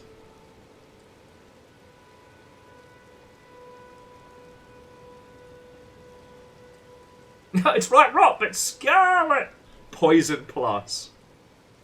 I thought he was throwing shit at me, to be honest. But, you know what? It's fine. I don't feel like I lost a battle of swordsmen there, a battle of warriors. I basically got forcibly given the clap, and that was... So that was a high-level guy coming back and PvPing in the paddling pool. What a fucking dweebus. Anyway, let's just... This castle shall be our playground, so let's treat this like we did with Dark Souls and otherwise. If you'd like to come join me, or if you'd like to throw in some murders. I mean, that guy, you know, he had to resort to rancid STDs to defeat a level 21 new character. Big clap! Big clap for the big man there! You know, it's just...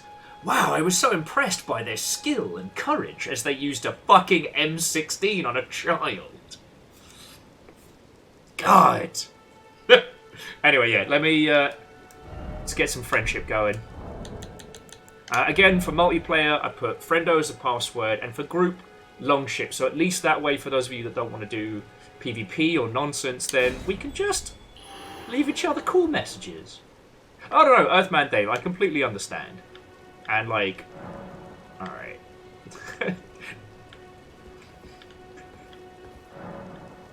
Okay, so puns. Hello there. What else we got? The gear does seem to be wearing some, like,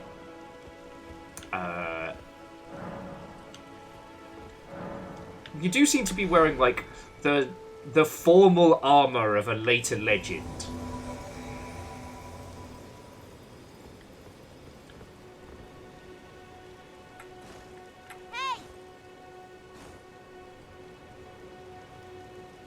And Crowbeak, so far as I understand, like, if you just play this as an open world game, none of this shenanigans comes at you.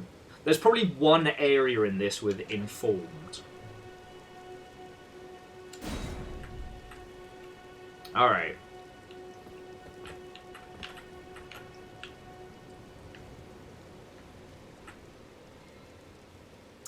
So, Austin, PvP should get priority.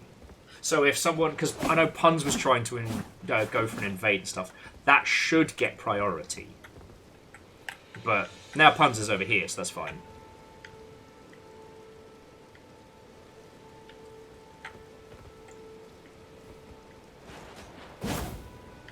Oh, and that does count as our 28th death. And honestly, I'm fine with it. You know. Some individuals in this world, like, they, I don't know.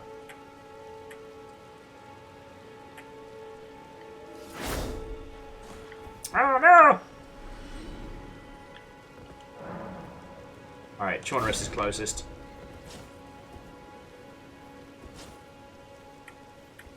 PVS, the display names are character names. Pull the lever, Crunk!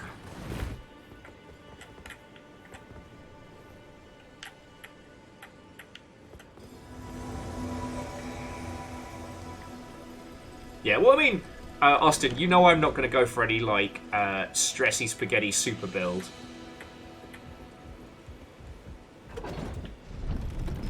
Oh no! We forgot Chaunerus! I'm sorry!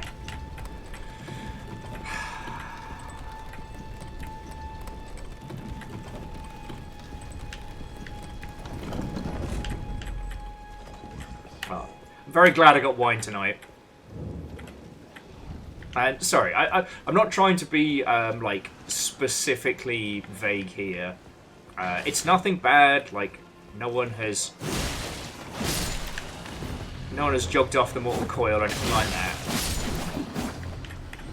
Just yeah. Should probably send the We should probably send it back down for him. There we go. Maybe bow for them. I'm sorry. Sorry, friend.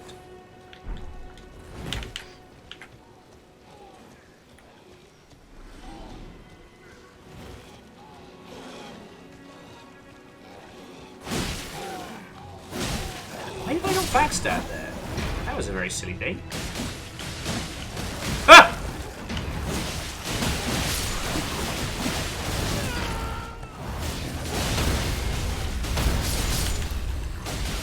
Anime bullshit! I'm using anime bullshit!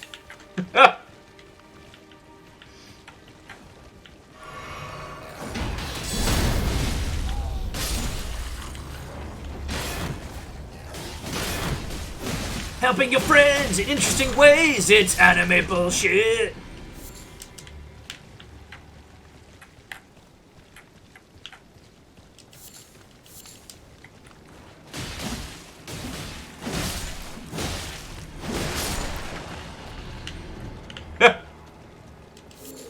Oh. Shaunerus is making friends again. Ooh. Damn, I felt that hit from here.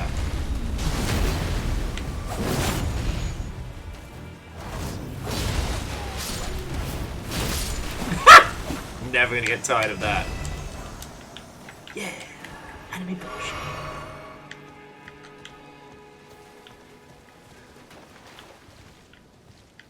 Because I partially have been a bit guilty about not practicing what I preach. That for the Souls games, I have been playing my usual big sword go brr builds, and I enjoy those. I really do. But at least when the last time we did Souls, I rather than going for just like maximum smash, what I brought together was the totally not Diet Bloodborne group weapon, which is just ninja flips. Feel my finger. Oh, feel my finger! Back of the net.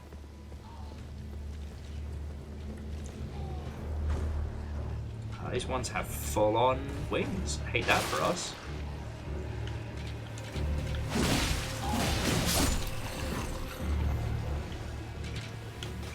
That's some sinister...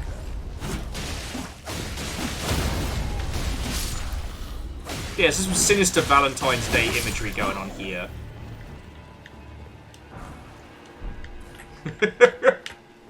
Vanderbeest, thank you for the bits, friends.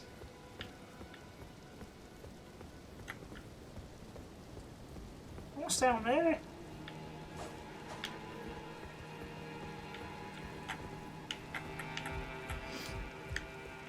But yeah, so one thing I will say, Crowbeak, is I found this to be... Sorry, I'm not one of those people who, when someone says, oh, that's very pretty, I will die if I jump down there, won't I? That's...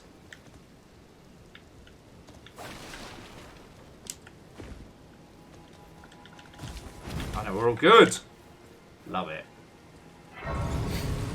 I know that when anyone says, you know what, I'm not a massive fan of FromSoft games, it can sometimes proc this cavalcade of, oh, well! And I'm not trying to be one of those. I will say that this has probably been the most accessible of these kind of games I've played. And that, honestly, if I just treated this like a good old-fashioned dungeon... What madness is this? Oh, that looks right shiny. Wee. Ooh. Thank you, puns.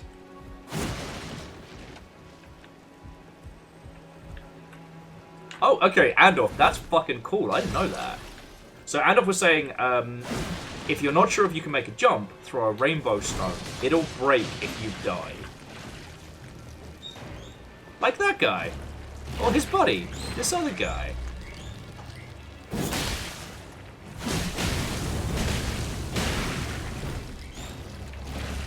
And gross.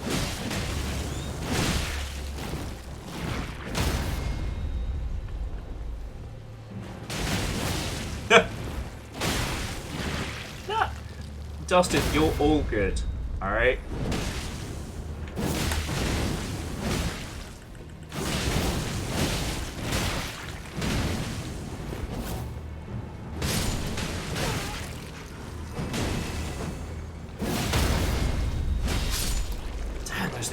kill. It gave me 1 glass shard. I did it!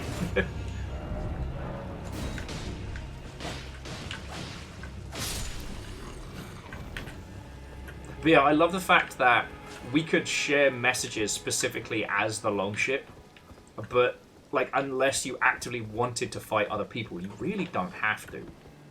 You know, like don't get me wrong. There were some moments of Dark Souls 1 that were great, but the worst one was... Oh, it's on my face! Oh, it's on my face!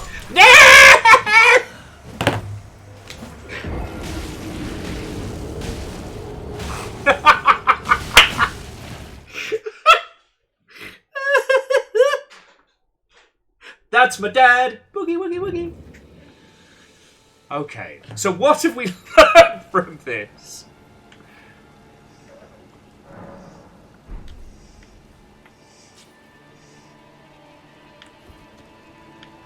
Actually, so friends, I'm just going to take a quick little break for a second. I'm just going to grab some water. So I'm not going to be long. If you want to continue, just come drop your sign down by this way. And yeah, I should have worn a mask, but I've got my cool eye. The Teenage Mutant Ninja Turtle, our And 4 Seth, that's really reptilian kind of heroes, you. Thank you. have overcome the arch villain Shredder.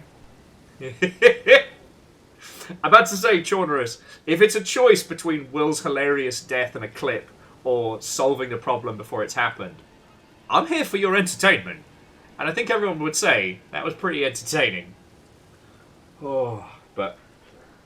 yeah, friends, I just need to grab some water, and I just shake this funk for a second.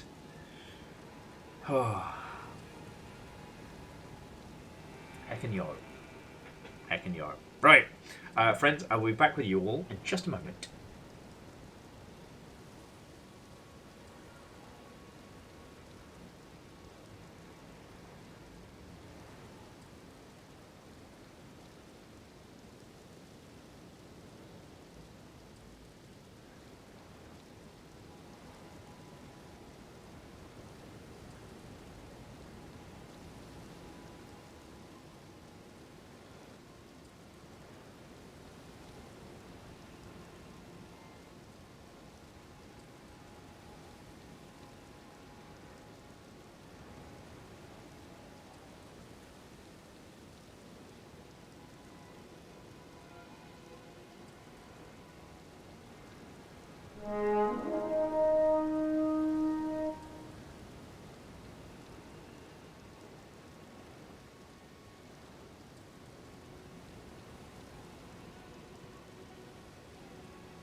Stop that incessant clicking.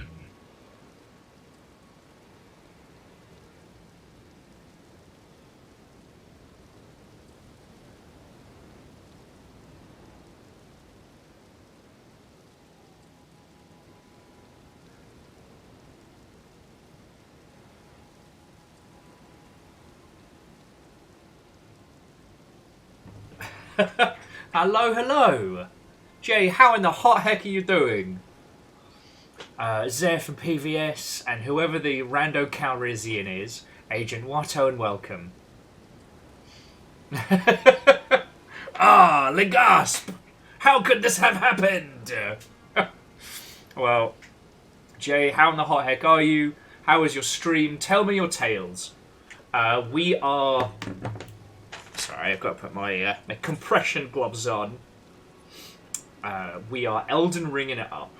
I have decided to throw caution to the wind and invite friends, invaders, and raiders alike to come join me in the castle of bad moral choices. That is... Sorry, I didn't see the train. Shit, I did not see the train. Sorry, friends. Because it was at perfectly level 3. I couldn't...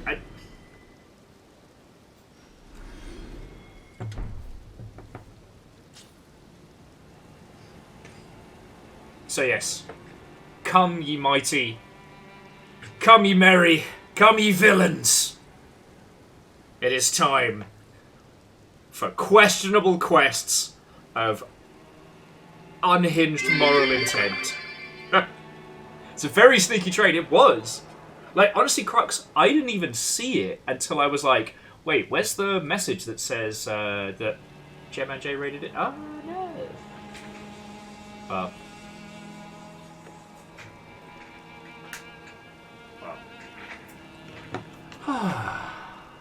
Coming in, friends, coming in. Whilst the train is going, I can at least open the pit up on multiplayer. Okay, so... And I'm going to try and do the rotate between. So we've got Chaunerus, and... Let's see if we can get gear in. And Vanderbeast, thank you for filling the pint glass. That's right, and Crux and all of you, alright? You'll know by now it's what keeps us the fuck alive. Stop that incessant clicking. Fuck off. No way that was a Twitch account ahead of time. How? I need a better shortcut for our gestures. Bow in honor. And for those of you who've just joined us, I managed to get my dumbass killed only moments before you came in. Because I did not look before I went, ooh, shiny!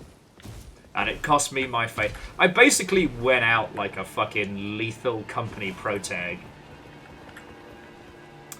Oh, really? Really? Oh, I nearly died a horrible fucking death there. Sorry, our invader is called... circumcised.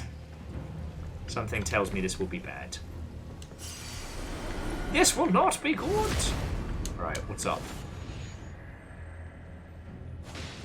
Please help me. I'm of noble blood.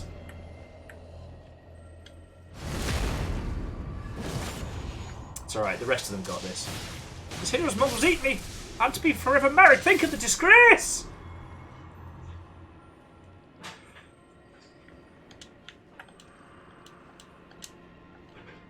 Can we help him? Guess maybe later on we learn how to talk to ghosts or some shit, right? There it is!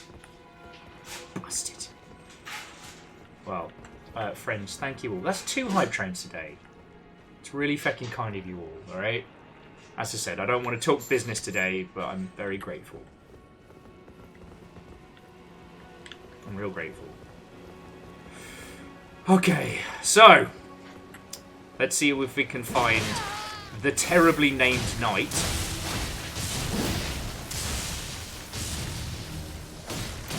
Yeah, I think he might have some fancy kit.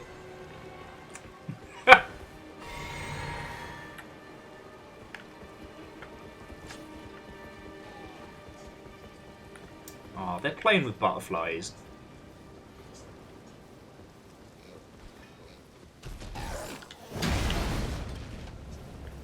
Oh! Right in the cheeky bum bum.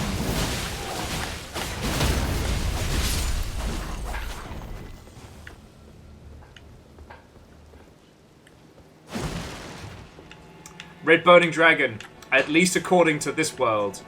Sadly, I remain maidenless. Gazy maidenless and despair.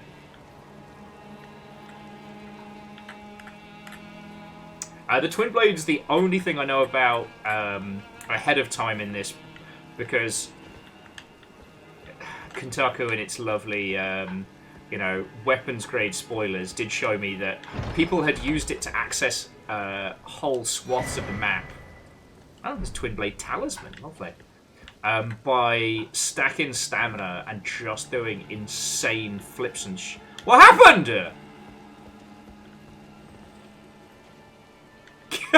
Gear's dead. What did you do?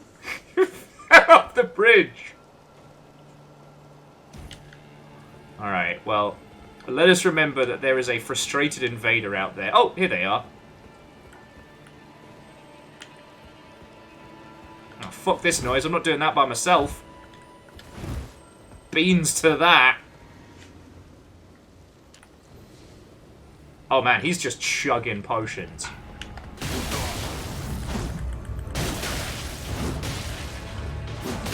I'm not doing anything!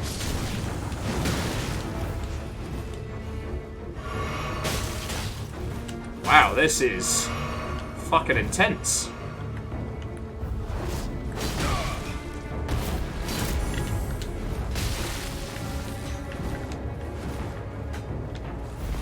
In the words of the Dalai Lama, little help!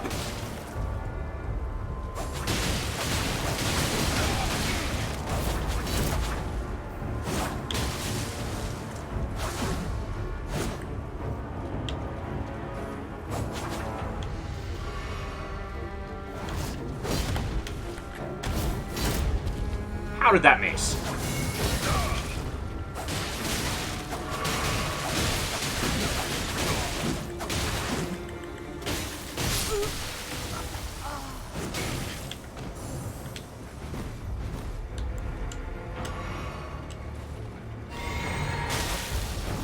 Oh, beans.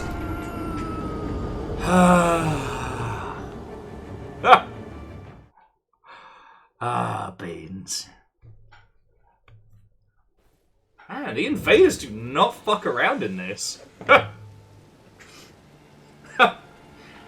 Damn. We are up to 28 was the slub monster. So I guess 29 was that guy.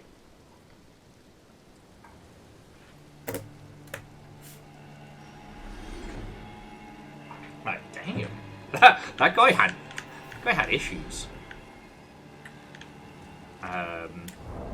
If you're talking about the Twin Blade Talisman, I did grab that one, yes.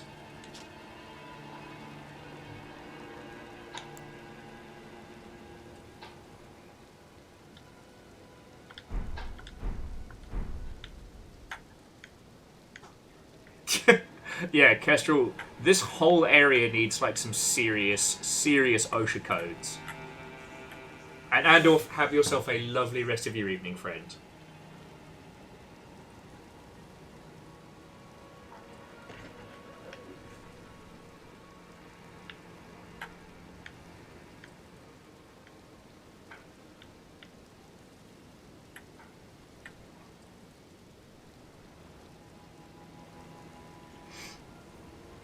Will I have to abandon the way of the big sword? Will I have to adopt a shield like a nerd? No! I shall not!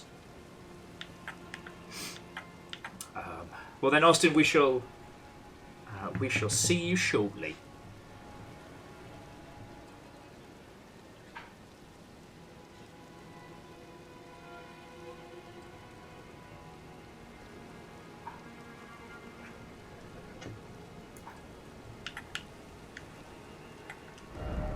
Okay. Once more into the fray, dear friends. Ah! Okay, so let's go for puns this time round. What else we got? And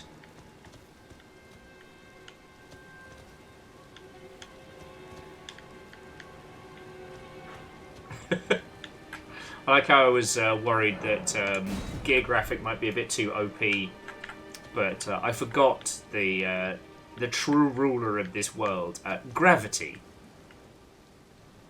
So somehow we're gonna get down there, and then get our goodies, and then I guess swan dive into the next life.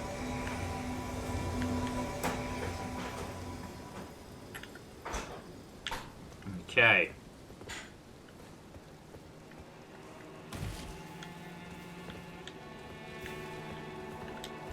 Oh no, and gear graphic, don't even worry about it. The amount of times in this where I've meant to sprint and I've just ended up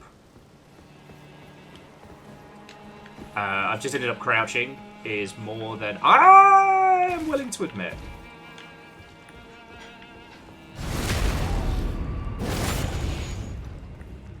Sneaking, sneaking, sneaking, sneaking, sneaking. Hadouken! So I will say it before I say it again. I do miss the proper backstab. The old kidney cutter is a fun move, but it could be more fun.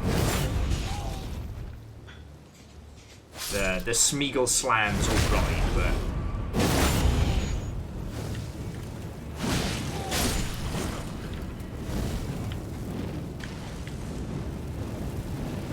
stay back! Villainous blob!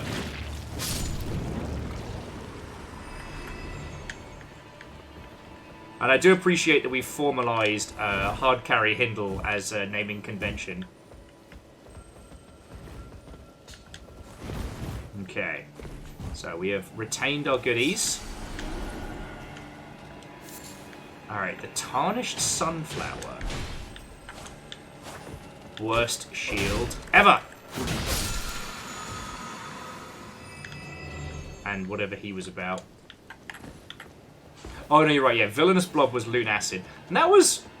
Wait, no, the Blob wasn't the villain. It was It was the blobbing skeleton who was cheating on the lass. That was the true villain. Oh yeah, for those of you that missed the Lunacid stream, like, you missed all the gossip. I may be Maidnless, but at least I'm not Williamus-less. Well, can't say fairer than that. Nexus, thank you for the 200. I hope you are doing splendid. Didn't mean to shout in your ear there. I might beefcake this sword up. Just a little, you know. It's a good looking sword. How did I not fucking die?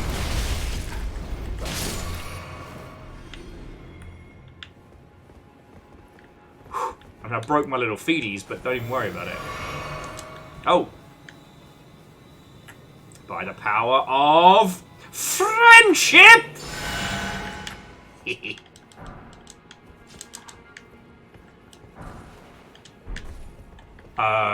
Fucking what?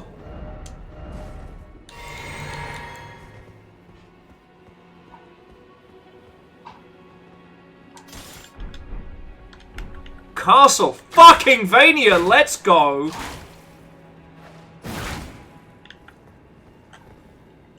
How heavy is that? Why?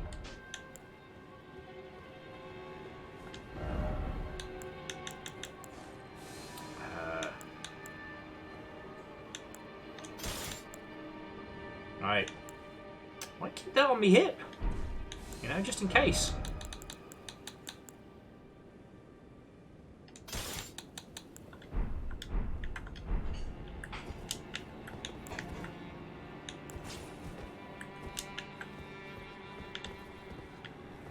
Oh, that's just a regular Bloodstain. Okay, sorry. You're right, it's not a FromSoft game without a whip. And obviously, like, considering the sheer amount of... puns, why? That's horrifying. I was just going to say, considering the amount of stuff in this castle, like, we can do this.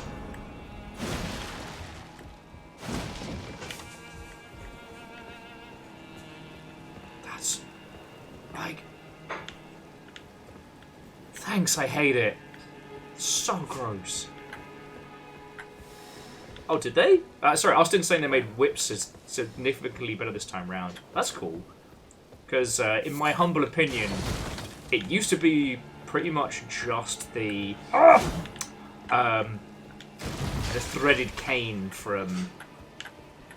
our guiding banner! The threaded cane from Bloodborne used to be the one that I was like, alright, this is the one good whip.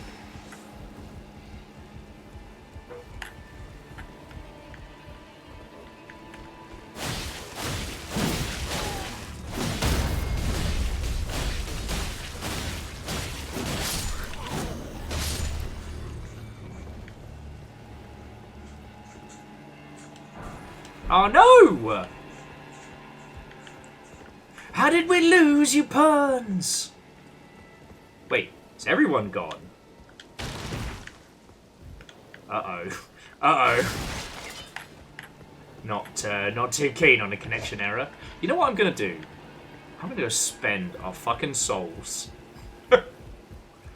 before, I don't know, we get hit by some kind of cheeky tactical Bifrost attack. I was trying to think of something vaguely Viking themed. Okay.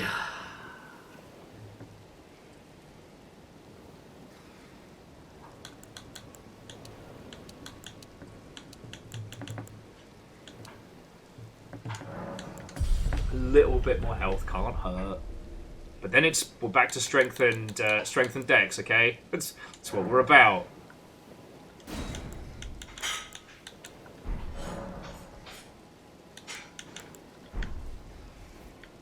Okay, so we've got...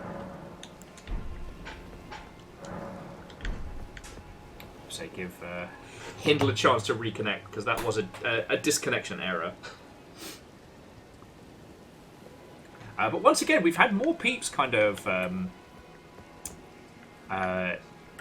ready to squad up than murder.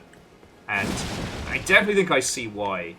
Because whilst there's definitely like a health scaling, this is... the stuff we don't have access to makes PvP so hard.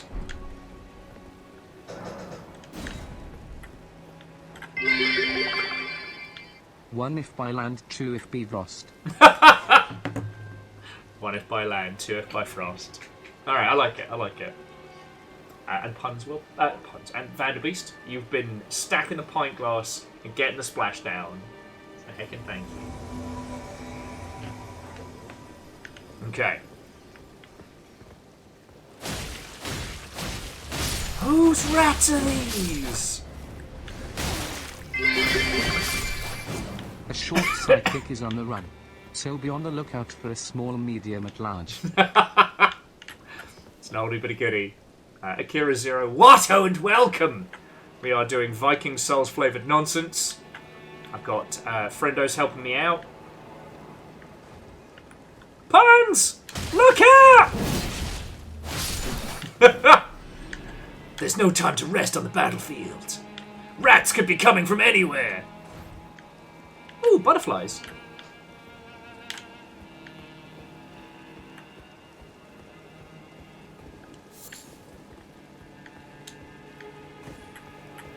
Vanderbeest, thank you for filling the pie glass. Akira Zero, the Yaldum is yours. You took it. Oh, my word. Miserable violin noises. Yeah, like, this isn't a happy place. Like, no one's having a great time here. And we still got to find What's-Her-Face's dad, who, let me guess, He's in there being grumpy, isn't he? He's a grumpy guy.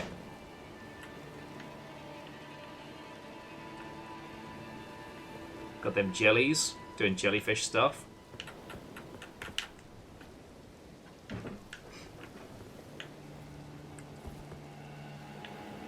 Brace yourselves!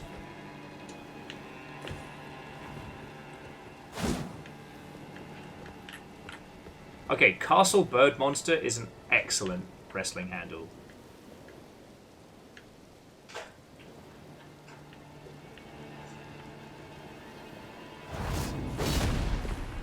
Never gonna tire of that. Oh shit. Puns, don't you die on me! Haha, beans!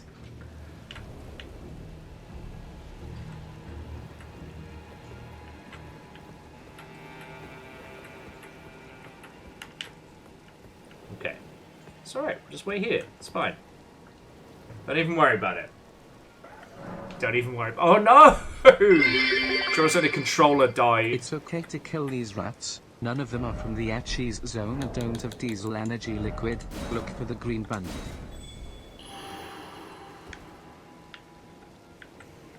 Oh, I think I just did a silly. There we go. You're right, Bacon. None of them were official Ichi Zone companions.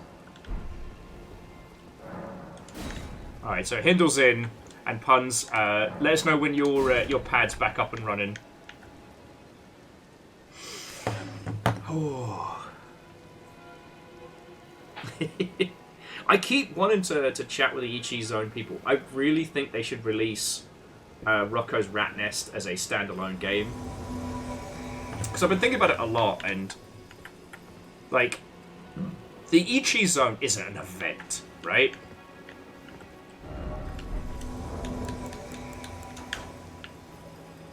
I'm styling.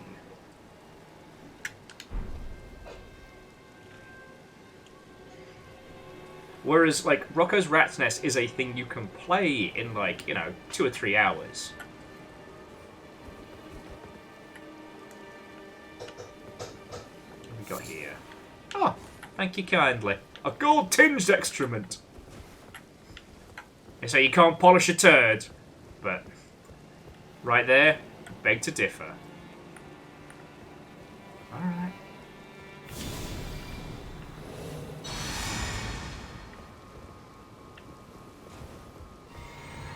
We must avenge Pun Spectre, who was brutally slain down.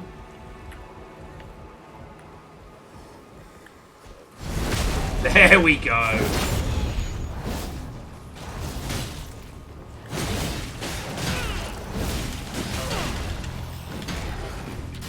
Okay, that did not go as planned. That did, though. Anime bullshit! I'm using anime bullshit!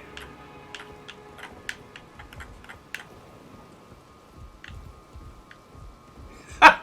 Hindle wins. Big feather. I appreciate that.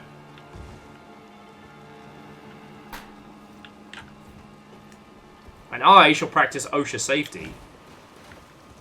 Alright.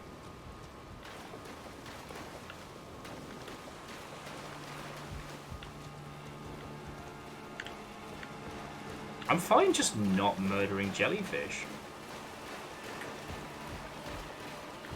They know what's up.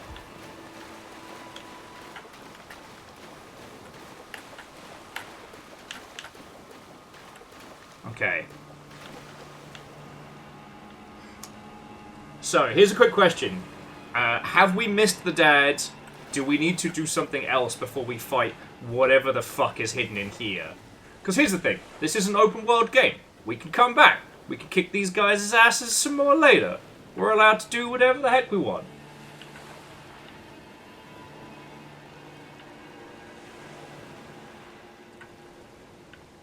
Okay. This is how you do it. Okay, we talked to the dad after beating this. Is there any bonus to talking to him before we do this fight? Like... I'm asking for mechanics. Okay. Alright. Then we shall traverse the mist.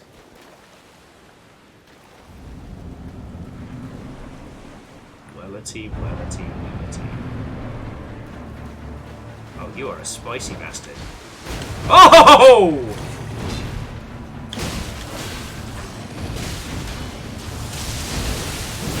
Jesus, Gear! What did you bring?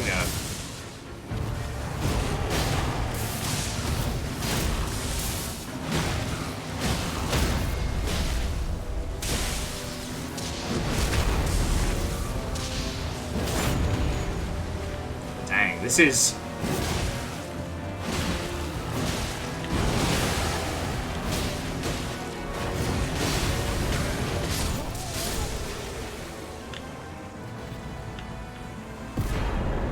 Fucking hell.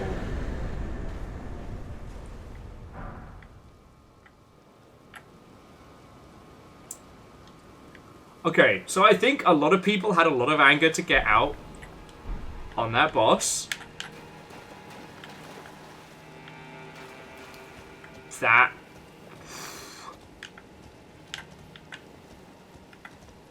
Oh no, numbers, it is definitely some kind of ring. Holy crap. I was an accessory there.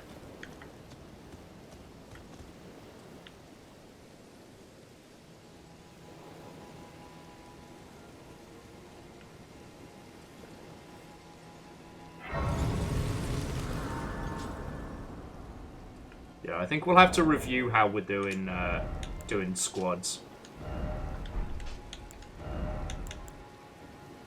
Oh, this needs 40 strength. Alright, well I know what I'm working towards. Jesus, the grafted blade greatsword. Sordid Sword of Castle Moray. A revenger's weapon. It's burdened with an ocean of anger and regret. One of the legendary armaments. A lone surviving champion from a country now vanished was so determined to continue fighting that he claimed the swords of an entire clan of warriors. Fuck. Its ability is... its ability is, I'll fucking get you. Holy crap.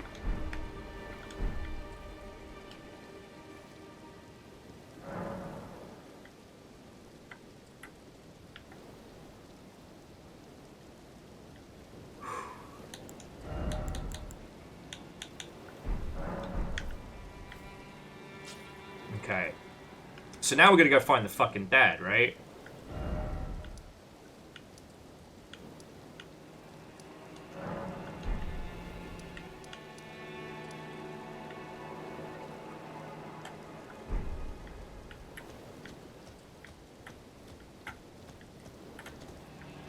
Well, so far as I understand, so Akira Zero, George R. R. Martin was involved in some capacity in this game.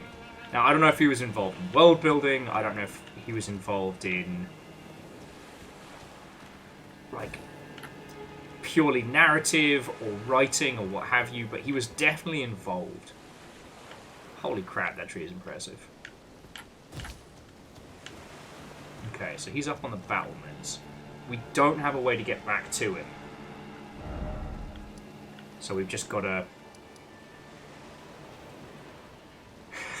Vanderby says, yeah, he wrote the shaders. Not a lot of people know that. He's really good at it.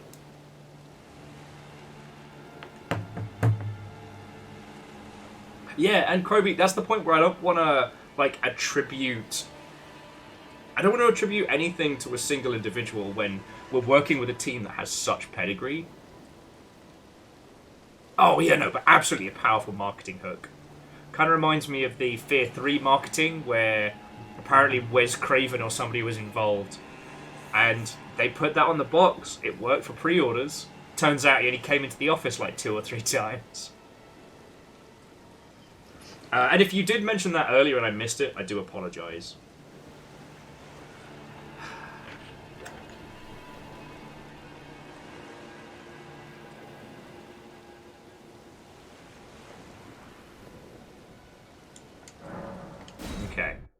So I'm heading back to the castle lift.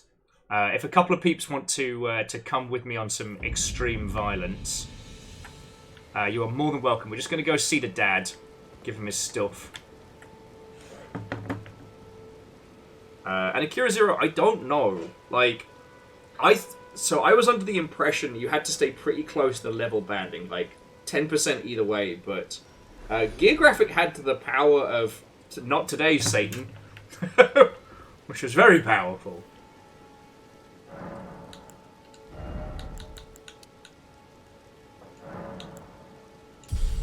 And yes, I spent it all on strength.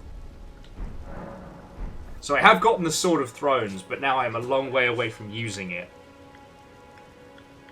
So yeah, if you'd like to join me up on the battlements, you're all cordially invited.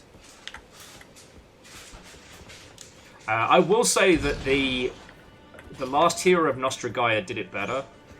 Theirs was an amalgamation of every legendary MMO sword smashed together into a mace. I know, guinea pigs, I know. They have strong opinions on this.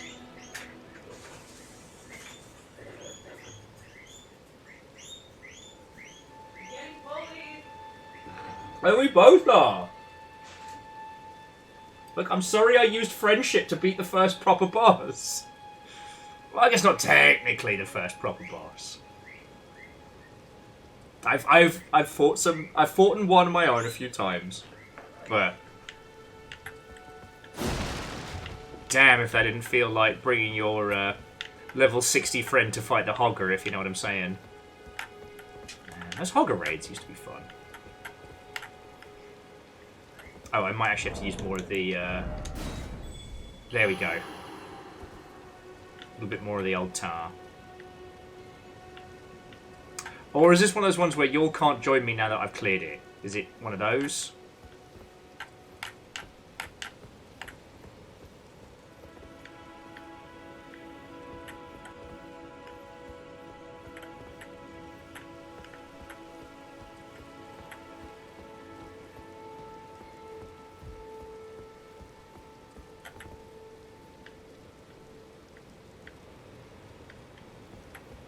It's limited to areas with a living area boss. So, TLDR... Oh, somebody's dying. So, TLDR, I need to either leave and return. Oh, no, because area bosses don't respawn.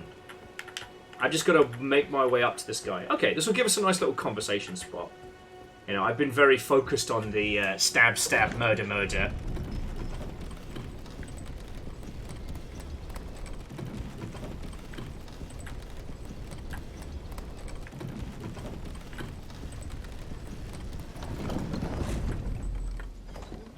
Although this whole area is bad. So, let's deploy the sneaking song. Sneaking, sneaking, sneaking. Sneaking, sneaking, sneaking.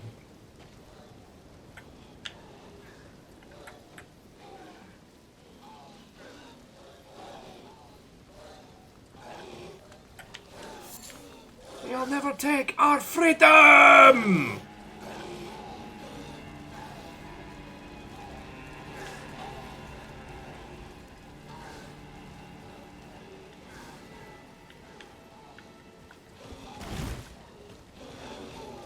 Got an idea. Hey, you bastards!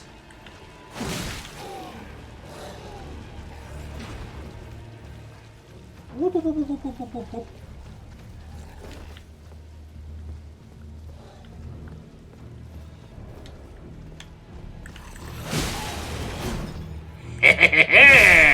Synchronicity and murder! Okay, I can't faff around too much.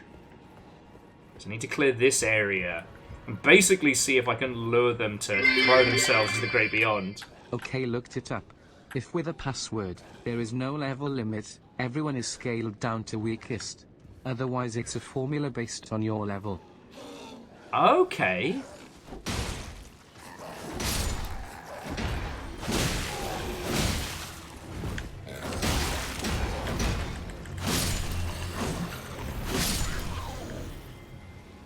So that does change things. So long as you're using it with a password, it can be anybody. Alright.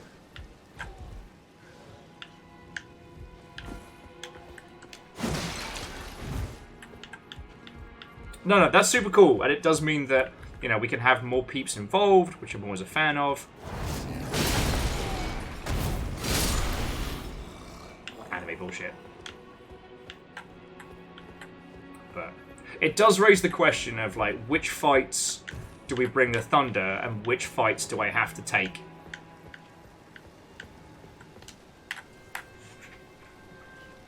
Because that guy was not equipped to handle lightning. I do feel like we just bullied. We just bullied mercilessly.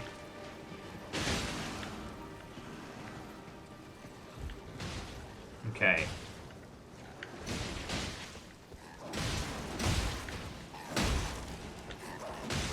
You know what? You lot have fun. I think I gotta go this way.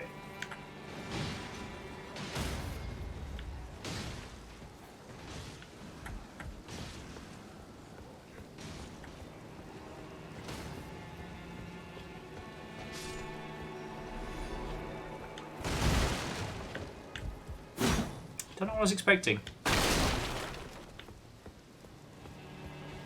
Oh, here we go. This has got to be the way to the king. For the king!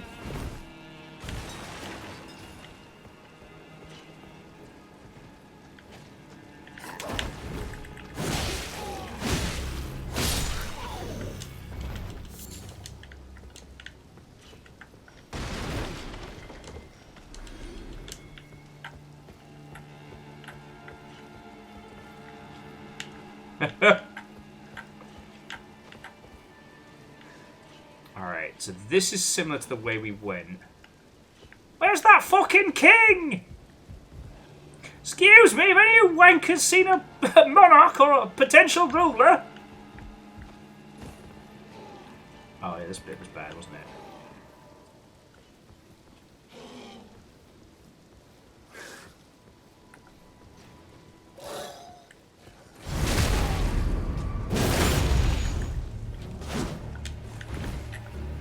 Whoop, whoop, whoop, whoop, whoop, whoop, whoop. Shoot me in the fucking ankles! Ow, ow!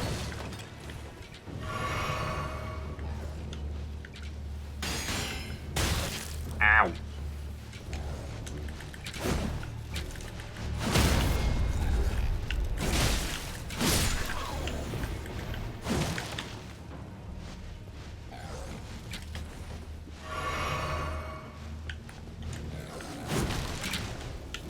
Ah! Okay, okay.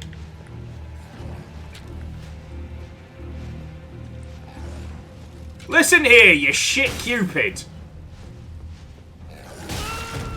Oh, you do that as well.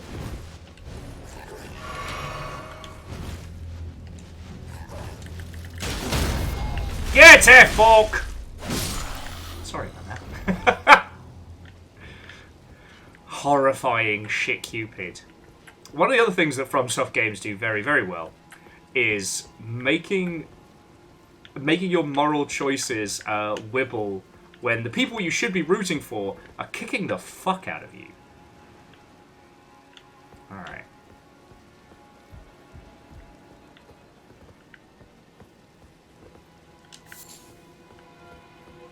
So, His Royal Bloody Highness has got to be this way, yeah?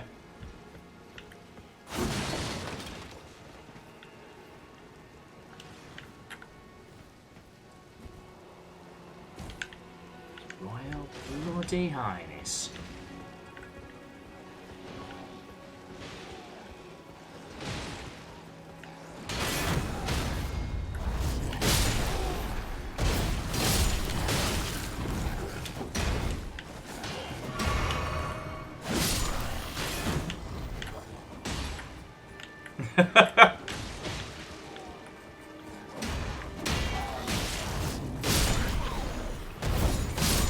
Oh, I love that move. Sorry, I was laughing because Favor 6 was saying, will George R. Martin do anything except for finish his books? And there's a part of me that's just gotta respect the grift, you know? Like, imagine succeeding at writing so hard that you no longer have to even do it.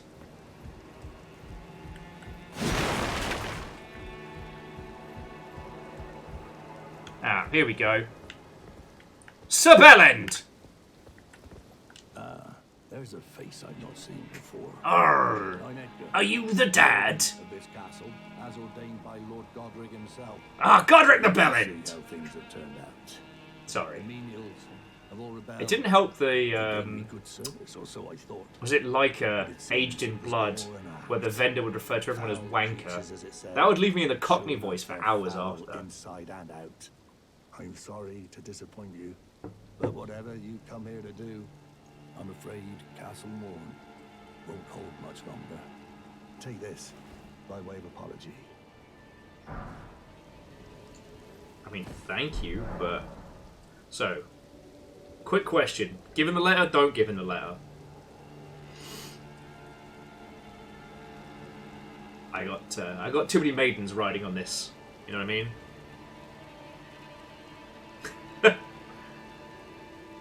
I'm sure nothing bad will happen if I give him the letter. Okay, there we go. I see. From Arena. Thank you. I'm in your debt, but I can't leave yet. Even if the castle should fall, as commander, I must remain to ensure the treasured sword of Morn does not fall into the wrong hands. I'm in your debt for keeping the sword from those fallen creatures. I'm no longer bound by duty. In which case, deuces. Rescue Arena, I will spend my remaining days with her. Oh, good on you! Thanks to you, and devote my Arena as a... I only hope it...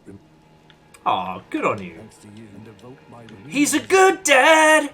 There had to be a good dad! They can't all be bad dads! Not every father in FromSoft can be a shit father. Although, fairness, what's his name? OG Dad King was great until he went mad. He was doing wonders. And then he started, you know, eating his knights. Well, sacrificing them in fire to retain their powers. You know how it be. Didn't expect this message. It's a good message. Oh, cool! How's that for a slice of fried gold?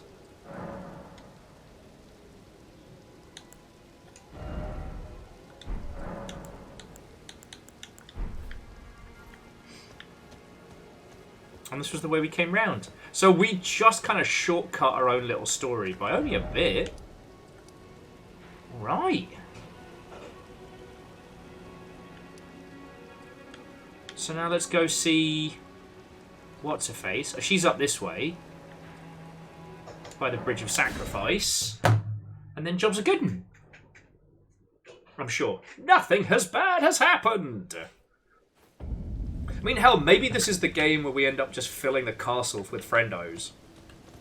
Wouldn't that be awesome? And nothing bad happened. The end.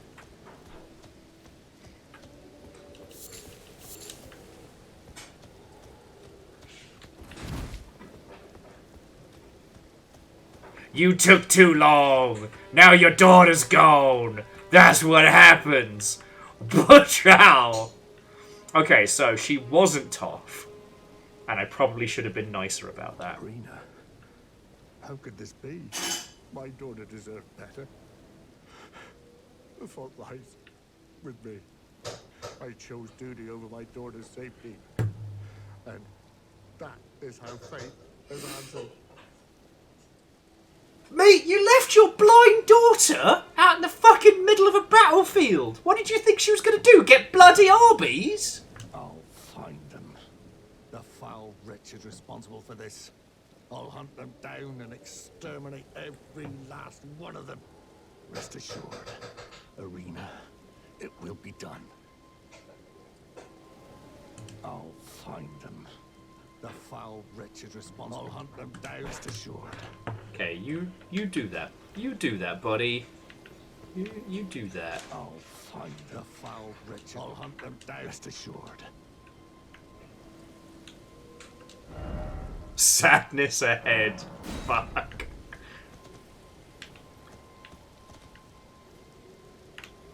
Oh, I guess this was supposed to be the carriage in question. So, Angelus, to answer your question, how does this big sweeping sword work on horseback? Let me show you! Whee! We've got to go through this area anyway, so why not? And it kind of goes a little something like this.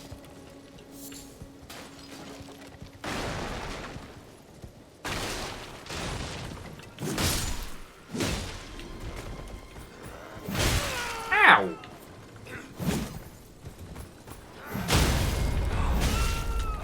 Absolute bastard! Oh, this calls for anime bullshit.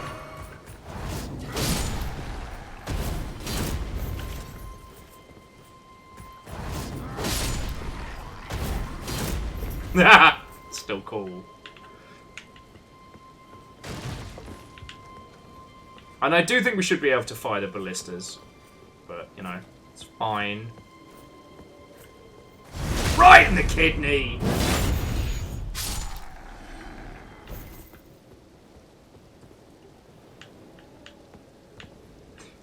Just quickly peeking off the edge, see if we can see anything.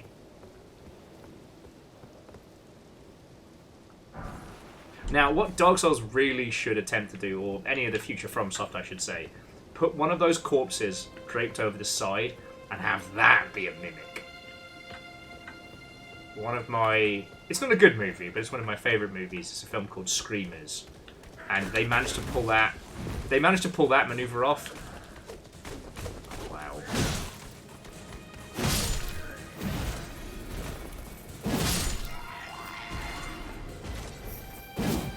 Tell you though, no wonder these lads got their arse kicked. Those monsters were way tougher. Like, I'm not trying to be a bastard or nothing, but you weren't really going to be standing much of a choice there. Ooh, Moon pretty. Moon gone! Bye, Moon! It's alright. Didn't need that moon anyway. Okay. So here's the question. Do we return to the Funhouse of Terror? Or check out whatever the fuck's over here? So, Catapult or Funhouse of Terror? What suits your fancy, friends? The Funhouse of Terror will be repeated deaths on my part. And the other place is an unknown, but they have a ballista.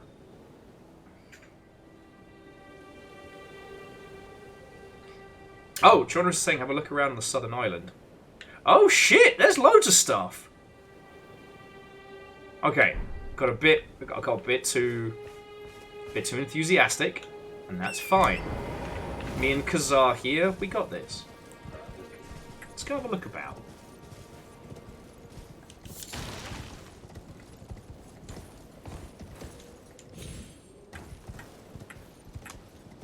And here we got the a sample of the Great British Summer.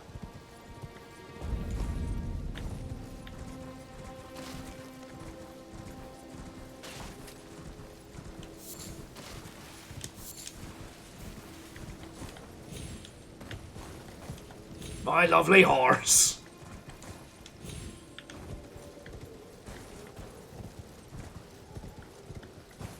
Ah, okay. Well, I thought I was going to be all clever and shite, but I guess we've got to go the traditional way around. But anyway, sorry, I don't mean to mock the story on this one. This is definitely setting the tone.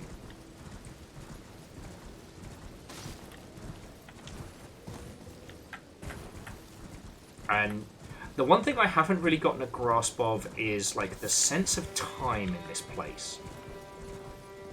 You know what I mean?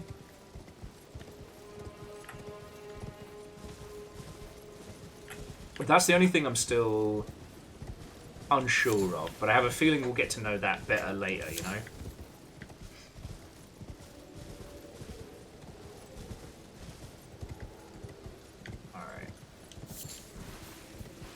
Just gonna head on through. We got stuff to do.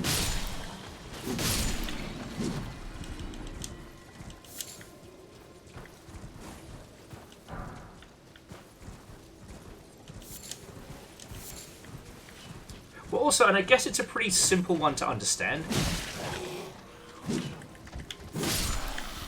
Sorry, Miyake Saka was saying it gets people used to kind of like the FromSoft style of storytelling early.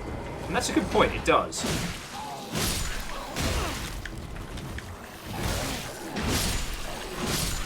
You know, it's a good, simple quest to understand, like, the back and forth that a lot of storylines will involve you either defeating bosses, acquiring stuff and coming back, but also that, you know, there are consequences.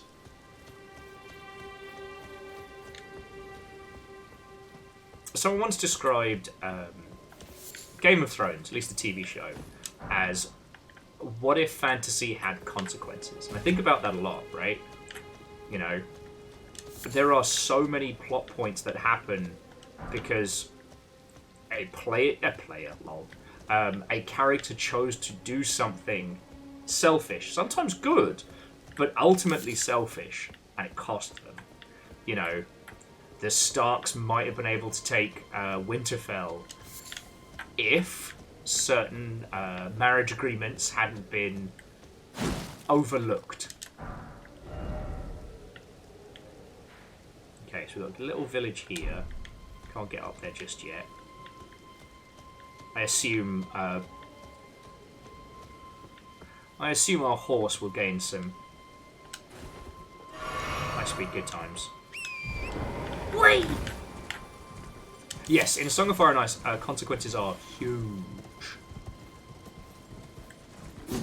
And for those of you who are new here, I'm only saying this one because I do feel a little bit bad about it, but it does also make me laugh that we had a friend staying with us ages back, and they had heard about Game of Thrones but had never seen it. So we, as the good friends that we are, said, we will show you the best episode of that show and the worst episode of that show. And we did. We showed him The Long Night, and then the episode exactly afterwards. And admittedly, I did give some of the more political context of like who was who and stuff. So they had framing for, you know, Brienne of Tar and... I'll just... There we go. I wanted to get mad at the shitty werewolf. I can't. That was all me fucking up there.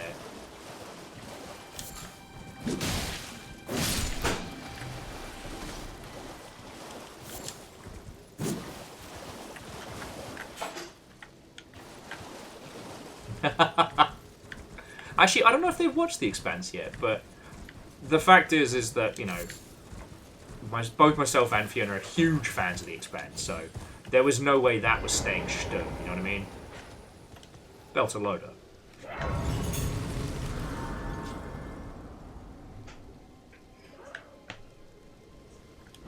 Okay, so we've got some funky looking ruins over here.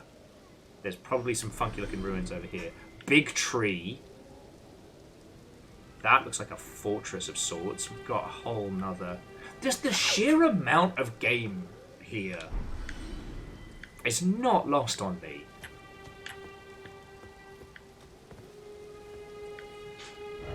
Oh, and we can head back across this way via the downed buildings.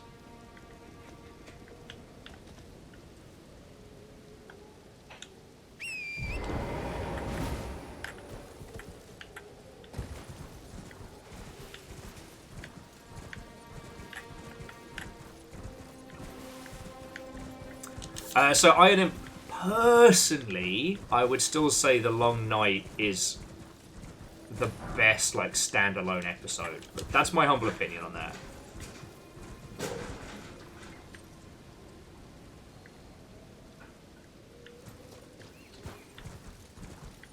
I like the stakes, the effects, the brutality, it's a pitch that is such fantasy. Ah, stinky plants! Bastards.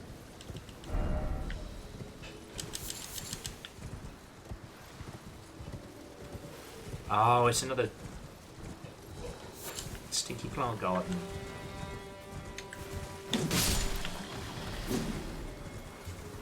Ah, oh, beans. I thought I found like a merchant.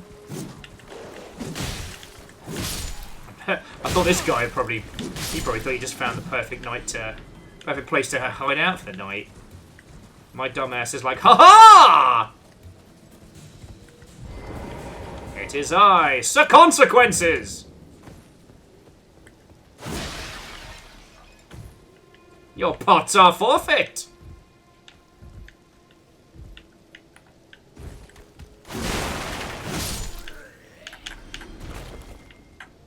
Zeph, yes, that's it. That's that one.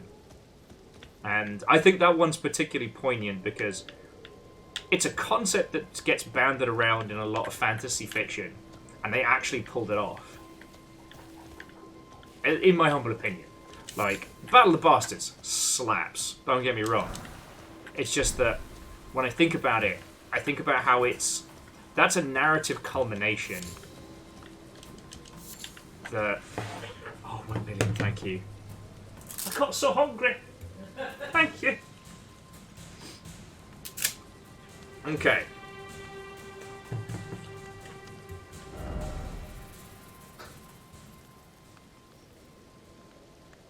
No, so Raven, I don't mean it like that. It's more the case of... I'm trying to think about how to chat about it without getting too spoilerific. One of the examples was given to me was in... like, in Lord of the Rings, there is massive animosity between the old races, right? And... You know, you'll know the asks for a strand of hair, gets 3 story. Like, you don't need me to tell you that. But with a lot of those, you know, we're taught the consequence. We're taught about dwarven grudges and their consequences. But, you know, ultimately with... I'm sorry I'm using, like, the most obvious example. It's all I got to hand right now, because I need carbs in my system to win. Let's... You know what? Got a fire. Let's see if we can find a nice viewpoint to hang out on. Here we go. If I'm going to snack on some foods while we're chatting. Hang out with the eagles. But it's like... What's up, eagles? So it's like through the medium of hard work and friendship, the Fellowship overcome so many old prejudices and... You know, there are so many things that our heroes are able to mitigate. You know, again, through the power of friendship and heroism, and that's awesome. With Lord of the Ring, with Game of Thrones, the consequences are one character decides that he's going to marry for love, even though he agreed he's going to marry for love. And in a lot of fantasy, that's the happy high point. Like, yay, he's doing the right thing. No. Nope. And it costs them everything. You know?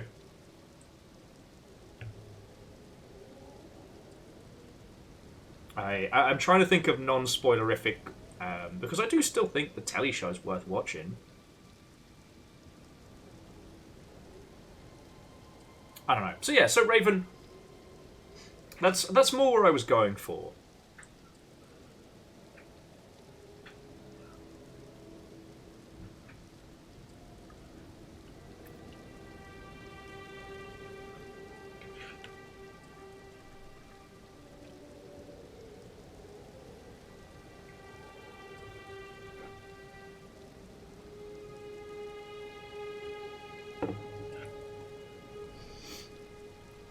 Oh, excuse me. Sorry, friends. I did not realise how hungry I was. And yeah, Kroby, it completely changed the shape of the world. And the reason why it often gets highlighted in that one is, you know, it was a very, very successful show that had a really good cast. You know, it was a lot more accessible than some of the other stories that have had similar weight.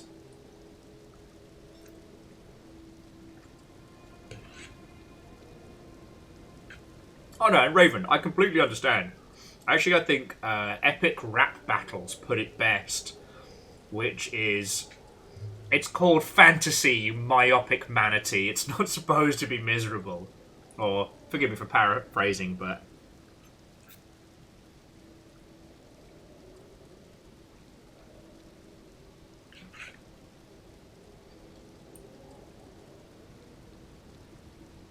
Like, personally, I can see why a lot more people got into it when it was a character-driven show.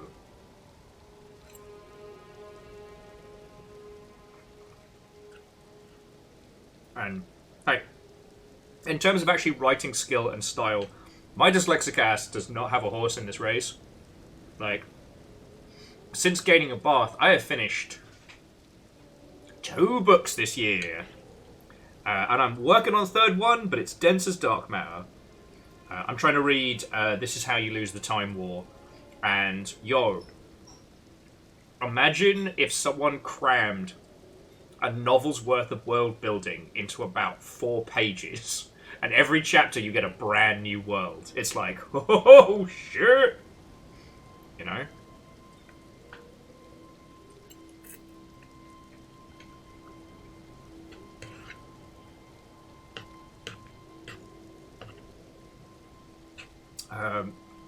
Excuse me. Just forgive me while I'm stuffing my face, friends.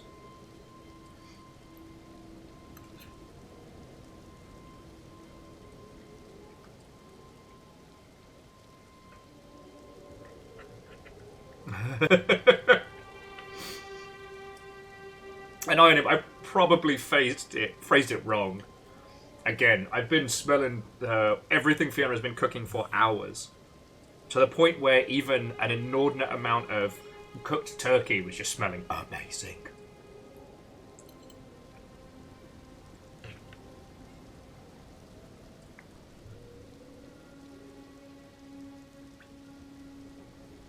But, I mean, ultimately, I'm not a massive fan of grim for the sake of grim.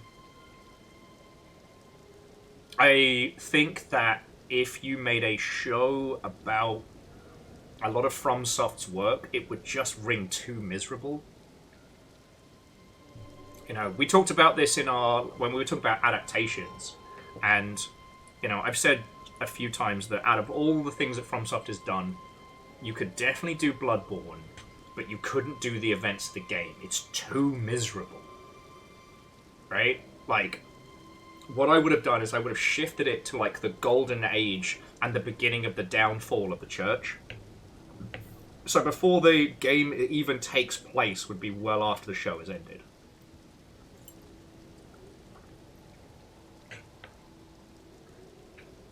Well, yeah, exactly, Gear Graphic. There is hope in this world, and it's you. That is the through line in all of these games. You persist. You keep going. You are the hero. Maybe you are not heroic, but because of you, the wheel turned. The world changed. You didn't give up.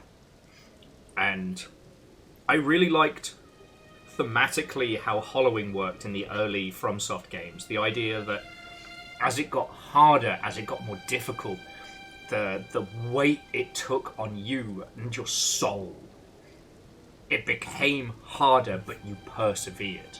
Now, that's not always fun, and let me tell you, ending the night after getting your ass handed to you, and your health bar looks like the last jammy dodger in the fucking packet, by which I mean just a sliver of red. That wasn't fun, but thematically, fucking loved it.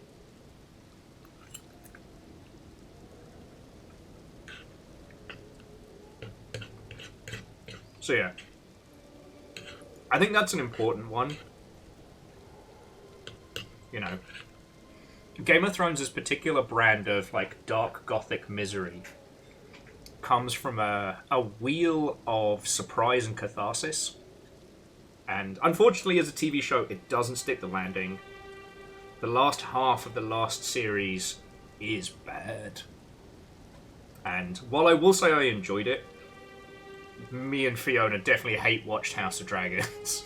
We definitely yelled at the telly quite a lot. Had a good time doing it. And oh my word, you know, some of the performances coming out of that, you know, it's rare that people get to put their heart and soul into something that's that fantasy, you know, professionally, and nail it. But ultimately, both for good or ill, it always... Game of Thrones is a story about consequence. And I think perhaps that's why everybody was so pissed. Because all these moments that had been set up, all these questions, these conflict points, these comeuppances, and revenge plots, all just kind of ended with... it ended with a shrug and I guess.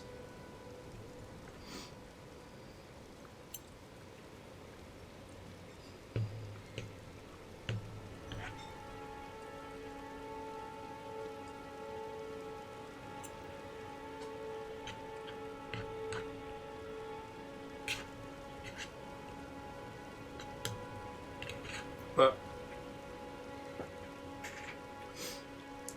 essentially, Raven, well, and Miyake Sakura, and it's kind of like, sure, I guess. I don't know. Film and telly is a weird profession to be in, and I probably shouldn't be as overtly critical as I am. I'd definitely be more forgiving of a game studio that went through a similar kind of up and down.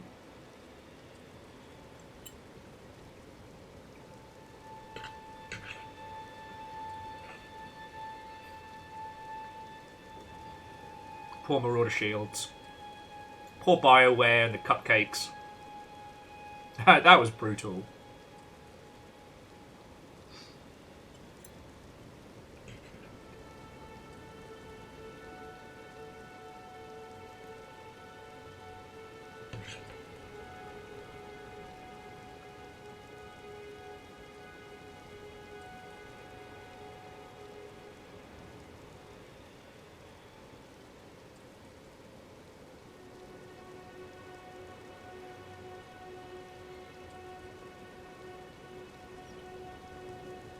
I know, Evil Geek, that is a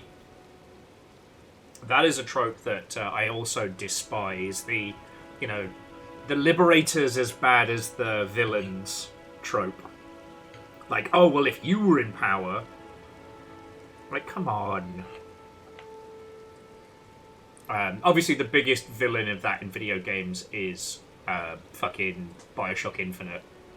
And now Ken Levine wants to go do it again in space. So you better believe I'm going to be poring over that with a critical laser eye.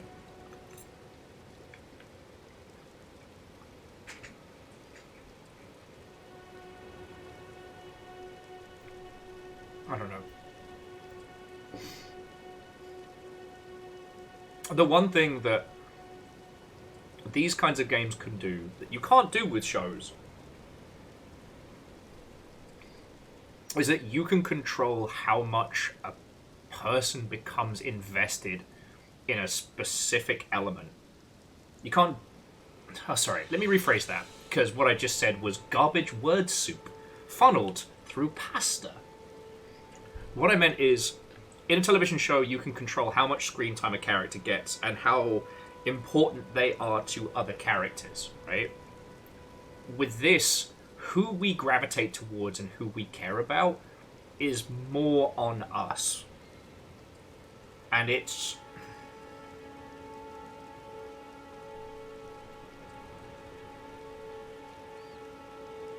its pacing in that regard changes drastically.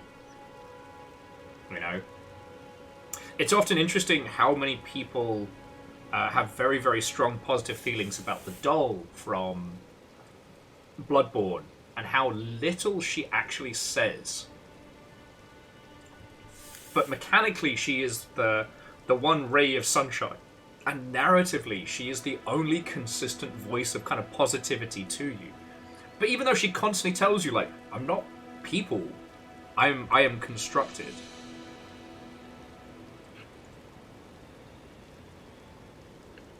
And hell, even before we find out that... Yeah, we find out about Maria and all that.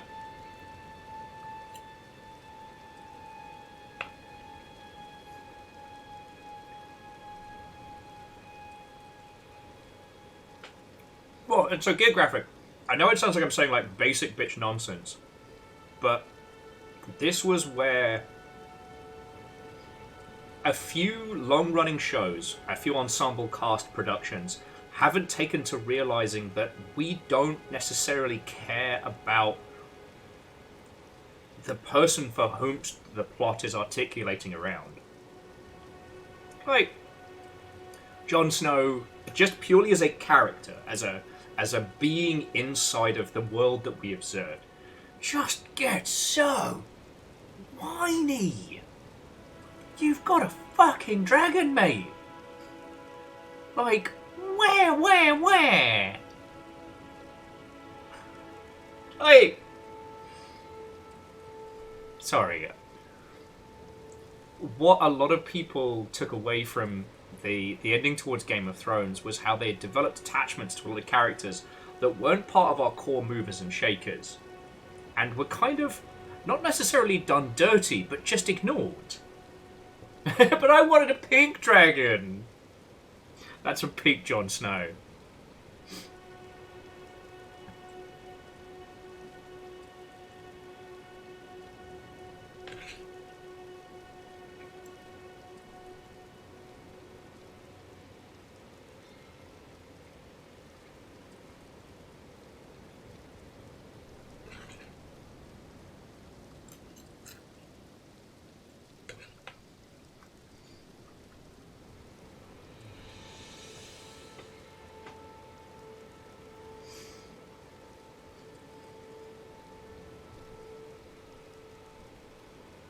Oh no, and Chaunerus and Evil Geek, no, I completely understand where you're... I know you weren't trying to defend it.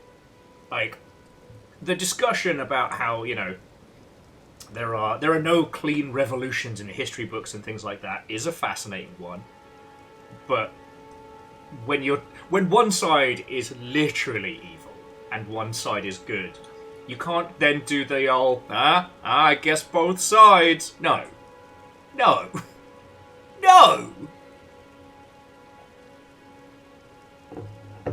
But that's but I know what you're meaning. Sorry, and apologies for kind of dancing around the topic, because I'm just trying to... You ever try and be succinct with an art critique point, and you end up actually taking the whole conversation off-road to less clear waters? Hello! That's what I've done while inhaling carbs. But with something like this, the characters and how much time we spend with them is up to us. So the characters are constructed in such a way that they have plot lines and threads that we can either follow and pull on, or just fucking ignore, right? For me, my two favourite characters from Game of Thrones was the Onion Knight, and Bronn the Blackwater. Because one was a man so consumed by honour and deed that it cost him so much. And in the end, he was just the most down-to-earth man. He was a person who believed in himself in the end. Whereas Bronn of the Blackwater was a nobody, cutthroat, who just saw the world as it really was. In a world of everybody talking about lofty ideals, he was like, fuck off. The brilliant line, you do not fight with honor. He did. Pointing to the guy who's just been fucking chucked out a sky window. It's brilliant. A wonderful foil to these characters so caught up in their personal obsessions and machinations. And he just kind of got a... Like, dude didn't even get like a DLC ending.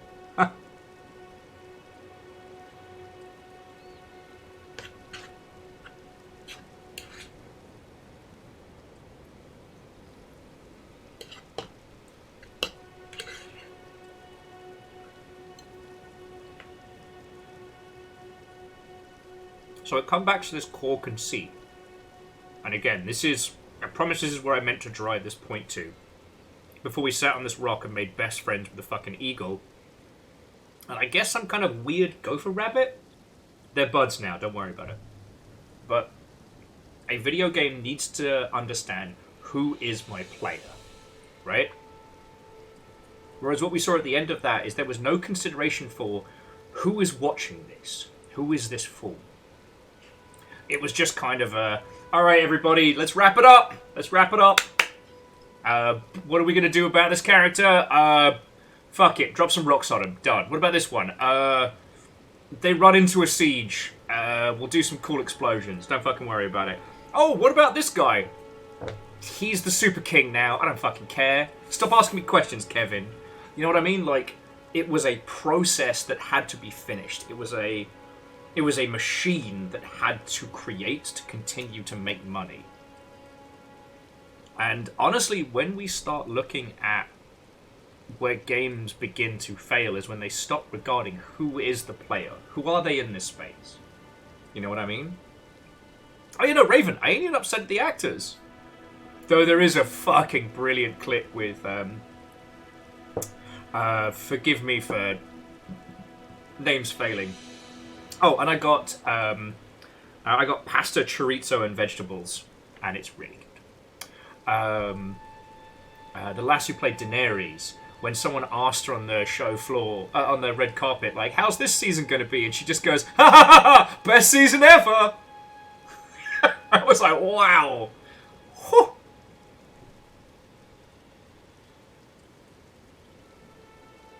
No, Gear Graphic, Jesus, Jiminy, they couldn't be more separate. 40k is like being invited into the world's dumbest sci-fi movie lot and making your own tiny stories in the corner until suddenly you have this huge cacophony of brilliantly told tales. Like, Game of Thrones was constructed from the go to be a brutal, dark fantasy. This idea of taking grounded medieval stylings and slowly twisting it into a swords and sorcery type fantasy. Like, it's worth noting, we see one supernatural thing at the beginning of season 1, and then it's just politicizing and headlopping. I guess we get some cool Raven shit, but you know what I'm saying. Oh, it's Amelia Club. Thank you, Evil Geek. Sorry, the reason that the differentiation is because, like, you all gotta understand, before the Black Library, the 40k storyline was shit garbage. It was fucking bad. And through the hard work of a jillion writers and people crafting these wonderful stories, that's where that's come from. Like, I don't play 40k anymore. I'm glad it exists. I love its satire. But what's brilliant is I keep finding out these little stories from podcasts I listen to fall asleep to. Yeah, the Eisenhorn trilogy. Fuck yes. I recently learned about the salamanders and how awesome they are, and the varying battles between the Primarchs, who...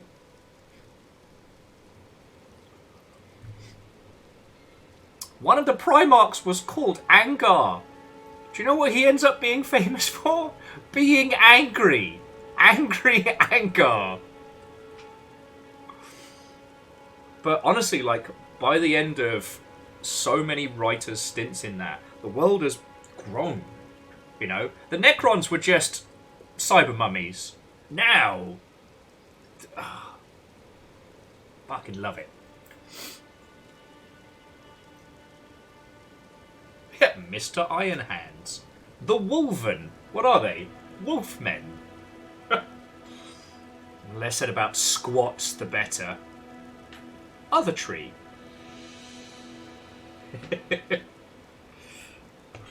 Anyway, and sorry, Gear Graphic, it wasn't to pick on, it's just, it's important to see how these come together. Warhammer 40,000 should not be a good story. There should not be any good stories in it. It should be a fucking corporate mess. But however they structured the Black Library, however they brought all that stuff together, it bloody worked.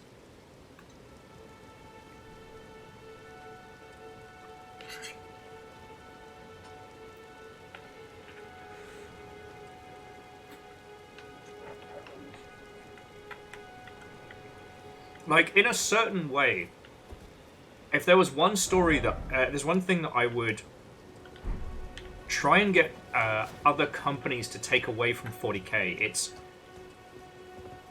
don't be a precious whinge baby. Like, bring people in, take people out. If you need to, you can always cut the cannon. Alright? It doesn't all have to stay forever. As someone who used to talk a lot about the Star Wars, what did we used to call it? The extended? No, it wasn't the extended universe. Yeah, it was. There were some incredible things in the extended universe, and some of it was fucking garbage. And so now we're seeing stuff coming together. How does this... Okay, how does this apply to us and where we are? Because right now, so far as I know, none of us are squillionaires, and none of us are going to be the sole proprietor of $1 billion IP. So how does this apply to us? Well, firstly, it's not quite kill your darlings, but it's definitely don't be precious. Like, working with different writers, working with different creatives can absolutely expand upon what you have and add things you didn't want to know. And I get it. Like, the fight to be able to have creative input to even one video game is so hard. It shouldn't be, but it fucking is.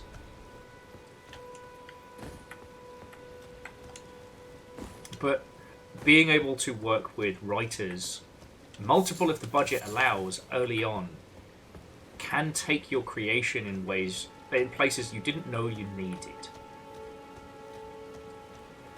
I feel a bit bad. Except for when I don't! Oh! Oh!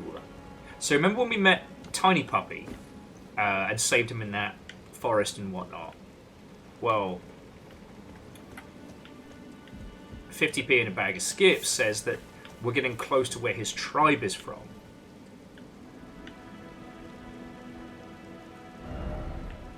So we've got Big Tree over here. Tiny outpost. You know what? I don't want to go through the forest. I'm taking this.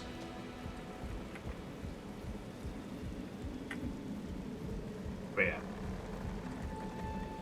What's a bag of skips? A prawn cocktail snack. Readily available in the United Kingdom.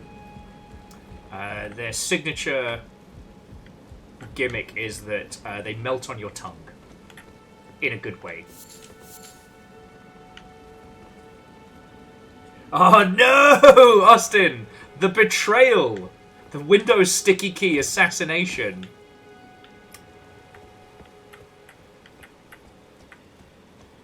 Yeah, let's not go to the forest. It's a silly place. But yeah.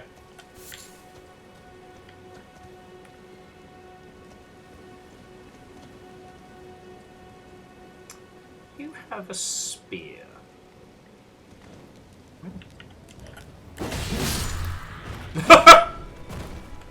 Treeman? Treeman. Oh, this might be where you all got your fancy masks from. Alright, time to get killing.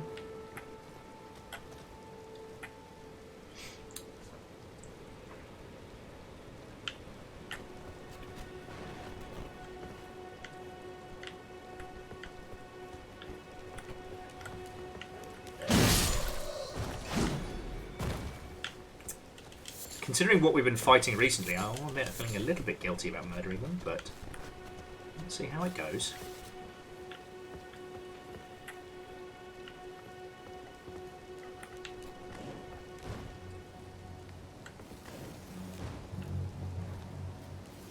I look at him doing his little hippie hops. Dies.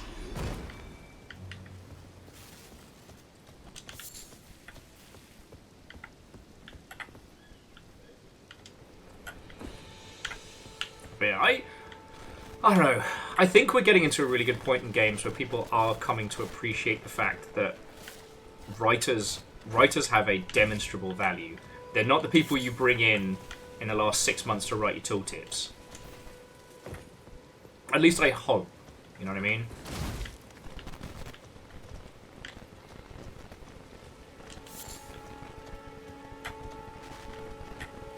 Like having somebody that can take a concept and look at it from a character level perspective, holy crap, that's valuable. And yes, it can often be like pulling fucking teeth when you're trying to get like senior creatives to be like, I don't know, just not be so unwaveringly controlling of their darlings.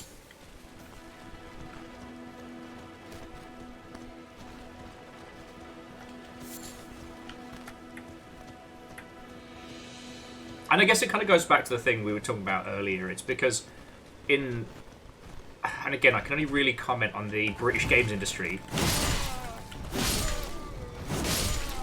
but there are so many people who keep all juniors and new employees absolutely at arm's length, like absolutely the bottom of the totem pole. Sorry, forgive the term. But at the bottom of the rankings, having them feeling unwanted and uninvited to the creative process, that it ends up reinforcing this whole, well, I want to be the guy. And then this... Again!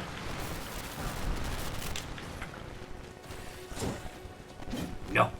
Bad skeletons. It's alright. Saw some grace over here. Sit down and touch grace. No, don't stab me. Don't stab me. Ah.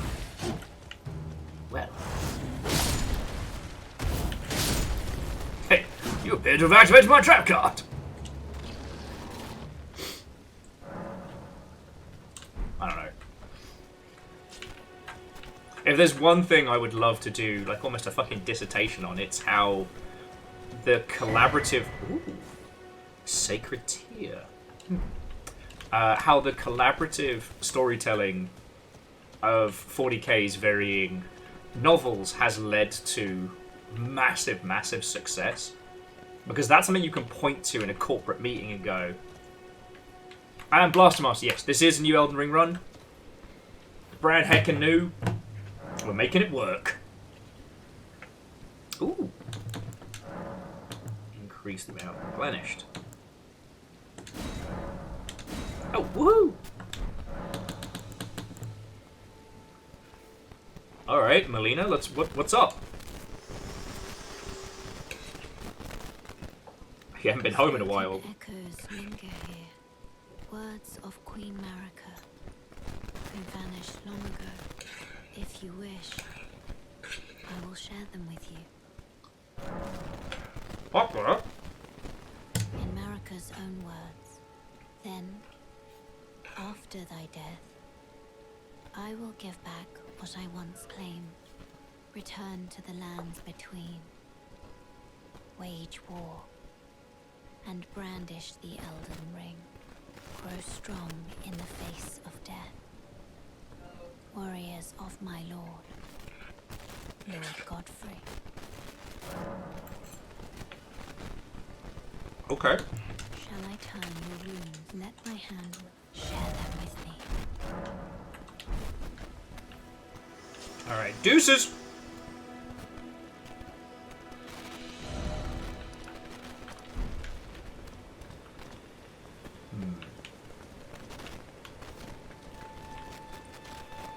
Call this a shocking realization, friends, but I'm starting to think these churches might be a little bit more than just cool kid hangout spots. What's up? The mausoleum prowls, cradling the soulless demigod. Oh, Marika, Queen Eternal, he is your unwanted child.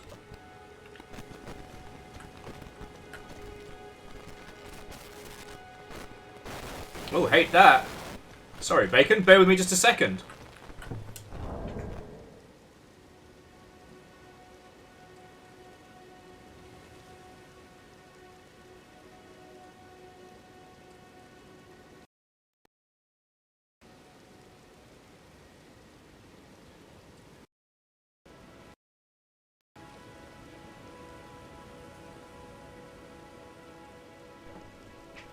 Let's try once more with feeling. That looks better. Is that better?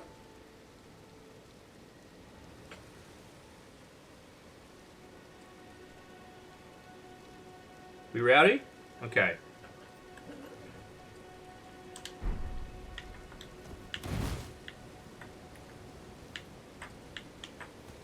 What do you mean for now? Fuck. Either there is static or there isn't. Let's not worry about problems we don't have. I have enough real problems. Ah!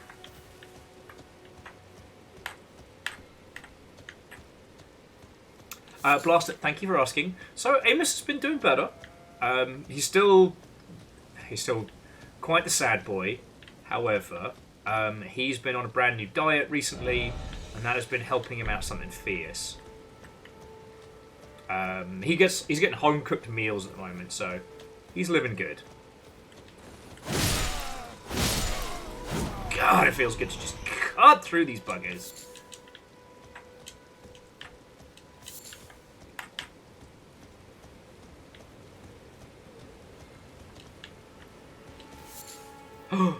It's Dingle Dangles! Dingle Dangles, the Bell Lord! Man, I'm gonna be best friends with that guy.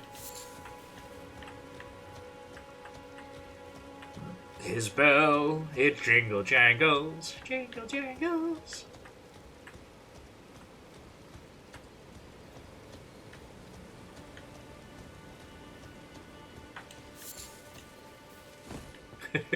Sorry about that.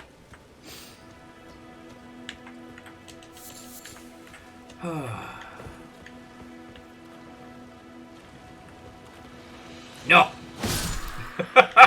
Sorry, I kind of feel like Luffy just cramming zombies back into... Maybe. A presumptuous 2 bells, Raven. Currently, one bell observed. So... Oh! Oh, look who brought his bastard friends!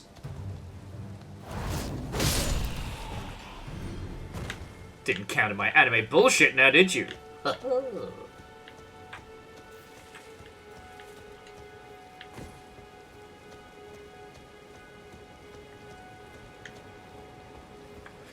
Oh, sorry. Forgive the... Okay, I guess I just chug potions all the time now.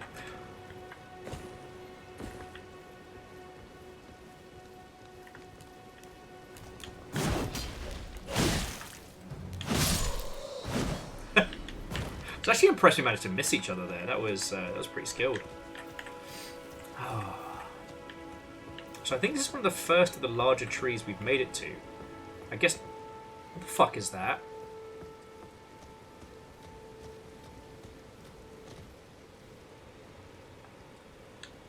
Nani?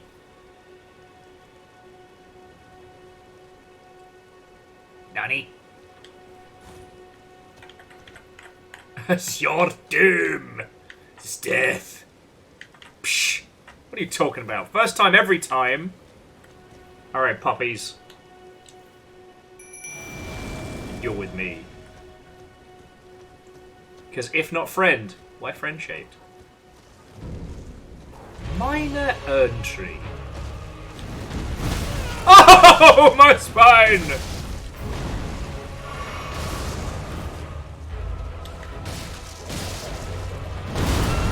My spine again!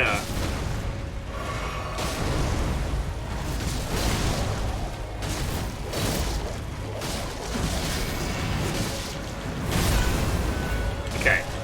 I get your enthusiasm, buddy, but I'm gonna need you to...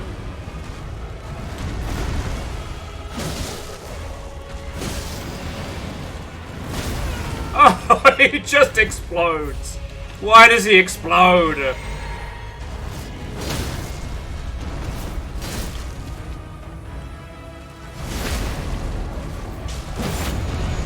Oh, how you like me now? Oh, almost! Look at that! Almost! Fucking almost. Kiwi, this is gonna be your death. Where's your faith? Where's your faith in my power?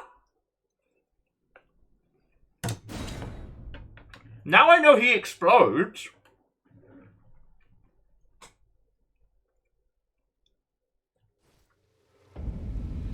So.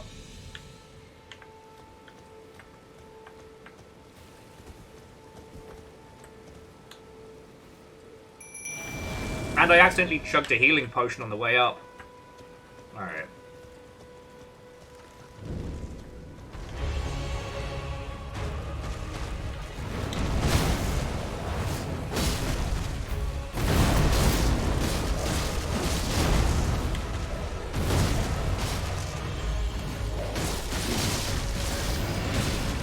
Fuck it.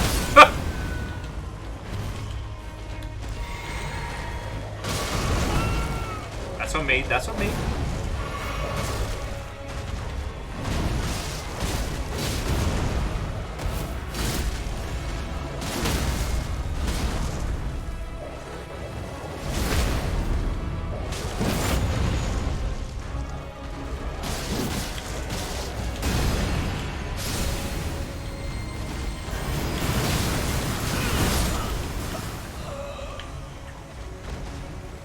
He just kickflipped knives into me! You absolute territorial bellend. Also might have forgotten to pick up on my goodies. Don't worry about it, don't worry about it. And I do have the power of anime and friendship on my side. That picture makes me uncomfortable. So I got a little cocky there. It's fine. Puppies.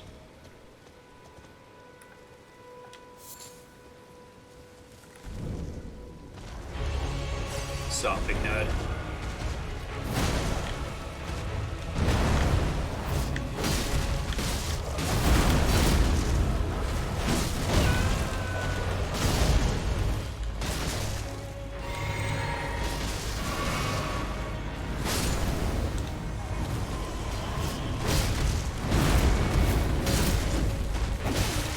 Who the fuck are you?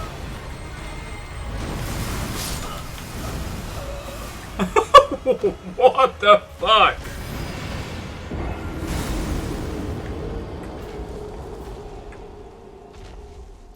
What the fuck is that? What the fuck was that?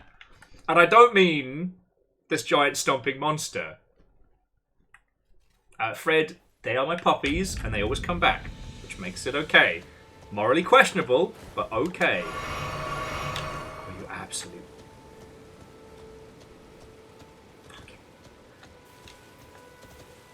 It's alright, it'll be good practice.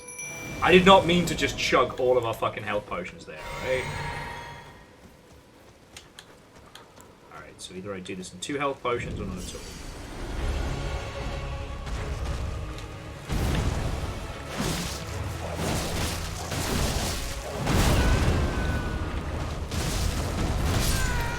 It's fine. It's fine. It's fine. First time every time. It's fine. Don't worry about it.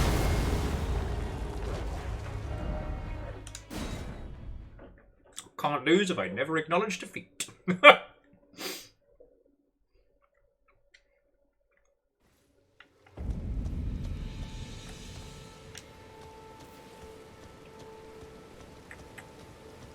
Definitely need to get my my puppies more beefcake though.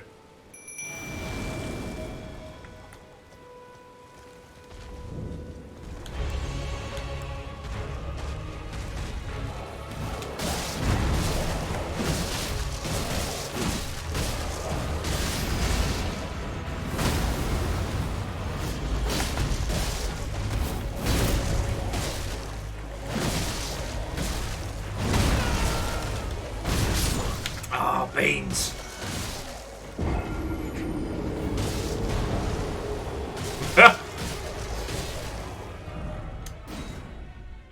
What are you talking about, Fred? The Imperial Guard are the beating heart of the Imperial Army. Those silly and foolish orcs will be easy to defeat. For they are small and puny, and it says so in the handbook.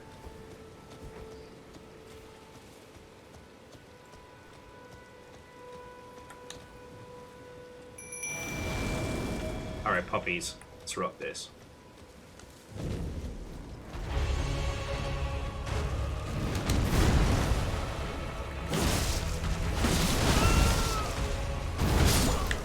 He got me again!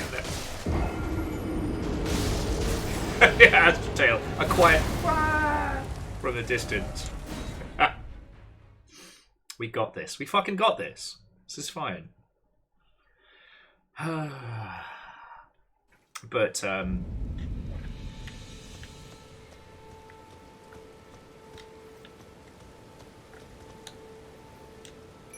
I was making a dumb joke there about, basically all Imperial Guard, like the rank and file people soldiers of 40k, they get given this handbook about the galaxy. And it is just categorically false. Beats.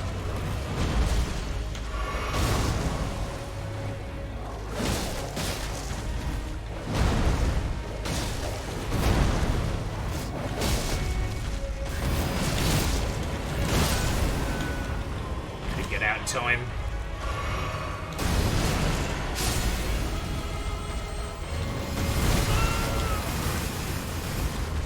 Cool, Elden lasers. Love this for me.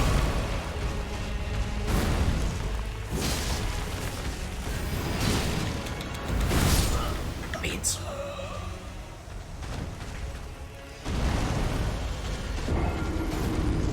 The Imperial Inframan's uplifting primer. Thank you.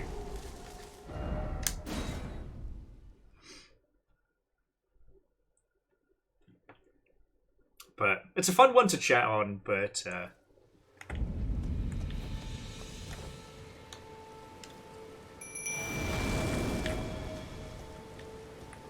okay. But I want to focus on this fight and kick some ass. So if you want to share top Imperial Guard facts. What's up?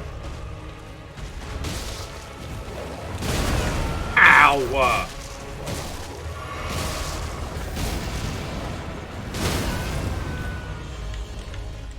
That's right. We're learning and all knowledge is valuable.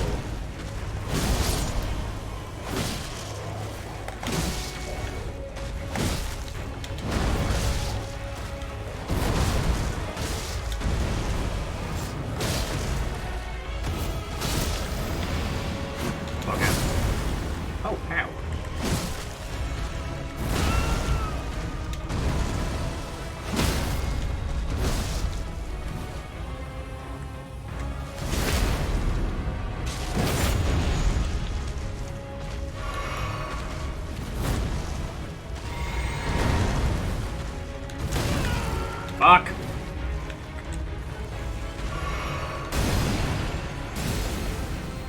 Run!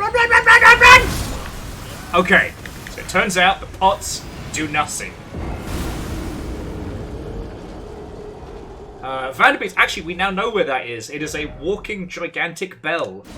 And when it reaches the end of its journey, you shall find Bell's End. Those knights are often referred to as the Knights of Bell End. For conversation and company.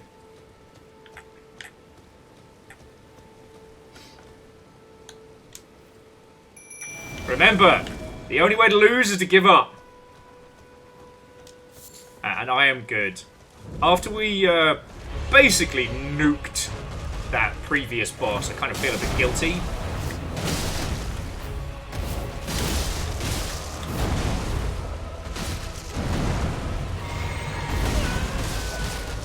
Really?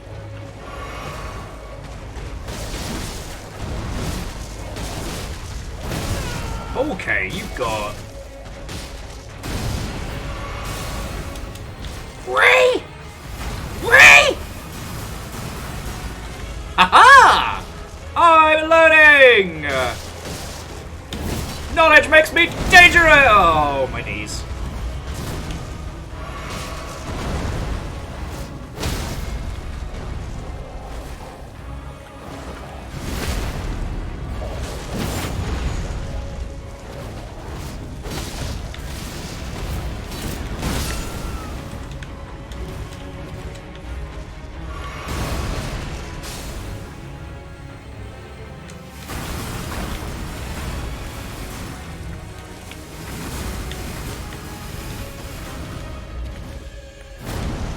sir, I need you to stop fucking crouching everywhere. Look, I get it. I really do.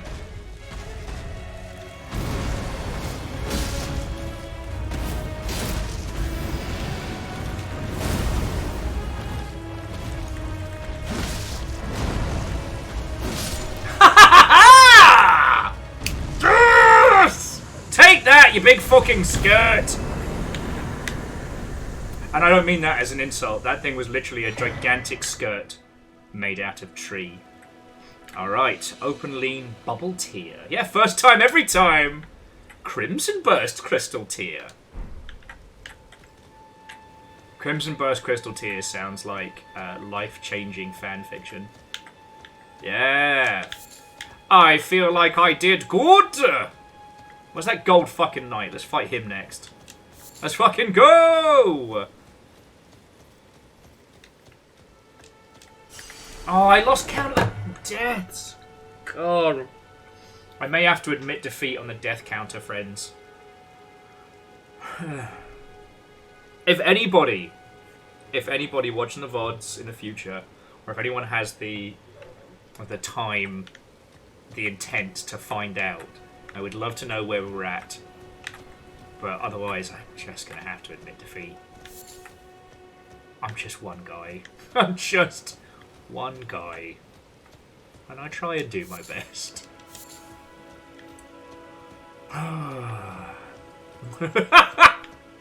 Sorry. Trevor's like, Will, that poor elder tree. It's only a few hours away from retirement and a pension.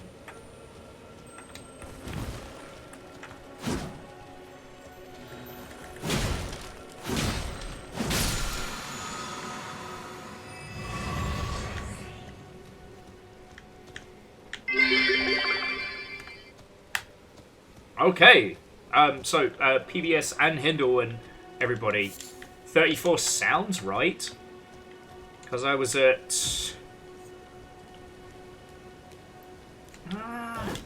Oi!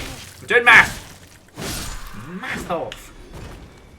I was at 29 before we started that guy, so was that 5?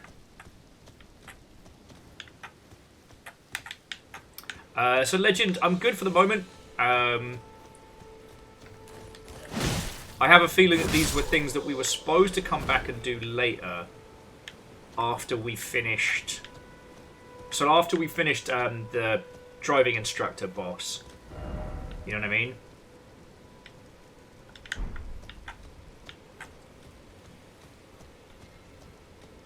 At least that's my understanding.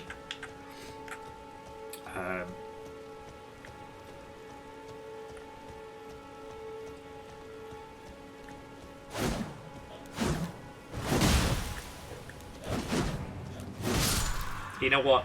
I feel bad for that guy. I was half-arsing that fight. Like, that dude could be putting his whole soul into that battle, and I wasn't there. I think that's pretty rude of me. I don't know what's up with the turtles, but what's up, turtle?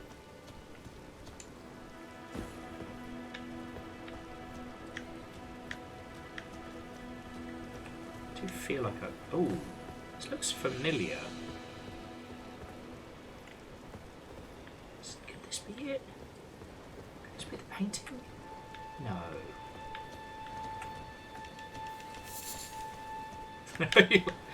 So Raven, I wish I could have. I wish I could claim credit for that one. That one, I believe, was Patrick Gill as well, and it was in reference to the helicopter from Armored Core, the world's most aggressive driving instructor, who I believe has been made a little less, you know. Oh. Okay.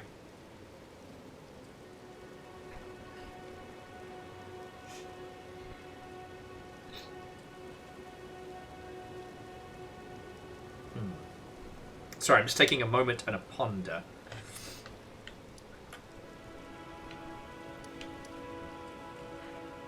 You know what? We're going to head back to the Table of Lost Grace. I might beef up our curved anime sword. Like, I take it that resources aren't as strictly difficult to acquire as they are in other FromSoftian titles. Pleasure to see you. Thank goodness you're. I'm all good. It's not easy, but Okay. Alright. Tell her what the blacksmith said. you're telling me I possess some kind of gift. You do. You're my secret to upgrades. But if I do have this talent, and goodness knows it would be my first, I suppose I should try to hone it, shouldn't I? I'll ask Master Hugh to teach me.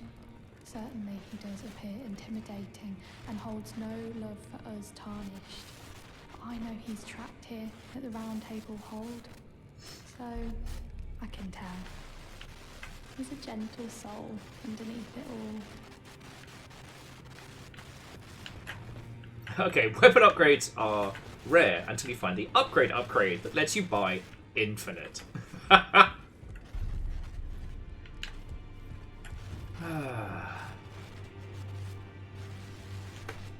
Tis a problem. Alright, bear with me just a second, friends.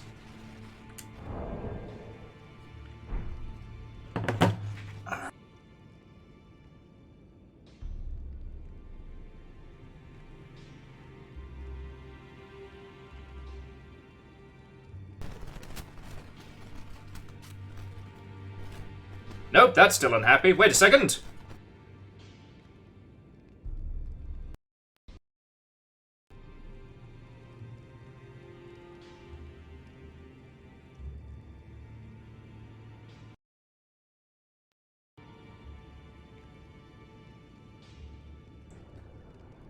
Let's give that a shot. How's that sounding? Oh, no, that's not good at all. Do not like that. Sorry about this.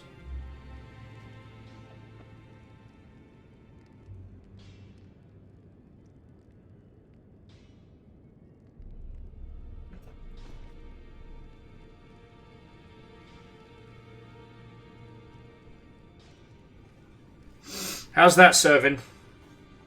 To Thremble, do I have any theories about the DLC? We won't see a DLC announcement until probably April. And then, if we're getting it this year, it's probably going to be I'd say a July-August window. In terms of content, not the foggiest. But I'm still getting to know the world. Well, where have you been hiding? I've been hiding, I've been doing murder. Dead. No, Man, that's everyone what's is so critical. Lay out your arms then. Okay. Out Roderica. What about her? Will you watch over Roderica? You out of your mind? Who'd stay with an ugly brute who only knows how to smith? Absurd. Besides, she'd never agree to it. It's what she wants. I refuse to believe it. I don't doubt you, but I know when something's too good to be true. Austin's like, the DLC is definitely going to be rolls dice tower defense. No, it's absolutely going to be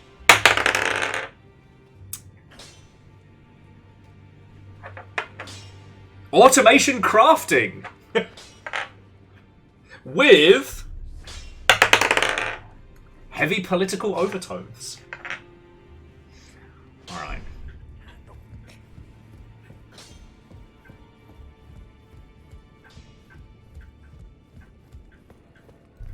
The dice have spoken, Austin. You know, I don't make the rules. I suppose I'll ask Matt. Okay. If I do have a talent, I suppose I'll ask Matt. Okay. So now I guess there's nothing to be doing now until we are in and out of here. Tell me if she's a servant to my house. Oh, She's been my... shut up, vampire wanker. Sorry. I do have a spare sword stone, so we can open up the dining room down here. Austin, Zachtronics does Dark Souls. Sign me up.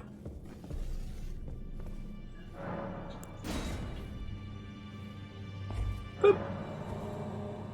All right, welcome to the kitchen. There's another door. Let's see what you would have won. Ooh! A black key crossbow. You know what? I take it back. It's kind of rad.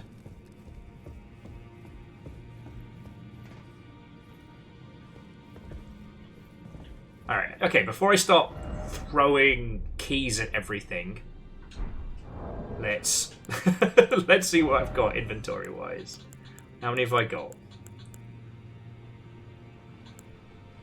Was that my last one? Ah, beans. Ah, beans. I may have spent something that I did not have to spend. Oh no, I've got 2 left. Okay. Vanderbeest, look into your heart of hearts. You already know the answer. What am I doing? I'm opening up the flat.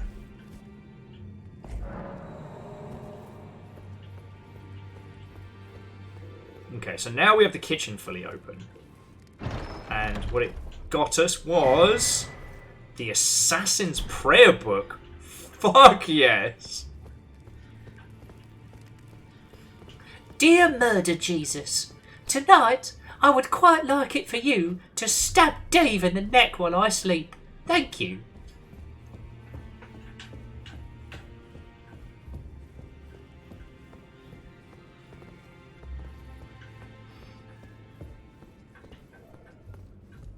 Moose has tons of rune items you could probably turn into some levels. I don't know, that feels like cheating, Moose.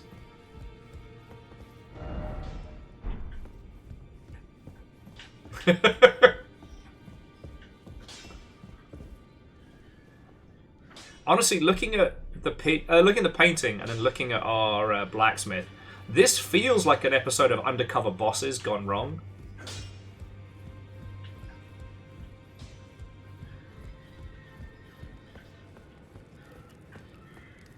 What do you take me for? A nerd using runes instead of hoarding them? I don't even know you. Okay, so you are a weird one. You have a skeletal hand on your hip. Alright. Well, I know how this game is played. Give you the old outsassin.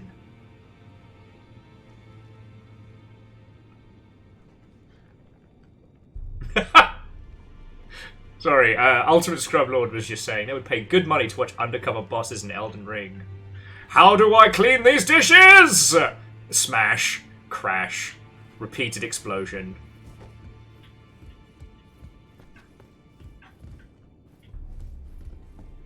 Alright, what's up with you? The wisdom of the 2 fingers become as a true. I have helped sicken these Oh. namby-pamby tarnished think us no more than a shelter from the rain.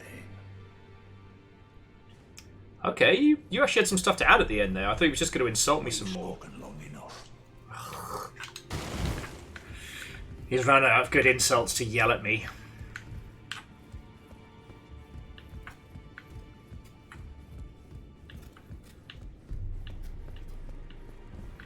I forget your diddly-o. Well then. Oh yes, teaching incantations. May the Golden Order shine through you. So, quick question. Oh, and Shell Dragon. Watto and welcome. The Assassin Prayer Book. Is that like the bad book of the murdery dead? If I give it to our, our world's worst accessory meister here, is he gonna,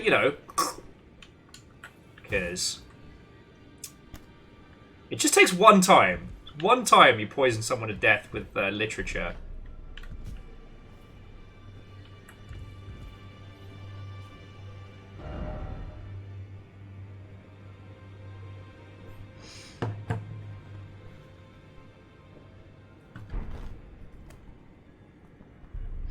Okay.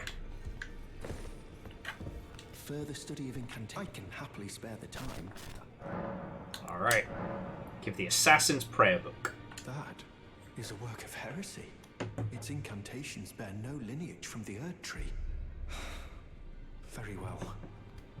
I'll take it off your hands. Alright, what does he teach?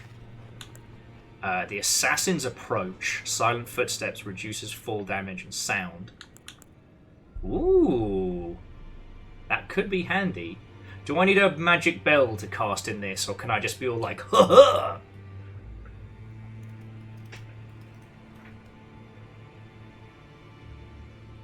Because I have been using anime bullshit.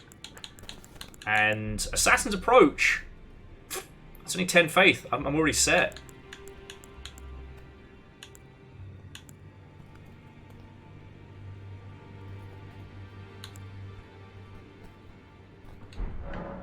May the Golden Order. Oh wait, are the twins selling now? Sorry, I should probably phrase it slightly less sinister.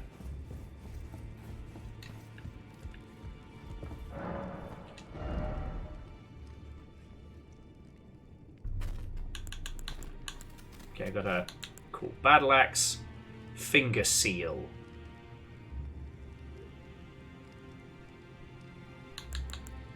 Some somewhat fancy armor.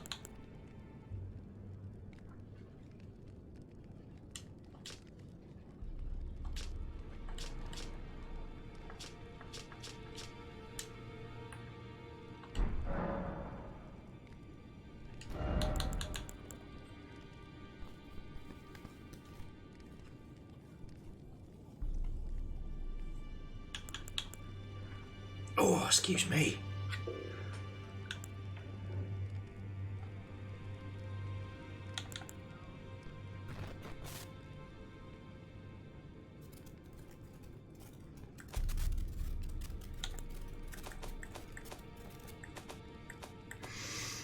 You know what? We'll hold off on chucking cash around on magic, at least for now. But yeah, so, how are you all doing, friends? Sorry to chuck the conversation back to your good selves. One thing I'm trying to do is cut down the amount of caffeinated nonsense I'm inhaling in the evenings. So forgive me if I'm a little, like, starry-eyed, as I'm like, oh, I wonder what's happening. I'm not quite sure 100% yet that I love the our current anime bullshit sword, so I'm gonna wait on resources. Now, we've still got a fair wedge of this island to explore. And honestly, I think that's our play next. Also, the amount more graves and whatnot we have this way.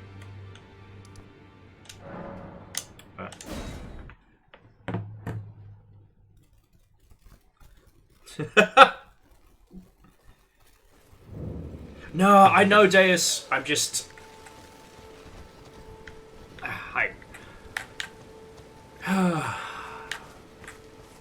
It's been a week. It's been a week, and I have not been doing well. You know what? Fuck it. See, we want a glass of wine. It's Wednesday night.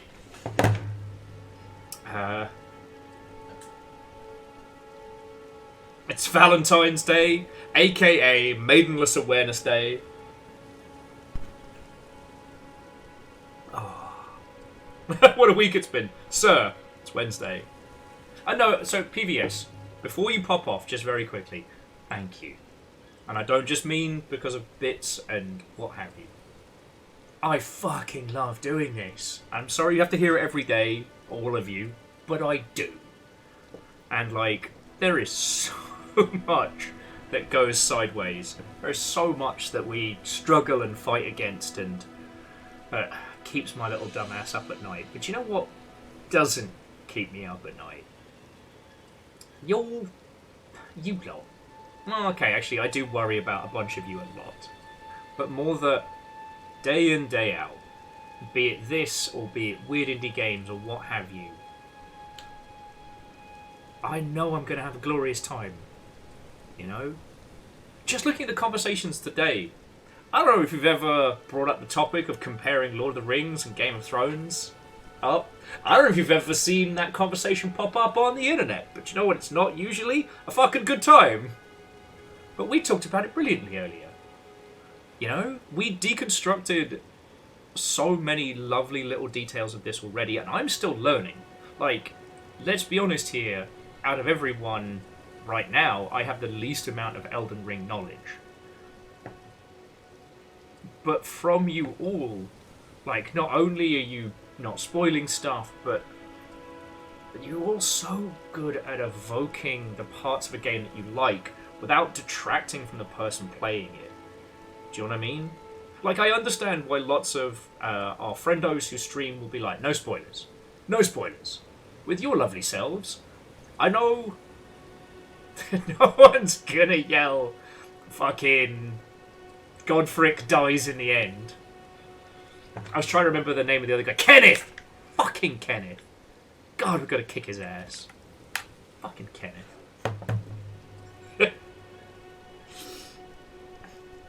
So yeah. This is just... It has been a consistent since I started streaming.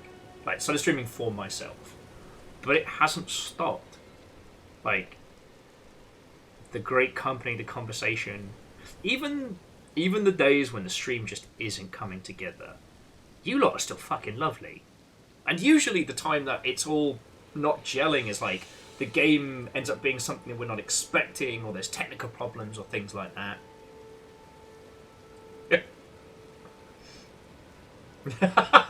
Cole was like, yeah, I stepped away from tea. Can you just say that again? No, Air Dragon. No, it was legit. But I did also throw in the line from Epic Rap Battles of it's supposed to be fantasy, you myopic manatee.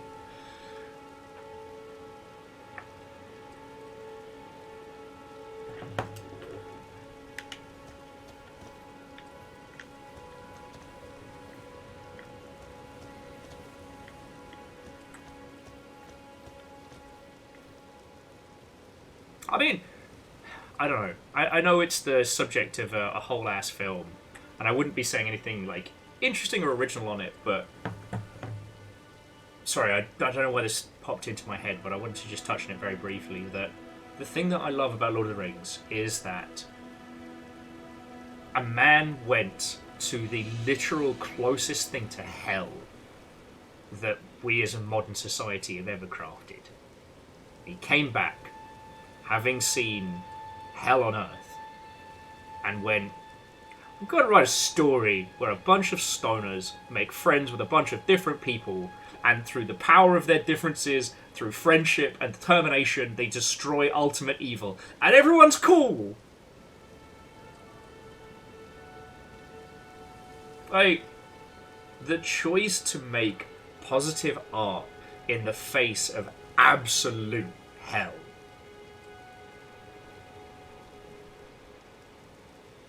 You've got to admire that, you know.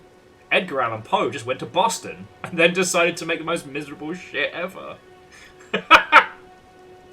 Just saying.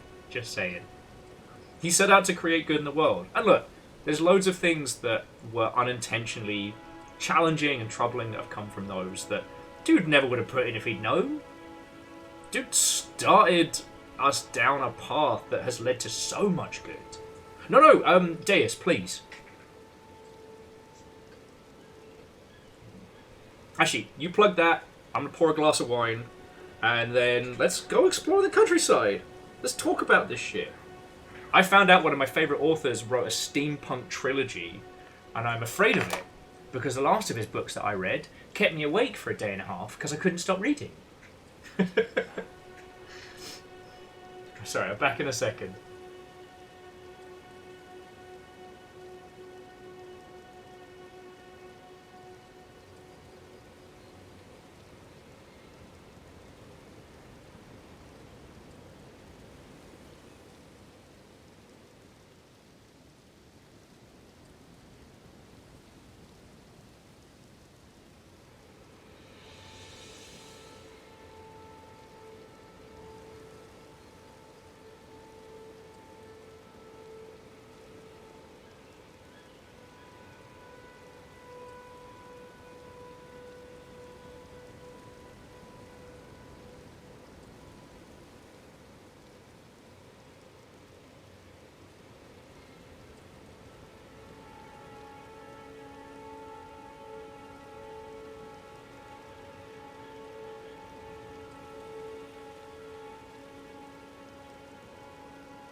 Sorry about that, friends. I even forgot to put up the BRB.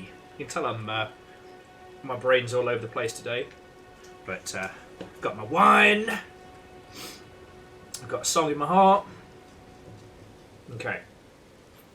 So the author that Deus is talking about is Becky Chambers. And I quote, "They're an incredible author whose latest series, Monk and Robot, explores a bit more into the genre subset of solarpunk, a literary and artistic movement that envisions the world to actualizing a sustainable future. FYI, there are some great solarpunk video games if you need recommendations." And to continue, Deus was saying that it does so fantastically, imagining a world of what we could be without having to resort to the ugliness of a trodden concept, of a dystopian sci-fi. Yes.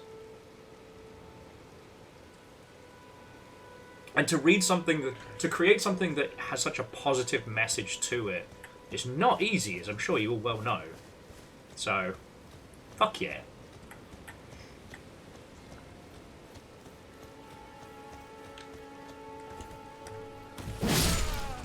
Feck that one guy.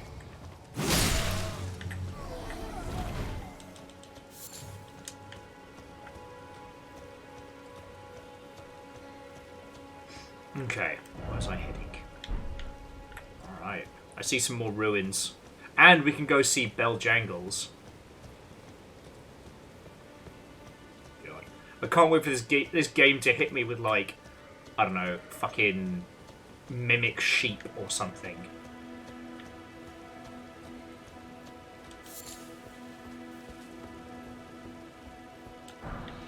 It is one of the things that I know I've been overly hard on the term cozy gaming because it gets thrown around a lot, and more often than not it just means, hey, this sure is a cute art style. But one of the things that I have been enjoying is off the back of the solarpunk reference was games that are actively seeking to present things as better, you know. So we talked a lot about Terra Nil recently, and I fucking love that game. I don't think that shocks any of you. Okay. What are you pointing us towards? It's like something cool and... Oh, God. Sorry, I've got to actually look where I'm going and not walk off a cliff. But as I'm sure you all saw, like, with Terra Nil, a puzzle game where the ultimate goal is to restore the world to its glory and to leave nothing behind. Beautiful. There's currently a Kickstarter on the go at the moment, which will be fucking brilliant. And I will... You'll have to bear with me when I I try and remember the name of it. It's being developed by a lass who literally lives on a boat.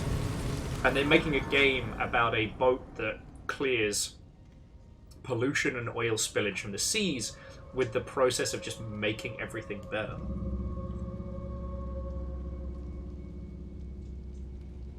Oh yeah, Raven, no, Terra Nil is incredible. And more games like that, sign me the fuck up. Apparently there's one similar to Terra Nil, but it's a...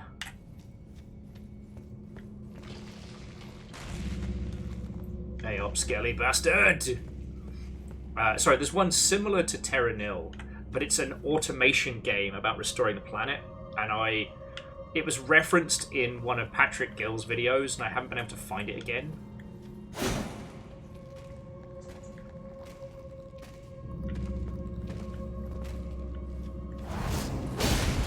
Ah! Get wrecked! I wonder if I should open this up. Oh, he's big bad. Where? I'm an angry skeleton. Where? Ah, they come back. It's one of those skeletons, eh? But no, there's this other indie title. I've got to find it because it's... I know it's going to be an absolute banger. It's currently being kickstarted, but the Kickstarter was just to kind of finish the title rather than...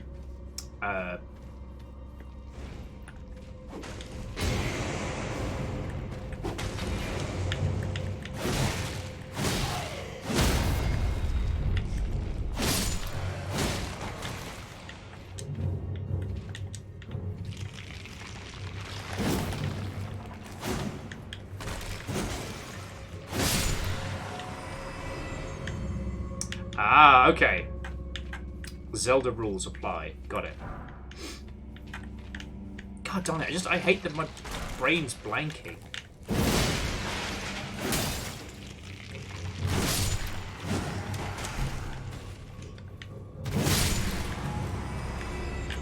Break that skeleton!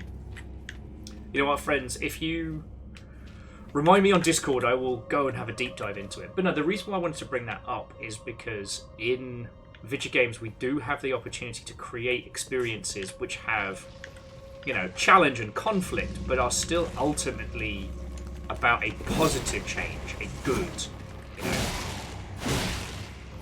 I think Terra Nil works really well because it's a video game.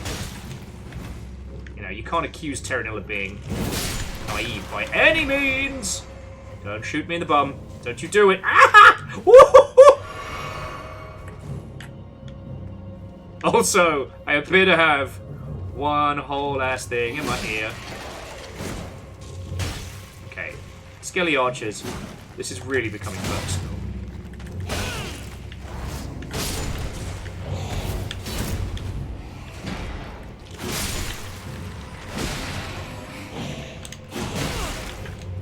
Beans?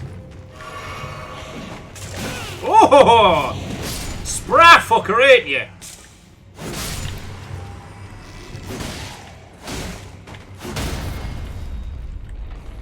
Boosh! Oh! Put him down. Excuse me. I am in much pain and full of arrows. There's never a hidden path. I don't know why I try. Was it Dark Souls 2 that had almost no hidden paths? And so many, I think it was 2, because 2 had the stones that would open up hidden areas, as well as.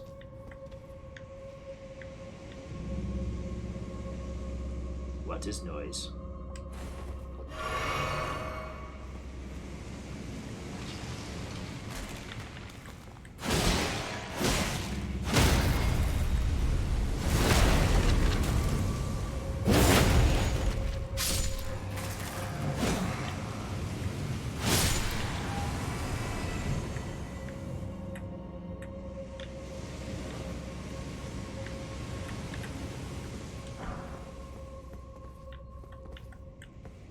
You know what, props to him, I can't tell which skeletons are going to jump up and cause trouble.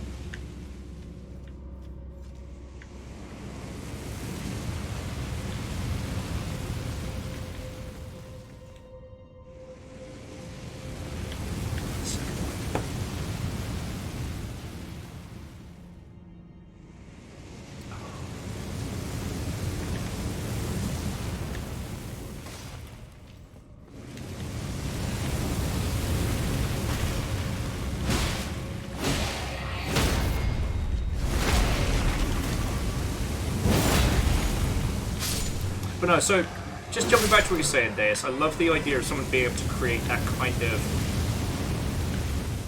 change for good. Woo! Fine.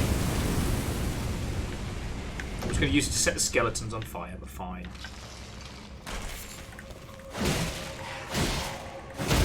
But that kind of change for good in a linear narrative environment must be so hard.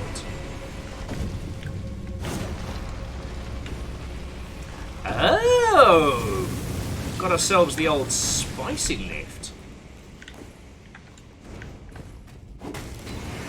You're not my friend!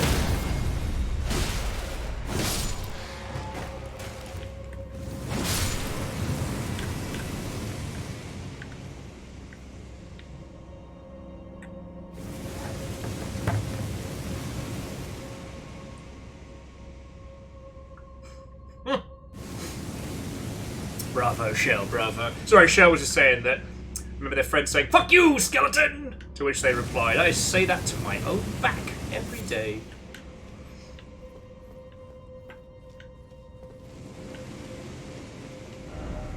First off, ahead, and be wary of behind.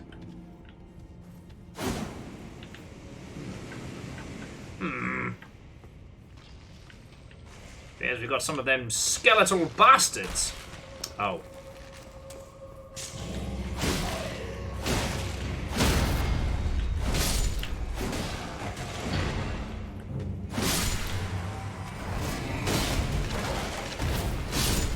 God, I love that move!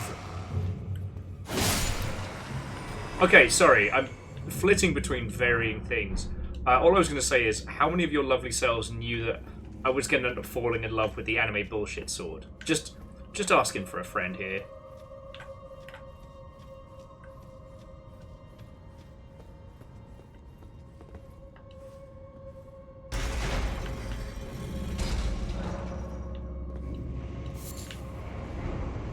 Okay, so that's up that way.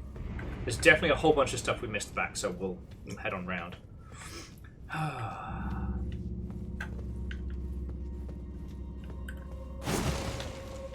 trying not to talk about Cyberpunk, I really am.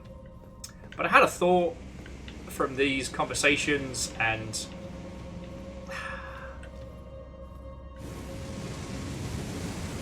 I think it might be one of the parts that I least enjoy when it comes to... I mean, I guess it's true of Cyberpunk as a genre, right? How, no matter how powerful you are, you're always still kind of... You're always disempowered in some way, right? And predominantly that comes from being unable to fight against gigantic corporate interests. By the end of it, at least in a mechanical sense, you are more powerful than Adam Smasher himself. I mean, prove it. You literally kick his ass.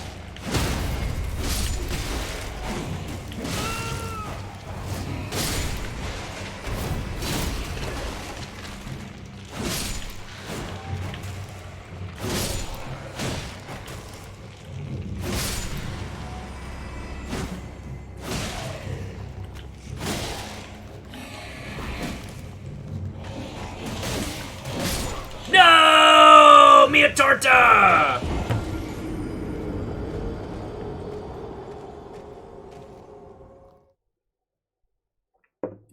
So that's... We're calling that 35? 36?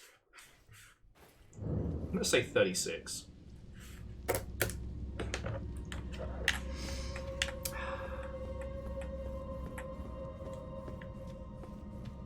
Hoisted by my own hubris! You know what? I'll come back to that one.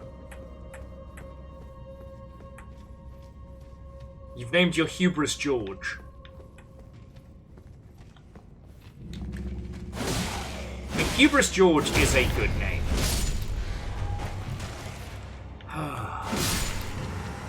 But no, sorry, it's just one of the things I was pondering is, you know, sometimes in a lot of games we give characters so much power and we leave them unable to change things.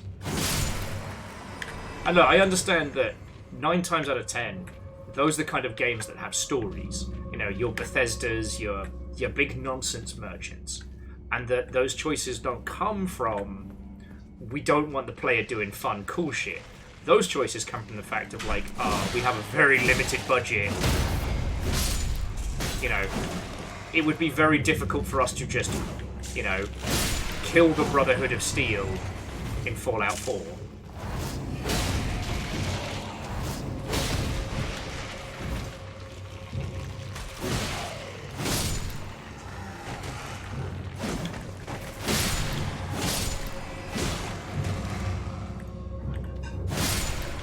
But, I don't know. I guess I'm getting more and more critical as I'm getting older of big budget story games. I can't help... Oi! Back off, I'm talking! I can't help but see the budget they have. And then think how the mechanical designers and story designers are very, very out of sync. So much so, in fact, that there's no consideration given to how much we empower the character, right?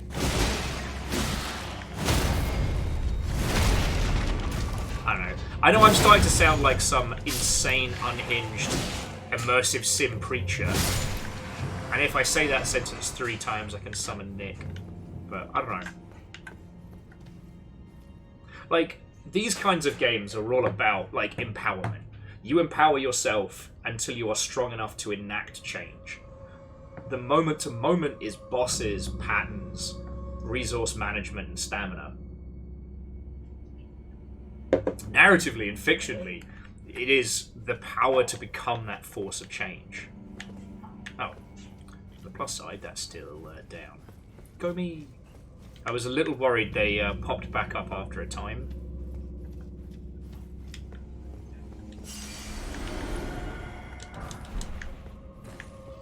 Right, who's first?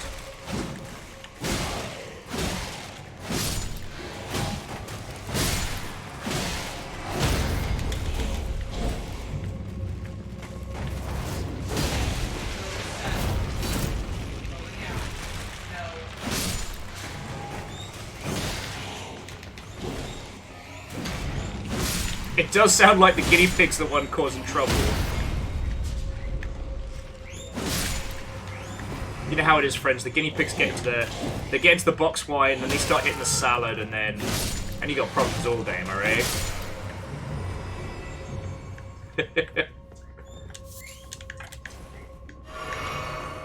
Okay.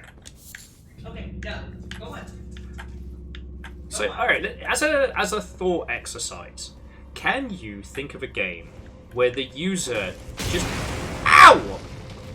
Bastard. Sorry. This guy's ass. Where the user, due to the amount of power given to them by the systems, should have been able to enact more change.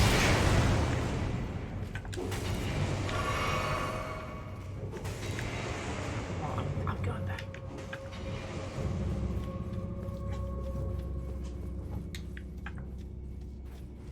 Now again, this definitely puts things squarely in the footing of like larger budget titles. But honestly, it's been on my mind. And actually, it's not really Cyberpunk that put it into my brain. As I said, I've been experimenting with games that have unreliable narration and things like that, trying to... I don't know what it is that I'm searching for yet, but I'll know it when I find it. But playing Tiny Tina's Wonderland and how it uses...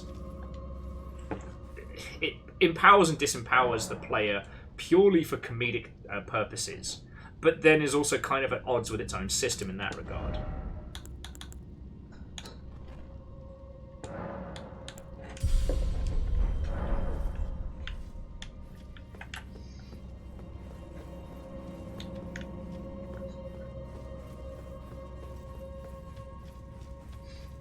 Right. God, hey, you want a good example about empowering? Admittedly, I'd like to see, more flavour to it, but every time we talk about Breath of the Wild, the fact that you can just walk up to Ganon and just be like, BAM! BAM! BAM! BAM! You can be a, unhinged, psychotic, Hyrulean, tactically deployed twink. Just beat the fuck out of Ganon with 3 hearts. And Shadow Dragon, definitely play it with someone. And, first and foremost, it's a comedy.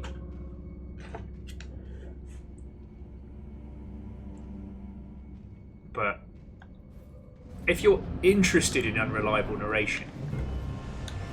Puppies? Puppies! Puppies, no! Ah, she got the nipples! I mean, good work. I was making totally sensible noises there.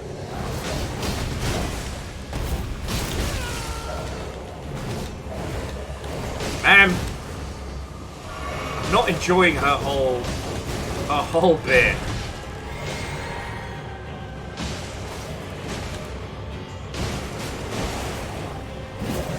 My puppy's got the whole Heart of the Cards thing going on. Oh! Right in the bum! First time, every time. First time, every time. Luel the Headless. Congratulations, you're not dogs. That says return to entrance. Any other goodies? Or are these... I've got some root resin. God, knowing my root resin's going to be the Aspent later.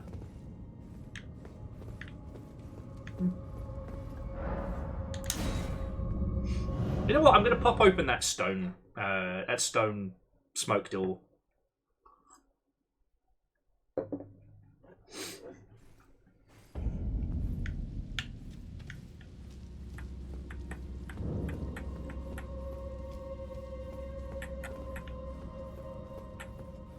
So here's one I don't get though.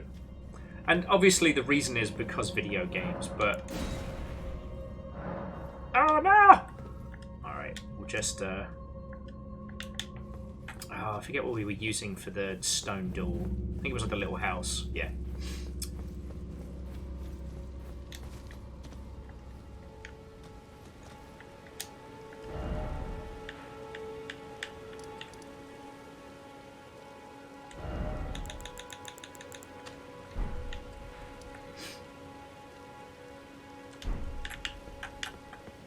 But no, one that really struck me, The Division.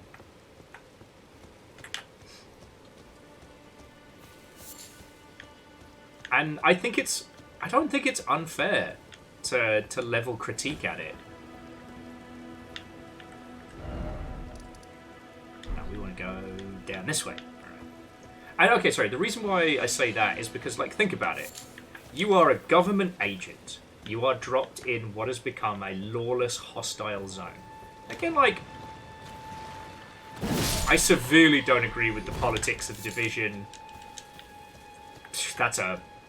We'd all need to get a lot drunker and a lot more offline to talk about that one. But when you stop and think about it, you are technically operating with the authority of the American government. You have more firepower, munitions, and resources than anyone else. And there is nothing stopping you from essentially unifying the area under what is essentially like a military law. And we're not talking about like World of Warcraft of like factions pushing back against each other with gigantic dragons. These are people. They have guns, but they're still people. And at least insofar as the Division land, I think when you shoot people, they don't come back.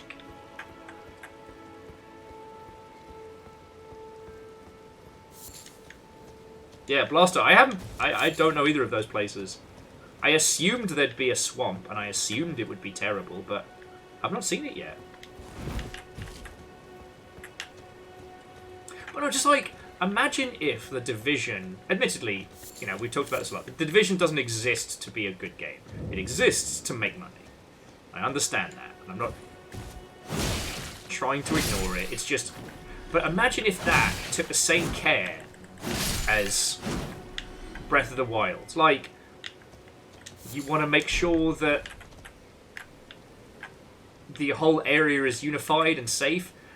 You could go to one of the varying areas, kick some guy's ass, murder him, and then, well, what are all his blokies gonna do? They do seem a bit disorganized, and you've just shot half of them. Yeah, there's always a swamp. There's always a lighthouse. And, oh look! It's not a boss that's going to kick the pee-pee out of me. Group ahead. Group on. Oh, you're a bastard!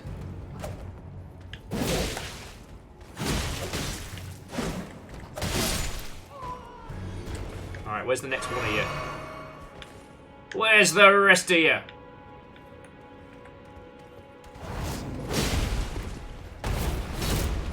Oh, I see you played Knifey Spoony before.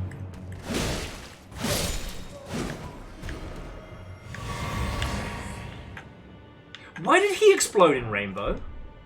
Oh, he recharged my pots. I keep forgetting that you get both colours now because I'm using both. Sorry. And yeah, no, Blaster Master, I know it's really hard to find things to love in Elden Ring. Like, you've really got to struggle for him. Ooh! A winged scythe. Ambassador, with this Ferrero Rocher, you are really spoiling. I don't have enough decks. And faith! Who needs faith? It's a bloody hedge trimmer with fancy bits. Sorry. Can't win them all, friends. Can't win them all.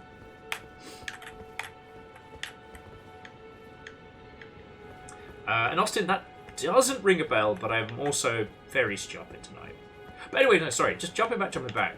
Like, imagine if The Division had treated its little version of New York as a co-op Breath of the Wild experience. Like, okay, there are these factions that have sprung up. And yes, okay, very few of them make any kind of sense if you think about them for more than 2 minutes. But okay, let's hand-wavium. It's the warriors on Guncrack. You have all these factions with these distinct groups and colours and markings, and you, as this government agent dropped into the situation, are meant to like take control of it and make it better. Why? What if you could make that 1 in a million sniper shot, and you topple the mad general who's taken this whole battalion of troops and just trapped them in New York? You know, what if you could just seal up all the... What were they? They were like sanitation workers with flamethrowers. Who, by the way, seemed like the only sensible fucking people down there. Containing and burning bodies. That's smart. Anyway, sorry. Though, okay, and the reason I'm coming back around to this, I promise it comes back to Solarpunk and Terra Nil and all of this. The reason I want to come back around to this conversationally is because with a lot of the Soulsian games, within the narrative, we have the choice to do good, or the choice to make better. Ultimately, the morality kind of comes down to, like, are you going to perpetuate the cycle for one more run? You know, or are you going to break it? Perpetuating the cycle means that everyone will be better, but only for a bit. Breaking the cycle means it all ends in a whisper, not a bang. But then no more people have to suffer. You know, it's a philosophical discussion. And in Dark Souls, at least 3, I think if you just fight hard enough... Oh, you did that on purpose, mate.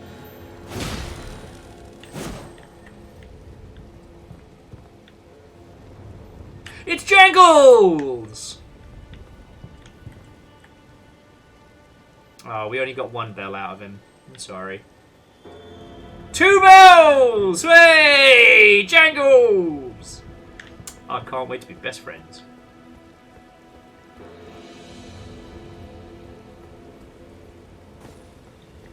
So Crowbeak, which one? Because I haven't had a chance to watch Odyssey, and I am 1 season behind on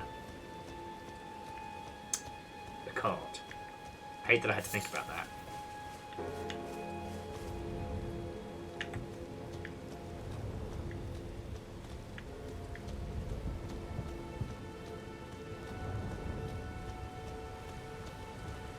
Alright, I'm sure this person's going to kick my ass, but if I remember rightly... Oh, we can't activate this one without a stone key. Alright. The Weeping Evergreen. I think that should be marked on our map, but I'll just check in a second. I want to see what's up here first.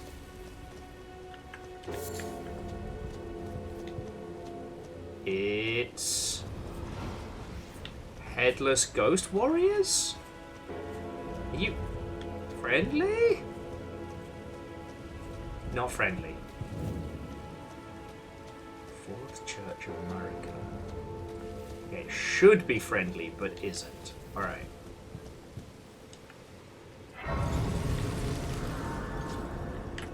Okay. Ooh! We get better drugs. But yeah, so the way I wanted to bring it back around is that, I don't know, a large way that we thought about the way in which the player can enact change on the world is usually just based on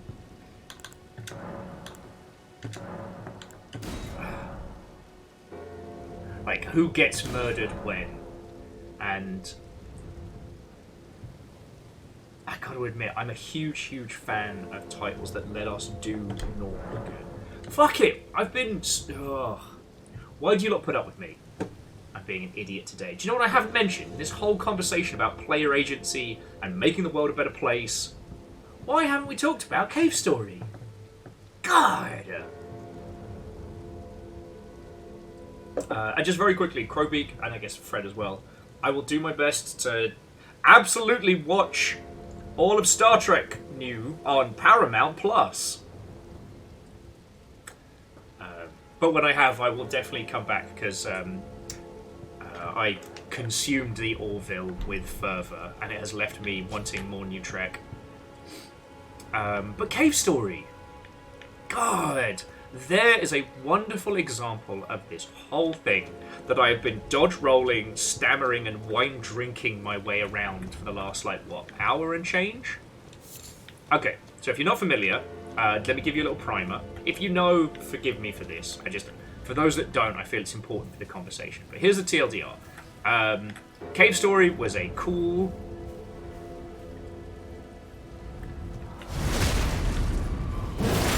indie platformer that came out, 1,000 years ago. And it was very good. It had this beautiful pixel art style at a time when not as many people were really embracing that. You know, it was definitely seen as one of the new school indie darlings. It came out, it was gorgeous, but its overall story was very bittersweet. Without going into details, if you don't know it, it fits, but lots of people found themselves wanting more. You know, they wanted to be able to save the day. They wanted things to be better. And while ultimately the game doesn't leave you on a negative, it certainly isn't what you would have hoped for. In future versions, the creator managed to sneak in a happy ending. And it is so hard to get. It encapsulates this perfect idea that if you are determined enough, that you can fight against the dying of the light. That if you persevere, you can be the one that does the impossible. You know, much like with Half-Life's ending, where it offers you an impossible battle, but it never gives you the chance to fight it. You know, and people have explored this in mods and fan fiction and stuff. It's not quite the same, but the idea that no, what if Gordon did?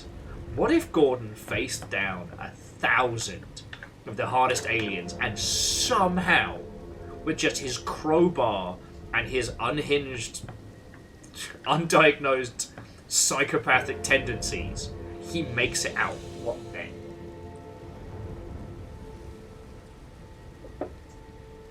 Yeah, so Legend, there is a happy ending to Cave Story, but it is fucking hard.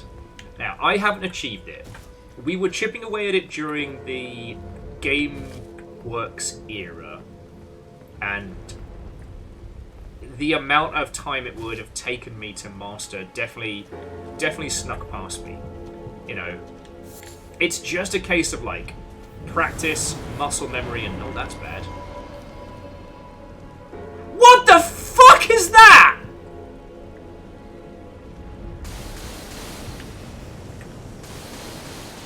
What the fuck is that? Protect me, sheepies! So it's a sphere of screaming faces that just happens to cast tactical mortar magic. Wow, I fucking hate everything about that. And for the Witchbane runes, I'll just put a little treasure sign over there because I've not gotten the goodies. Basically, I'm using the little house to denote where we need to use. Oh, for feck's sake! Where we need to use the stone keys. Okay. Yeah, it shoots magic missile. It's a fucking lot of everything. You know what? I think we can take it, just so long as we go in via Kazar.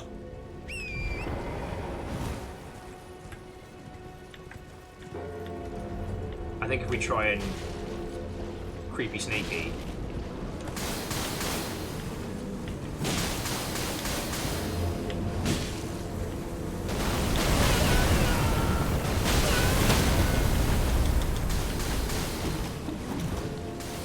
Mistakes were made!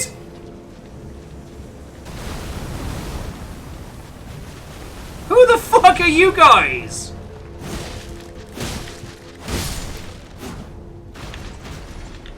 Jesus Christ.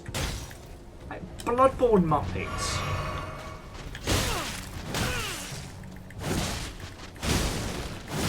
I see Mr. Two Polearms got his fucking... Alright. Puppies! Puppies, I need you.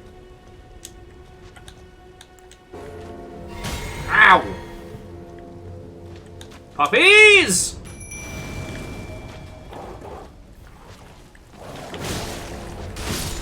Alright.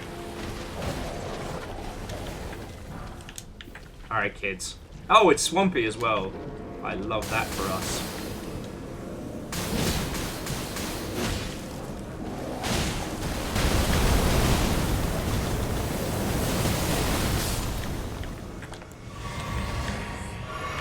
Puppy, no! Oh, you did it! Hanging out with my best friends. It's a bunch of dogs. These dogs are the best in the world. Hanging out with my best friends. Poison bloom. Love that for us. Magic AC 30 inbound.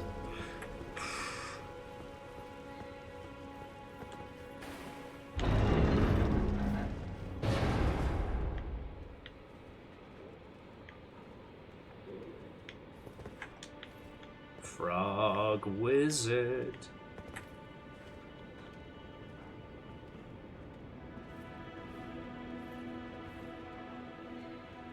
This seems bad.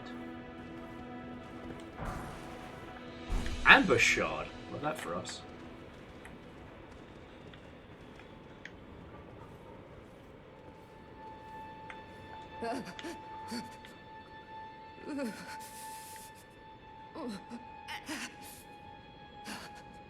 It will do no good, I swear it.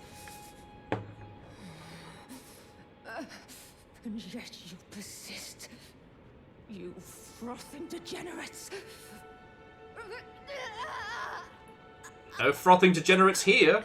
Just a regular degenerate and 3 dogs.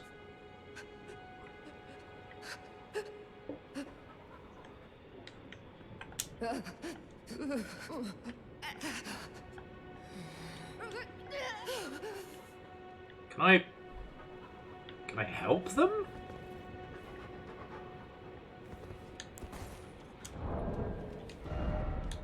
Just a regular degen, 3 dogs.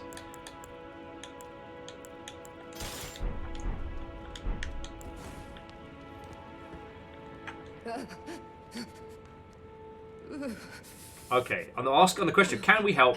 Not yet. Alright, well, we'll leave them to it.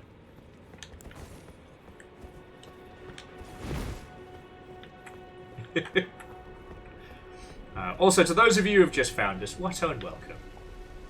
My name's Will. This is my first playthrough of Elden Ring. If that shocks you, don't worry about it. Feel like I'm definitely in over my head here. I guess so. This is the realm of Beljangles.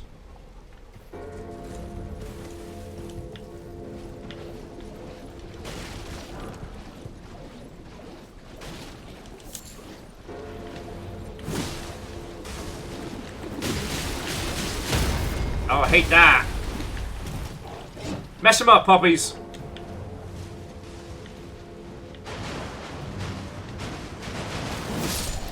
Go befriend Jangle Bells.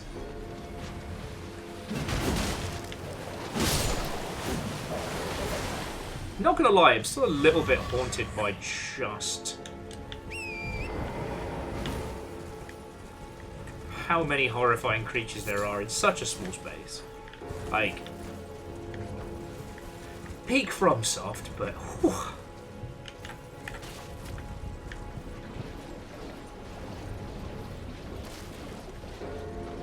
Oh, well, I touched on it a little earlier. I got a glass of wine in me, like, I don't mind talking about it.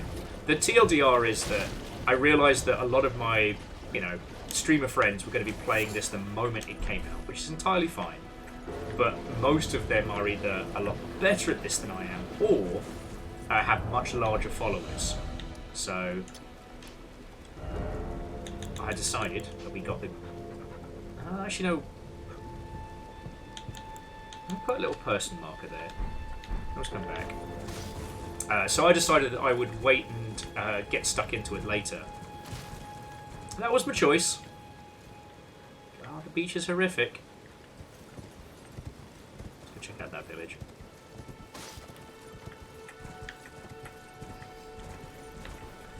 But so I only played like a little bit of this in my downtime.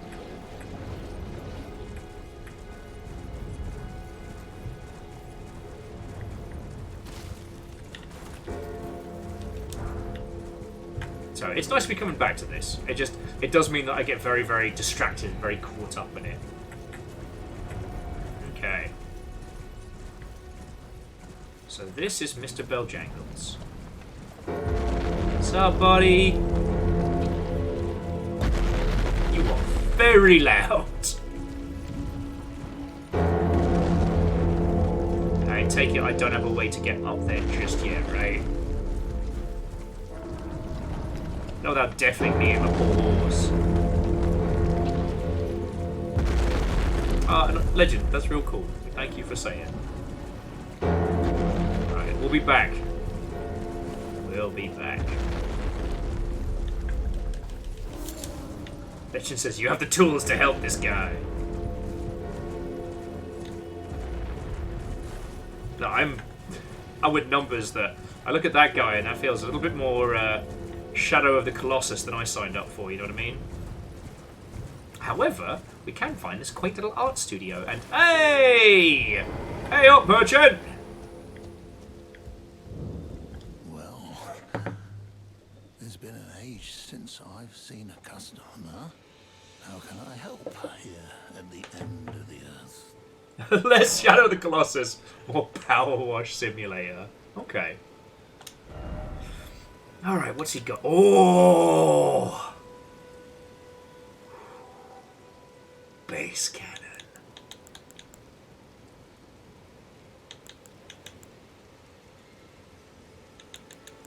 Alright, well we need the stone keys. However, the lantern's always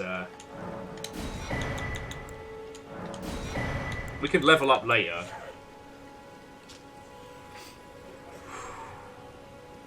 That upward cut. How is the base cannon in this? Actually, that's a good point. I don't know. Is it referred to as the base cannon still? Am I being old? Dark Souls 1 and 2, the Zvianda was referred to as the base cannon, and then there was a bunch of MLG parodies on it. It goes places. If you want a breakdown of the Dark Soulsian history that everyone forgot, I'm happy to throw that one in there. Ugh.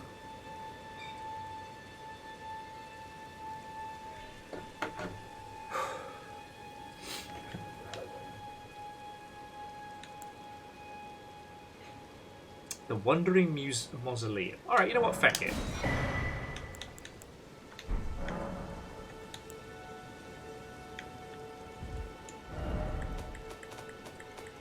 See if we've got any leftover pants that we've been stealing.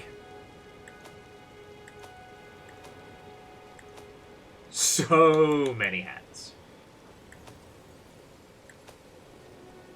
How are the gauntlets worth more money? Sorry. Have a safe journey. He doesn't have anything to teach us cooking-wise. So, that would be in... Is it messengers? No. Inventory... There we go. Alright, note. The Wandering Mausoleum. Examine, use next. Okay. So, solved by the Nomad Ship. To stop the mausoleum's stride, you need to clean up around its feet first.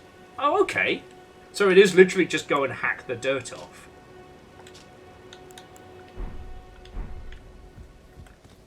Seems risky,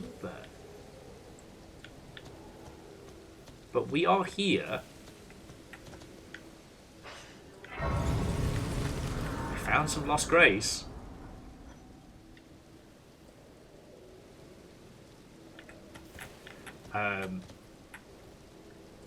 And you know what, Austin? I do agree with you.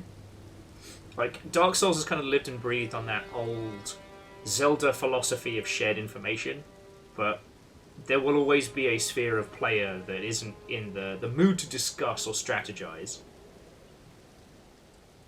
Alright. So yeah, I guess we're going to do High-Speed Power Wash Simulator.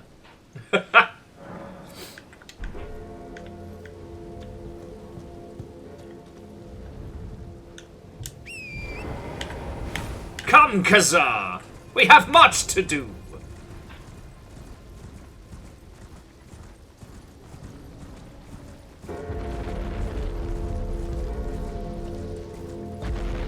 Okay. Just gonna clean up around his feeties.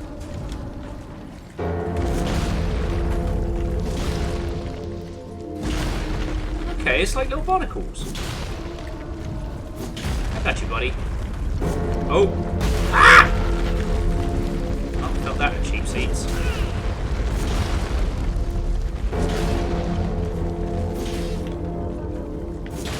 God, are they skulls? These skull barnacles? I'm not sure I like scarnacles.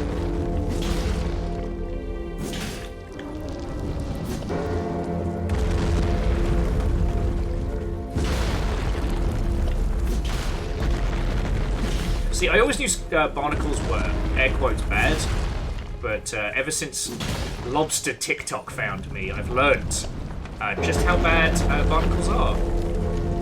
Spoiler, not good!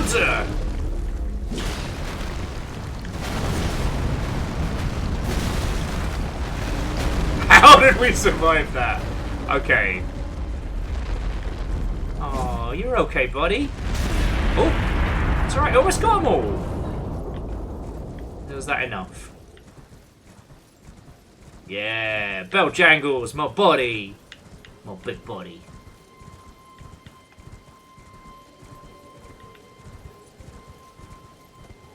Alright, horse, you wait here.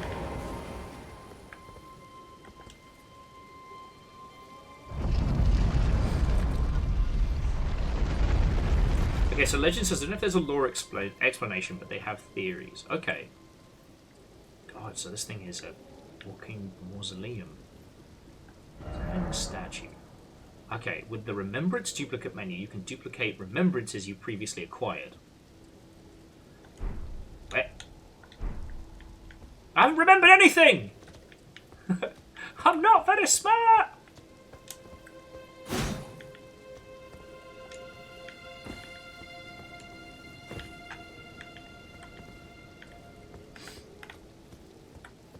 Oh! So this is a way to either, if you used a boss soul wrong, or if you want to spend resources to get the other thing from a boss soul. That's really cool. Alright. Thank you, Mr. Jangles! Okay, now everybody. So thank you, Mr. Jangles. Lord of the Two Bells.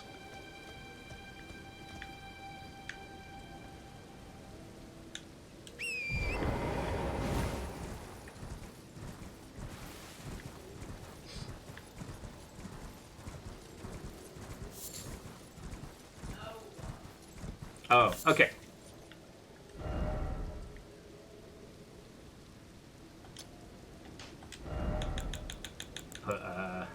I don't know. He's a character. We'll put a Bojangles marker there.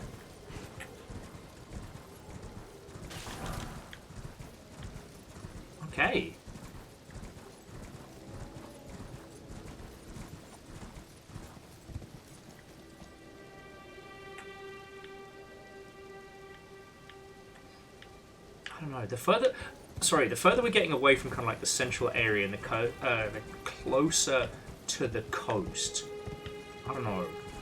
It's starting to feel pretty. I don't know. Desolate's the wrong word, right? Reminds me of, I guess because it's fresh on my mind, but it reminds me a lot of Borderlands 1.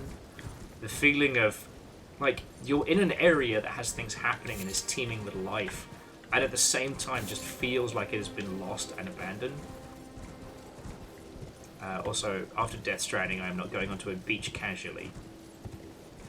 You know what, Fat Pidgey? You're right. It's just this side of Liminal, but it definitely has that vibe to it. This area feels lost. It doesn't feel wrong, just... Oh, sorry about your fence, mate!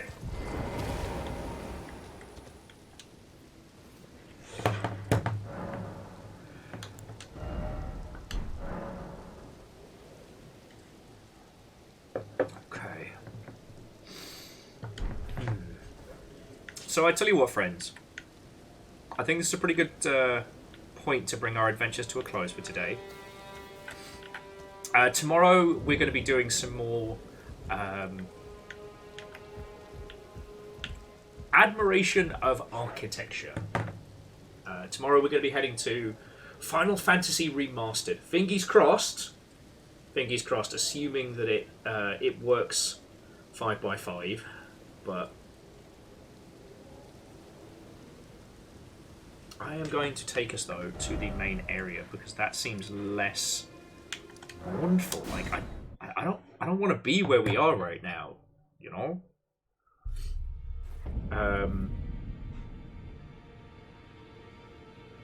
You know what? Fuck it. Actually, before we call it, I want to try something. So Lost Flowers, the rig's been grumbly since we had the hard drive death, but like right now, I'm trying to. I haven't been able to diagnose what/if problem there be.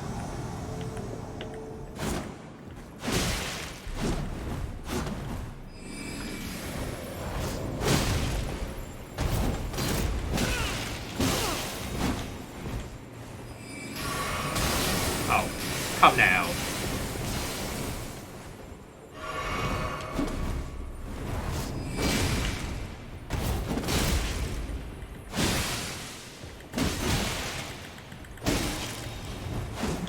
Ah, you bastard!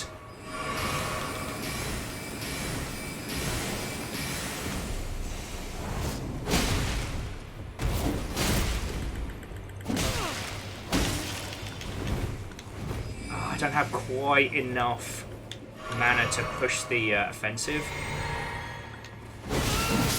Ah! You saw it! I almost had him! Alright, now this is a question of pride. I can do it now.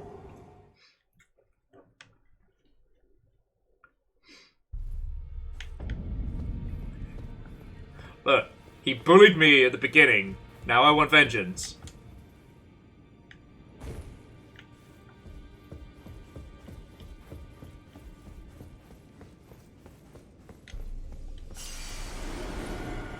Mr. Bill Jangles believes in us.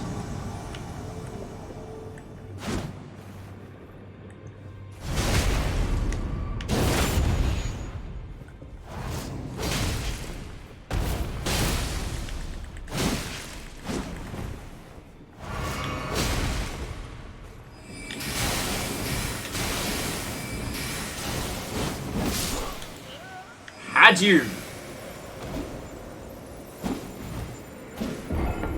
Oh, so that would make for 37 and 38. 38 deaths. I feel maybe the only one keeping up. I was so close to kicking this guy's ass!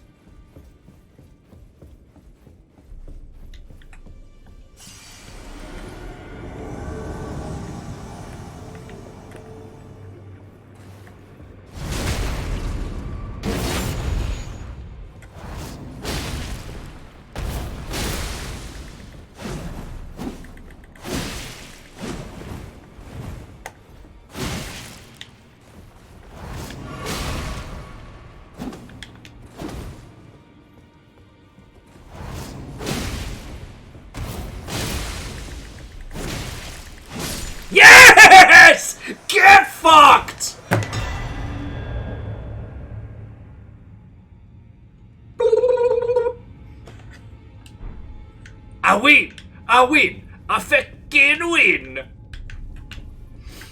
Throw open the doors! Open the halls of victory!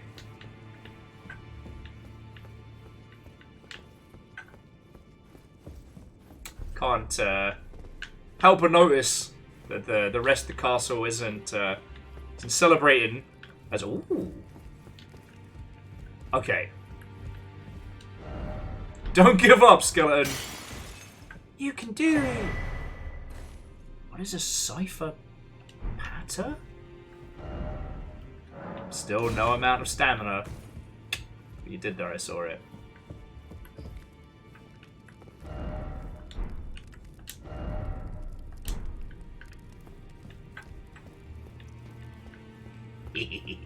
I win. All right. I feel I've definitely earned my stripes. You know, we survived. We kicked ass. In fairness, I feel like we did survive against the rampant poo bomber.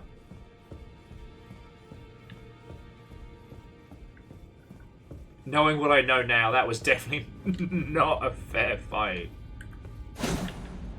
Oh, is there anything else to be grabbing down here, or is this just our death ad infinitum?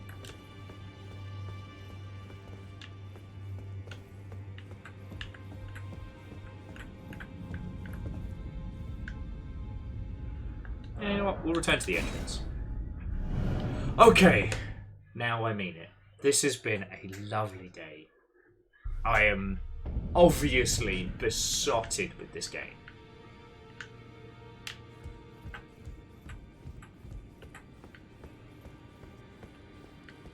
Oh, what's-her-face has probably learned how to do the upgrades. Oh, wait, no, where's she gone? Well, I took you for dead. Yeah, no matters all the same. Okay, so where's Roderica? She had a gift for spirit tuning. Okay. So I told her. Oh, and Hindle, have a lovely rest of your night, friend. I'm indebted to a spirit tuner I met long ago. It was all I could do to honour her. I'm sorry I doubted you. Yeah, Shell, upgrades. Upgrades for the pups.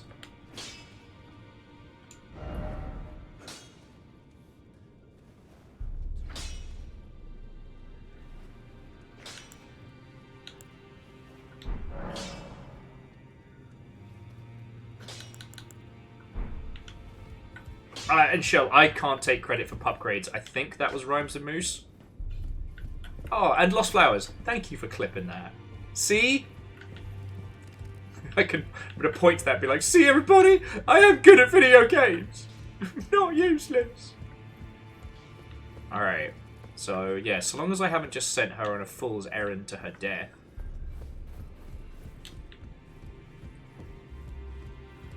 What is your deal? Alright, well, fuck it. We'll end it here by the fire. But, friends, this has been an absolutely lovely day. The game, excellent. The company, superb. I hope the conversation has been good. I know I definitely started going way off-road on more than a few conversation topics. But I feel like we got there in the end. For those of you that didn't know about it,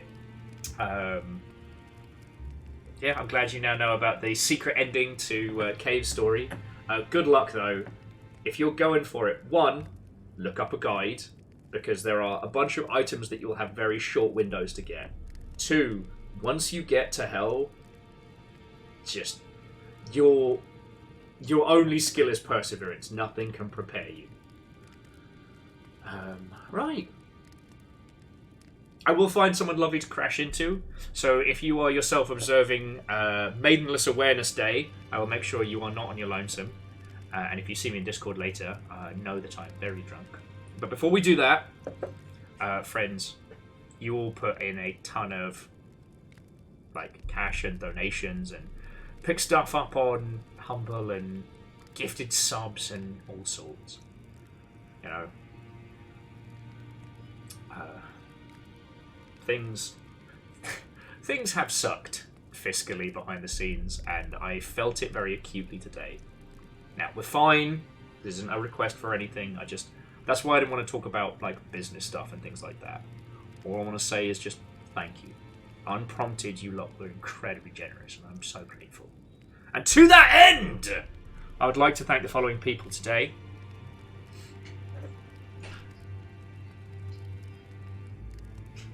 I will say, I love the soundtrack to this game. Its mournful cello doesn't really suit the whimsical gratitude that I have.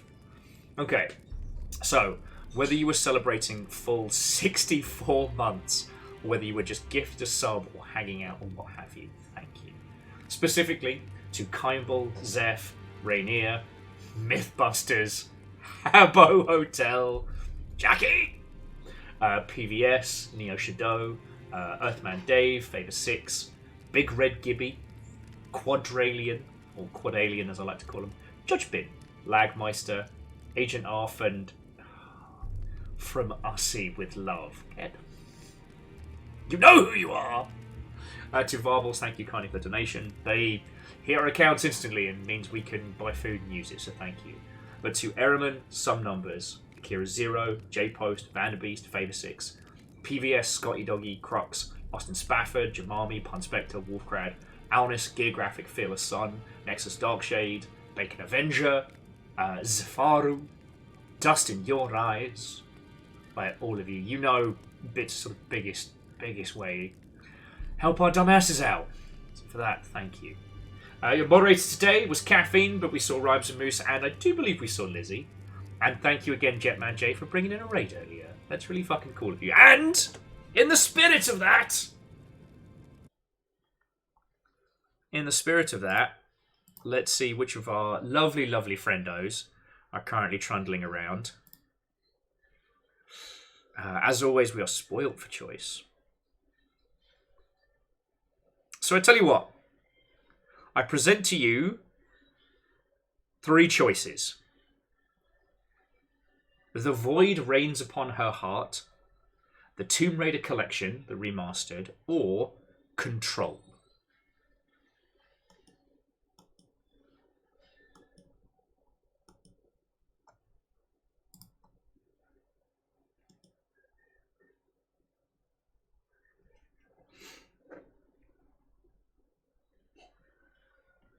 Alright, friends. Void Reigns it is. And not only is it the Void Reigns Upon Her Heart, but it is also our good friend Chorby.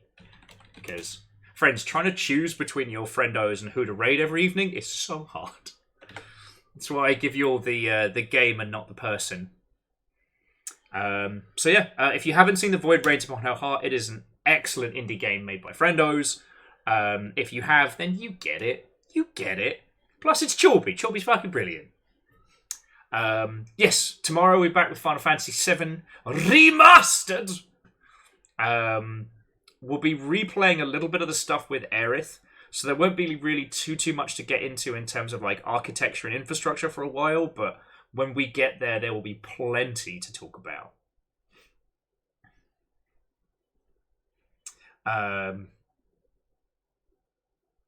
Yeah, friends, that's the long and short of it. Again, if you see me in Discord later, I'll be drunk, so be kind. But, yeah. Whatever you get up to with the rest of your evening, friends, thank you so much. Have a wonderful, wonderful night. And, yeah. Time to go be cheeky criminals with Jorby.